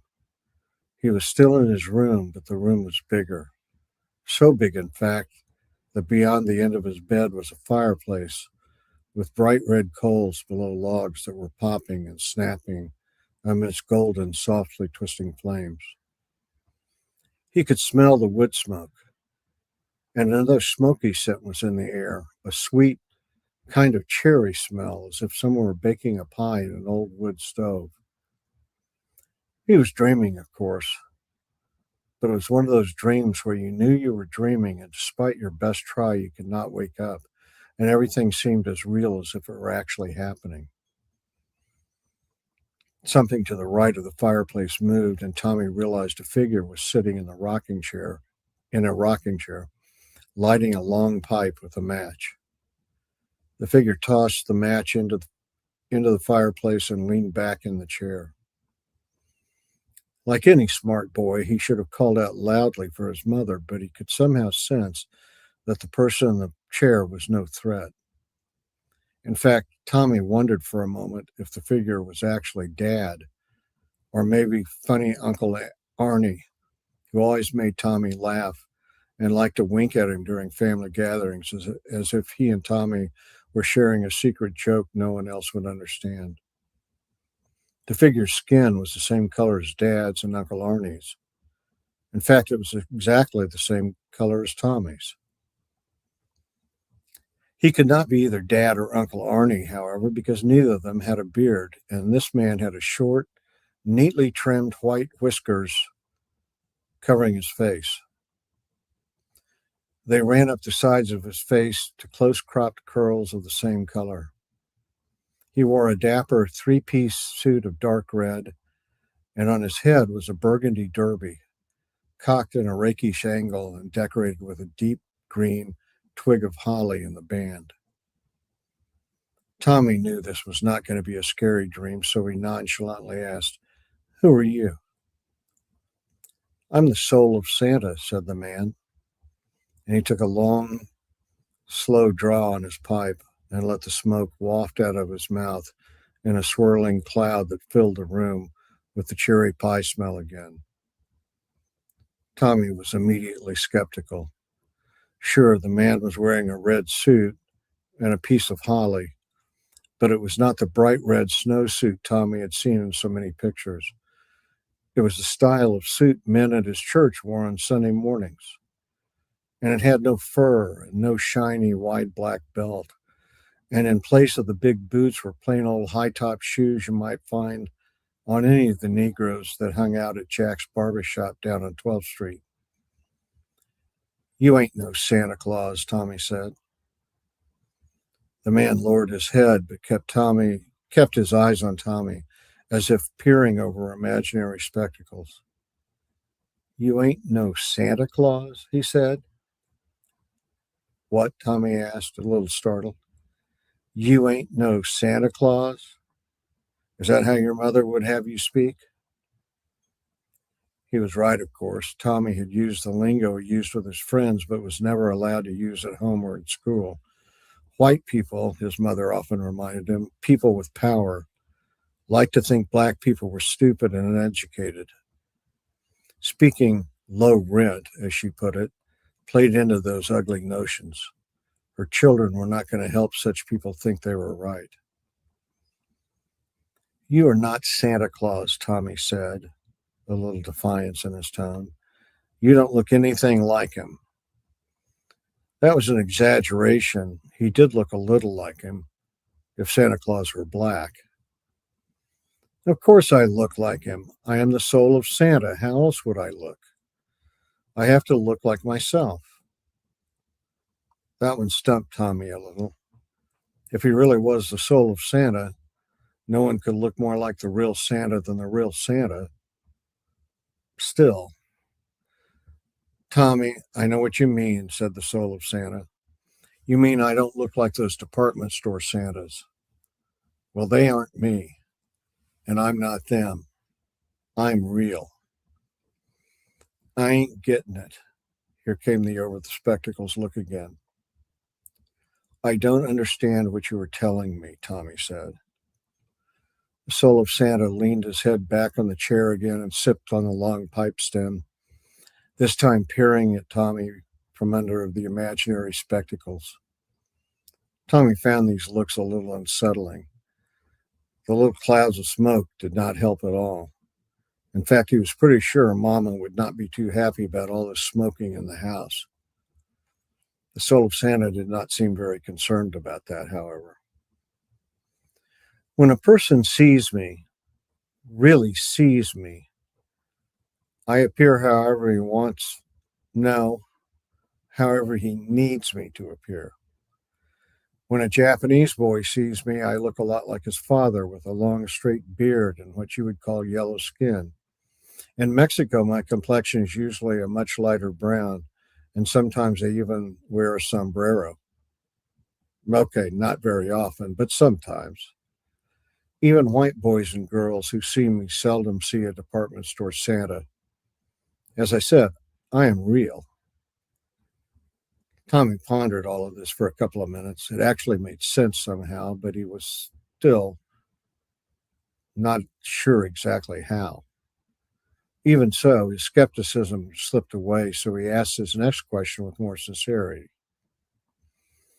Why is it, then, that no one ever draws you the way they see you? Why do they always make you look like the department store Santa? Well, those are adults who have never actually seen me, or if they have, their bosses won't let them draw me as I am because they think those pictures would never sell. The soul of Santa rocked back and blew out some more cherry pie smoke, and then he chuckled a little as reflection from the fire danced a little in his eyes. So, said the soul of Santa, what do you want for Christmas this year? Tommy's throat caught again, just as it had earlier when he first went to bed. This time, however, he was not thinking about Christmas trees or toys or even missing his dad. He was thinking about how hard it must be for his dad to be out on the road, away from Mama and his children on Christmas. He was thinking about his Mama and how lonely she must feel on Christmas Eve when Dad was gone.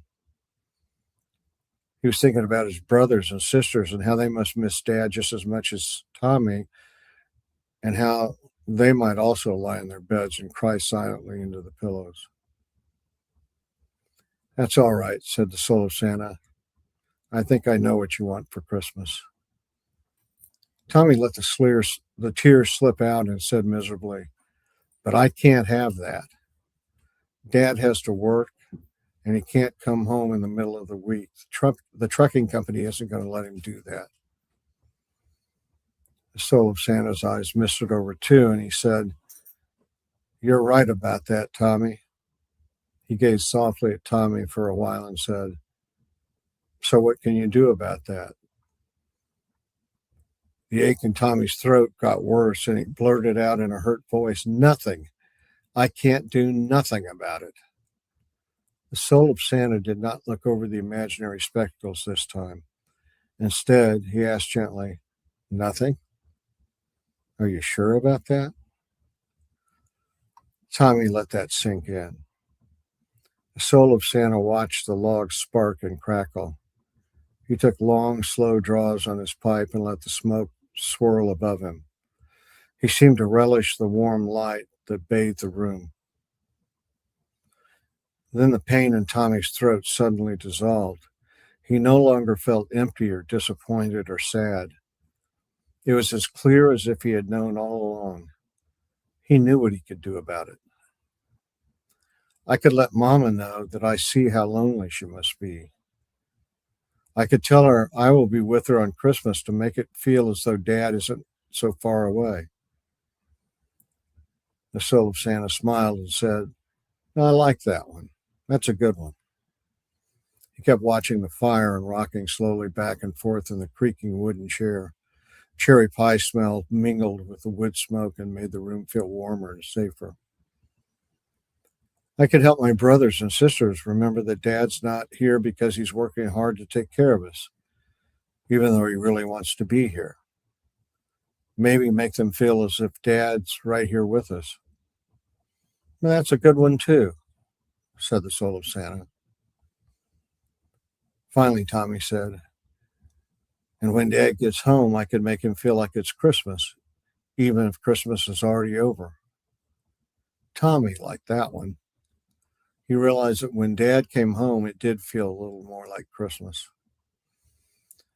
The soul of Santa stopped rocking and leaned back in the chair. Something between a chuckle and a laugh slipped out of him, and he took another long draw and then turned to Tommy and gazed at him through the swirls, studying him. You know, Thomas Hughes Clayton, he finally said, I believe you have soul. Tommy's middle name meant soul, and he wondered for a moment if he was being teased. But it didn't feel like teasing. It felt good and right. Then the soul of Santa said, I think you had better get to sleep. It'll be Christmas morning before you know it. Tommy immediately felt as though he could no longer sit up, and he lay slowly back onto his pillow. A pleasant dreaminess came over him, and just outside the dream, he felt someone tuck the covers up tight around his shoulders, and he heard a quiet whisper say, Merry Christmas, little soul. A few hours later, a loud thud jolted Tommy awake, and his elbow and knee hurt, and he felt the cold of the floor through his pajamas. He looked up at the high bed, which was not really very high, but when you're 9 years old, every bed seems high, especially when you've just fallen out of it. He sat up and pulled the bedspread off the bed and wrapped it around himself. The little room looked just as it had when he first went to bed, except now it was flooded by a bright gray light. It was still cold, but the cold did not seem as bad. The wind still slipped past the windows, but the sleet had changed to huge feathers of snow that nearly obscured the big tree as they came down. There was no fireplace and no rocking chair and no soul of Santa. But there was still a whisper. He could not hear it yet, but he could feel it curling up from deep inside like the smoke from that old pipe. Finally, it slipped past his lips, and he heard himself say, "Santa." There was no response, and he whispered again, "Santa." Again, no one responded, but he realized that he did not need a response. And that is when Tommy whispered, almost silently, "Santa, it's Christmas."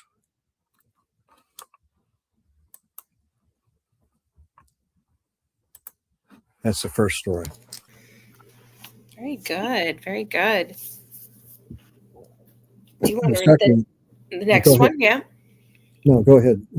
I was going to say you're going to go ahead and read the next one. Yeah. Okay. This is the same family, same night actually. It's called Soul of Santa and the Shoes. It is hard to believe that it happened some 60 years ago and is still so vivid in my memory. Every Christmas, almost as if I am reliving it, the whole scene replays in my mind, but each year it means something a little different, a little deeper. Even so, I've never told anyone about it until now. I couldn't have been more than 4 or 5 years old. I was in my bed with the covers tucked all around me the way my mother had left me before kissing me goodnight and wishing me Merry Christmas, little girl. She always called me little girl when she was feeling especially affectionate. I had secretly put on my white blouse and red and black plaid shirt and sneaked into bed without anyone seeing. I wanted to be completely ready for Christmas morning and the present I had been talking about for weeks. I kept the covers up around my chin so Mama would not discover that I was not in my pajamas. I snuggled down into the covers and tried hard to go to sleep so Santa Claus would come soon. Snuggling down felt good because the room was Christmas Eve cold, wind and sleet snapping against the window. Still, it was not going to be easy to fall asleep. For one thing, 2 of my older sisters were sleeping in the larger bed in our room, and they would not stop whispering and giggling. Most nights I would have crept over to their bed and tried to join in the giggling, but not with Santa on his way, and not in my dress. The other thing that kept me awake was the thrilling anticipation for Christmas morning. Santa was going to bring me a shiny new pair of red patent leather shoes I had seen in a store window downtown. I was so excited about those shoes I could hardly contain myself. I imagined walking into Sunday school in my red plaid skirt, my red sweater, and those beautiful red shoes. How fun that would be. I was just beginning to become aware of the pleasure of feeling pretty. I closed my eyes as tightly as I could and covered my ears to block out my sisters. Those shoes, however, were not going away. They practically danced in my head. Earlier in the evening, my family had been gathered in the living room, as we always did on Christmas Eve. The older ones mostly watched the younger ones chattering about the gifts they hoped would be there in the morning. It was one of those Christmases without a tree, but I was certain Santa wouldn't mind about that. Mama said Daddy was on the road and would not be able to get a tree, but he would be home in a couple of days and it would be like having a tree. I didn't really understand what she meant, but I was okay with it. The living room was warm with everyone in it. There was not enough furniture for all of us, so the youngest sat on the hooked rug, and the older ones got the sofa and one of the chairs, while Mama sat in the other, smiling and laughing at our giddiness and silly conversations. Bobby, he wanted to be called Robert because he was 16 and he was now, quote, too old for baby names like Bobby, perched regally in the chair across from Mama, his leg crossed over his knee the way Daddy crossed his. My brother Tommy was unusually quiet. He was 8 or 9 years old, I'm not really certain now, and usually blabbered more than anyone, but not tonight. He looked something between angry and sad, and he gave only one-word answers when the others tried to cajole him into joining the fun. He was sitting against the wall with his knees pulled up and his arms around his knees. Mama finally asked him, What got you so down, boy? It's Christmas Eve. Tommy just muttered, It's a Thursday Christmas. Ain't nothing special about no Thursday Christmas. Might as well just skip it and go to Friday. Ain't even no tree. I could see tears in his eyes, but he rubbed them so nothing would spill out and scowled at the floor. Mama's smile slipped and her eyes filled a little too, but before she could say anything, Bobby swept me off the floor into his lap and said in his best daddy voice, Hey, baby girl, what you want for Christmas? A big doll? Then he tickled me so that I squealed and jumped around in his lap. Or maybe you want a baseball bat and a glove. That it? Or a football? I let out a giggling no, and he hugged me tightly and laughed and said, A football. Santa's going to bring you a big, fat football so you can play with all the boys. I pushed away so I could see his face and said, I'm going to get brand new red shiny shoes. Shiny red shoes, he cried out. How are you going to play football in shiny red shoes? They don't put up with shiny red shoes in football. Besides, you got to share them with me. How am I supposed to get your little shoes on my feet? He grabbed one of my stocking feet and pushed it up against the sole of his big sneaker. I slapped his chest and giggled again. You don't get to wear my red shoes, and I'm not playing any football either. They'll only be for church or maybe sometimes for a special day at school. They're too pretty for playing outside. You want my shoes? Why don't you paint your dumb old sneakers red? That made everyone laugh, and Bobby let out a fake scream and hugged me tight again. Even Tommy sort of laughed, but he didn't want anyone to see it. The others resumed their chattering and trying to speak over each other. Mama was smiling again, but young as I was, I could tell it was not a real smile, and her eyes were still moist. She stood up and went into the kitchen. How would you like some hot cocoa? She called out cheerfully, and we all yelled, Yes. Bobby caught Tommy's eye and shook his head slightly, the way Daddy would do when he saw us fooling and we had better stop fooling, and I mean right now. Tommy just looked down and put his forehead on his arm so no one could see his eyes. I lay back against Bobby's chest and took in the room. Little figurines of Mary and Joseph and baby Jesus in the crib sat on top of the old piano.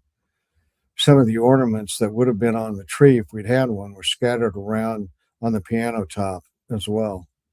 And a few of them were placed in little arrangements on an end table and on the dining room table. My sisters and I had made little paper stars and Christmas wreaths and lined them with glue and glitter, and they were hanging from strings tacked to the top of the doorway into the kitchen. Mom and Bobby had to duck so as not to hit them, and when they didn't duck, it was fun to watch them blow the paper ornaments out of their faces as they came through the doorway. In the front window was a wreath made of stiff, crinkly red cellophane, ringing an electric candle with a red Christmas tree bulb. When it was plugged in, it made the whole window glimmer red. I loved it when Mama turned off all the lights and we sat among the walls covered by the wreath's gentle glow. She always did that on Christmas Eve, just before we were all to go to bed. Then we would quiet down and let the crimson room soothe us into peaceful contemplation. Mama came back in with a tray full of cups of hot chocolate, and each of us took one and settled down. Mama turned off the lights, and the only sound was everyone sipping. The smell and taste of the chocolate made the crimson room seem like the best place on earth. In the middle of the night, I woke up with the covers tucked around my chin. My sisters had stopped their whispering and were deep in their dreams. In the air was the strangest smell. It reminded me of cherry pie. I wondered if Mama were up baking, but that made no sense. It was very late, and even if Mama were baking for Christmas morning, she would have been making a sweet potato pie. That was always the Christmas pie. No, this was something else. It had the strangest feel to it, as if it were a magical smell. I slid out of bed as quietly as I could so as not to wake my sisters. I don't know to this day why I didn't wake them up to ask about the strange, almost smoky smell. Instead, I turned the door handle as gingerly as I knew how and peeked down the hallway. The house was completely dark except for a yellow shaft of light emanating from under Tommy's bedroom door. I crept to the door and listened for sound, but heard nothing. I opened the door slowly and peered into his room. I had to put my hand over my mouth to keep from squealing into light. It was Santa. He was sitting in a rocking chair, taking slow draws on a pipe in front of a beautiful fireplace that lit up the room. I knew immediately who it was, even though he did not look like Santa as I'd always seen in pictures and in the department stores. He was dressed in a burgundy suit with a vest, and he had dark red derby on his head. But I knew it was him. It never occurred to me that it could be anyone else. You must be thinking, how could I have seen a stranger sitting in front of a fireplace where Bobby's bedroom wall should have been and not thought I was dreaming? But nothing about it felt like a dream, and nothing about it seemed odd. It felt and looked as natural as if that fireplace had always been there. The cherry pie smell coming from Santa's pipe surrounded me, and I could not help myself. I pushed the door wider and ran to Santa, throwing my arms around his big chest and pressing my cheek into the softness of his vest. He chuckled and put his arms around me and said, "Shh, little girl. We don't want to wake up the whole house." Then he stroked my head and pulled me close. "I'm so glad you came to sit with me tonight," he whispered. "I'd hoped you would." Then he pulled me into his lap, just as Bobby had done, and held me for a long time. I didn't say anything. I just lay my head under his grizzly chin and felt safe and warm and loved while he rocked the chair gently. After a while, I sat up and looked into his eyes, but what I found completely surprised me. Tears were rolling down his cheeks into his beard, and he looked profoundly heartbroken. "What's wrong, Santa? Why are you so sad?" I wanted to hug him again more tightly than ever. His wet cheeks tore at something in my chest, and I thought I might begin to cry as well. "Oh, little one, it's nothing. It's nothing you need worry about. I'm just a little sad in my soul, that's all. Everyone gets a little sad sometimes." "No, Santa, tell me. Why is your soul so sad?" I begged. "I can't stand to see you feel so bad." "I'm not sad about me, little girl," he said. "I'm just sad that my bag is empty, and I can't give you the red shoes you wanted. I wanted so badly to give them to you for Christmas, and it breaks my heart to disappoint you." Hearing that I would not get my new shoes was truly disappointing, and normally I would have burst into tears. But Santa's tear-stained cheeks were so much worse. I reached up and wiped the tears away. "Oh, Santa," I said, my voice cracking a little, "I don't need no red shoes." I slid off his lap and said, "Will you stay here for a minute? I'll be right back if you can wait just a minute." "Of course I'll wait," he said, and stroked my head again. I tiptoed down the hall as fast as I could and went into our bedroom closet. In the dark, it was hard to find what I wanted, but I finally found my black Sunday shoes and slid them on, working hard to fasten the thin straps. I had only just learned to fasten them by myself, and the near blackness made it take longer than I would have liked, but eventually I succeeded. Tiptoeing quietly was much more difficult in my shoes, but the warm light from Tommy's room was still flickering against the hallway wall, and Santa was still in his rocking chair. I climbed into his lap and held my feet out. I already have beautiful black shoes. Daddy brought them for me last Easter. Look how shiny they are. They even match the black in my skirt, and everyone says I'm the prettiest girl ever when I wear them. I don't need no red shoes. You've already given me my shoes. I got my Christmas shoes on Easter, Santa. I got them early. I dropped my feet and hugged him as tightly as I could. I'm going to wear them all day tomorrow, just like it was Sunday. And I'll be the prettiest girl in the house, even prettier than my sisters, and they're really pretty. Santa's belly began to jiggle, and I could hear him laugh ever so quietly. His arms tightened around me. My bag may be empty, he whispered, but my heart is full. You've made my heart full, little girl. I nuzzled into his vest and closed my eyes. I could hear his full heart beating softly into the vest. The peaceful feeling returned, and soon I was asleep. When I awoke, I was back in my bed, still in my blouse and my skirt and my shiny black shoes. I slid into the gray morning light of the cold room, careful not to step too hard on the floor so I would not wake my sisters.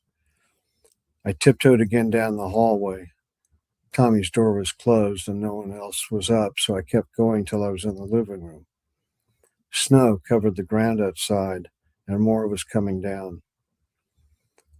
On the floor, on top of a brand new shoebox, was a pair of shiny red patent leather shoes.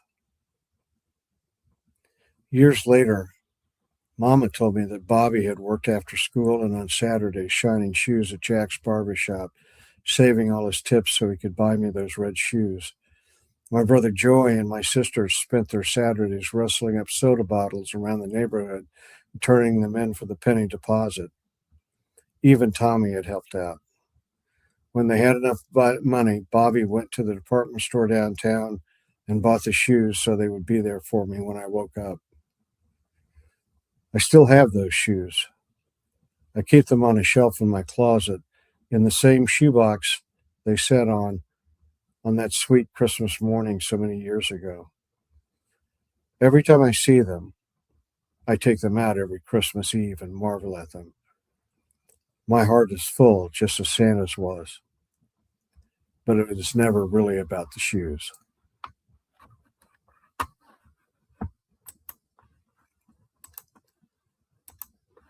Those are the first two chapters.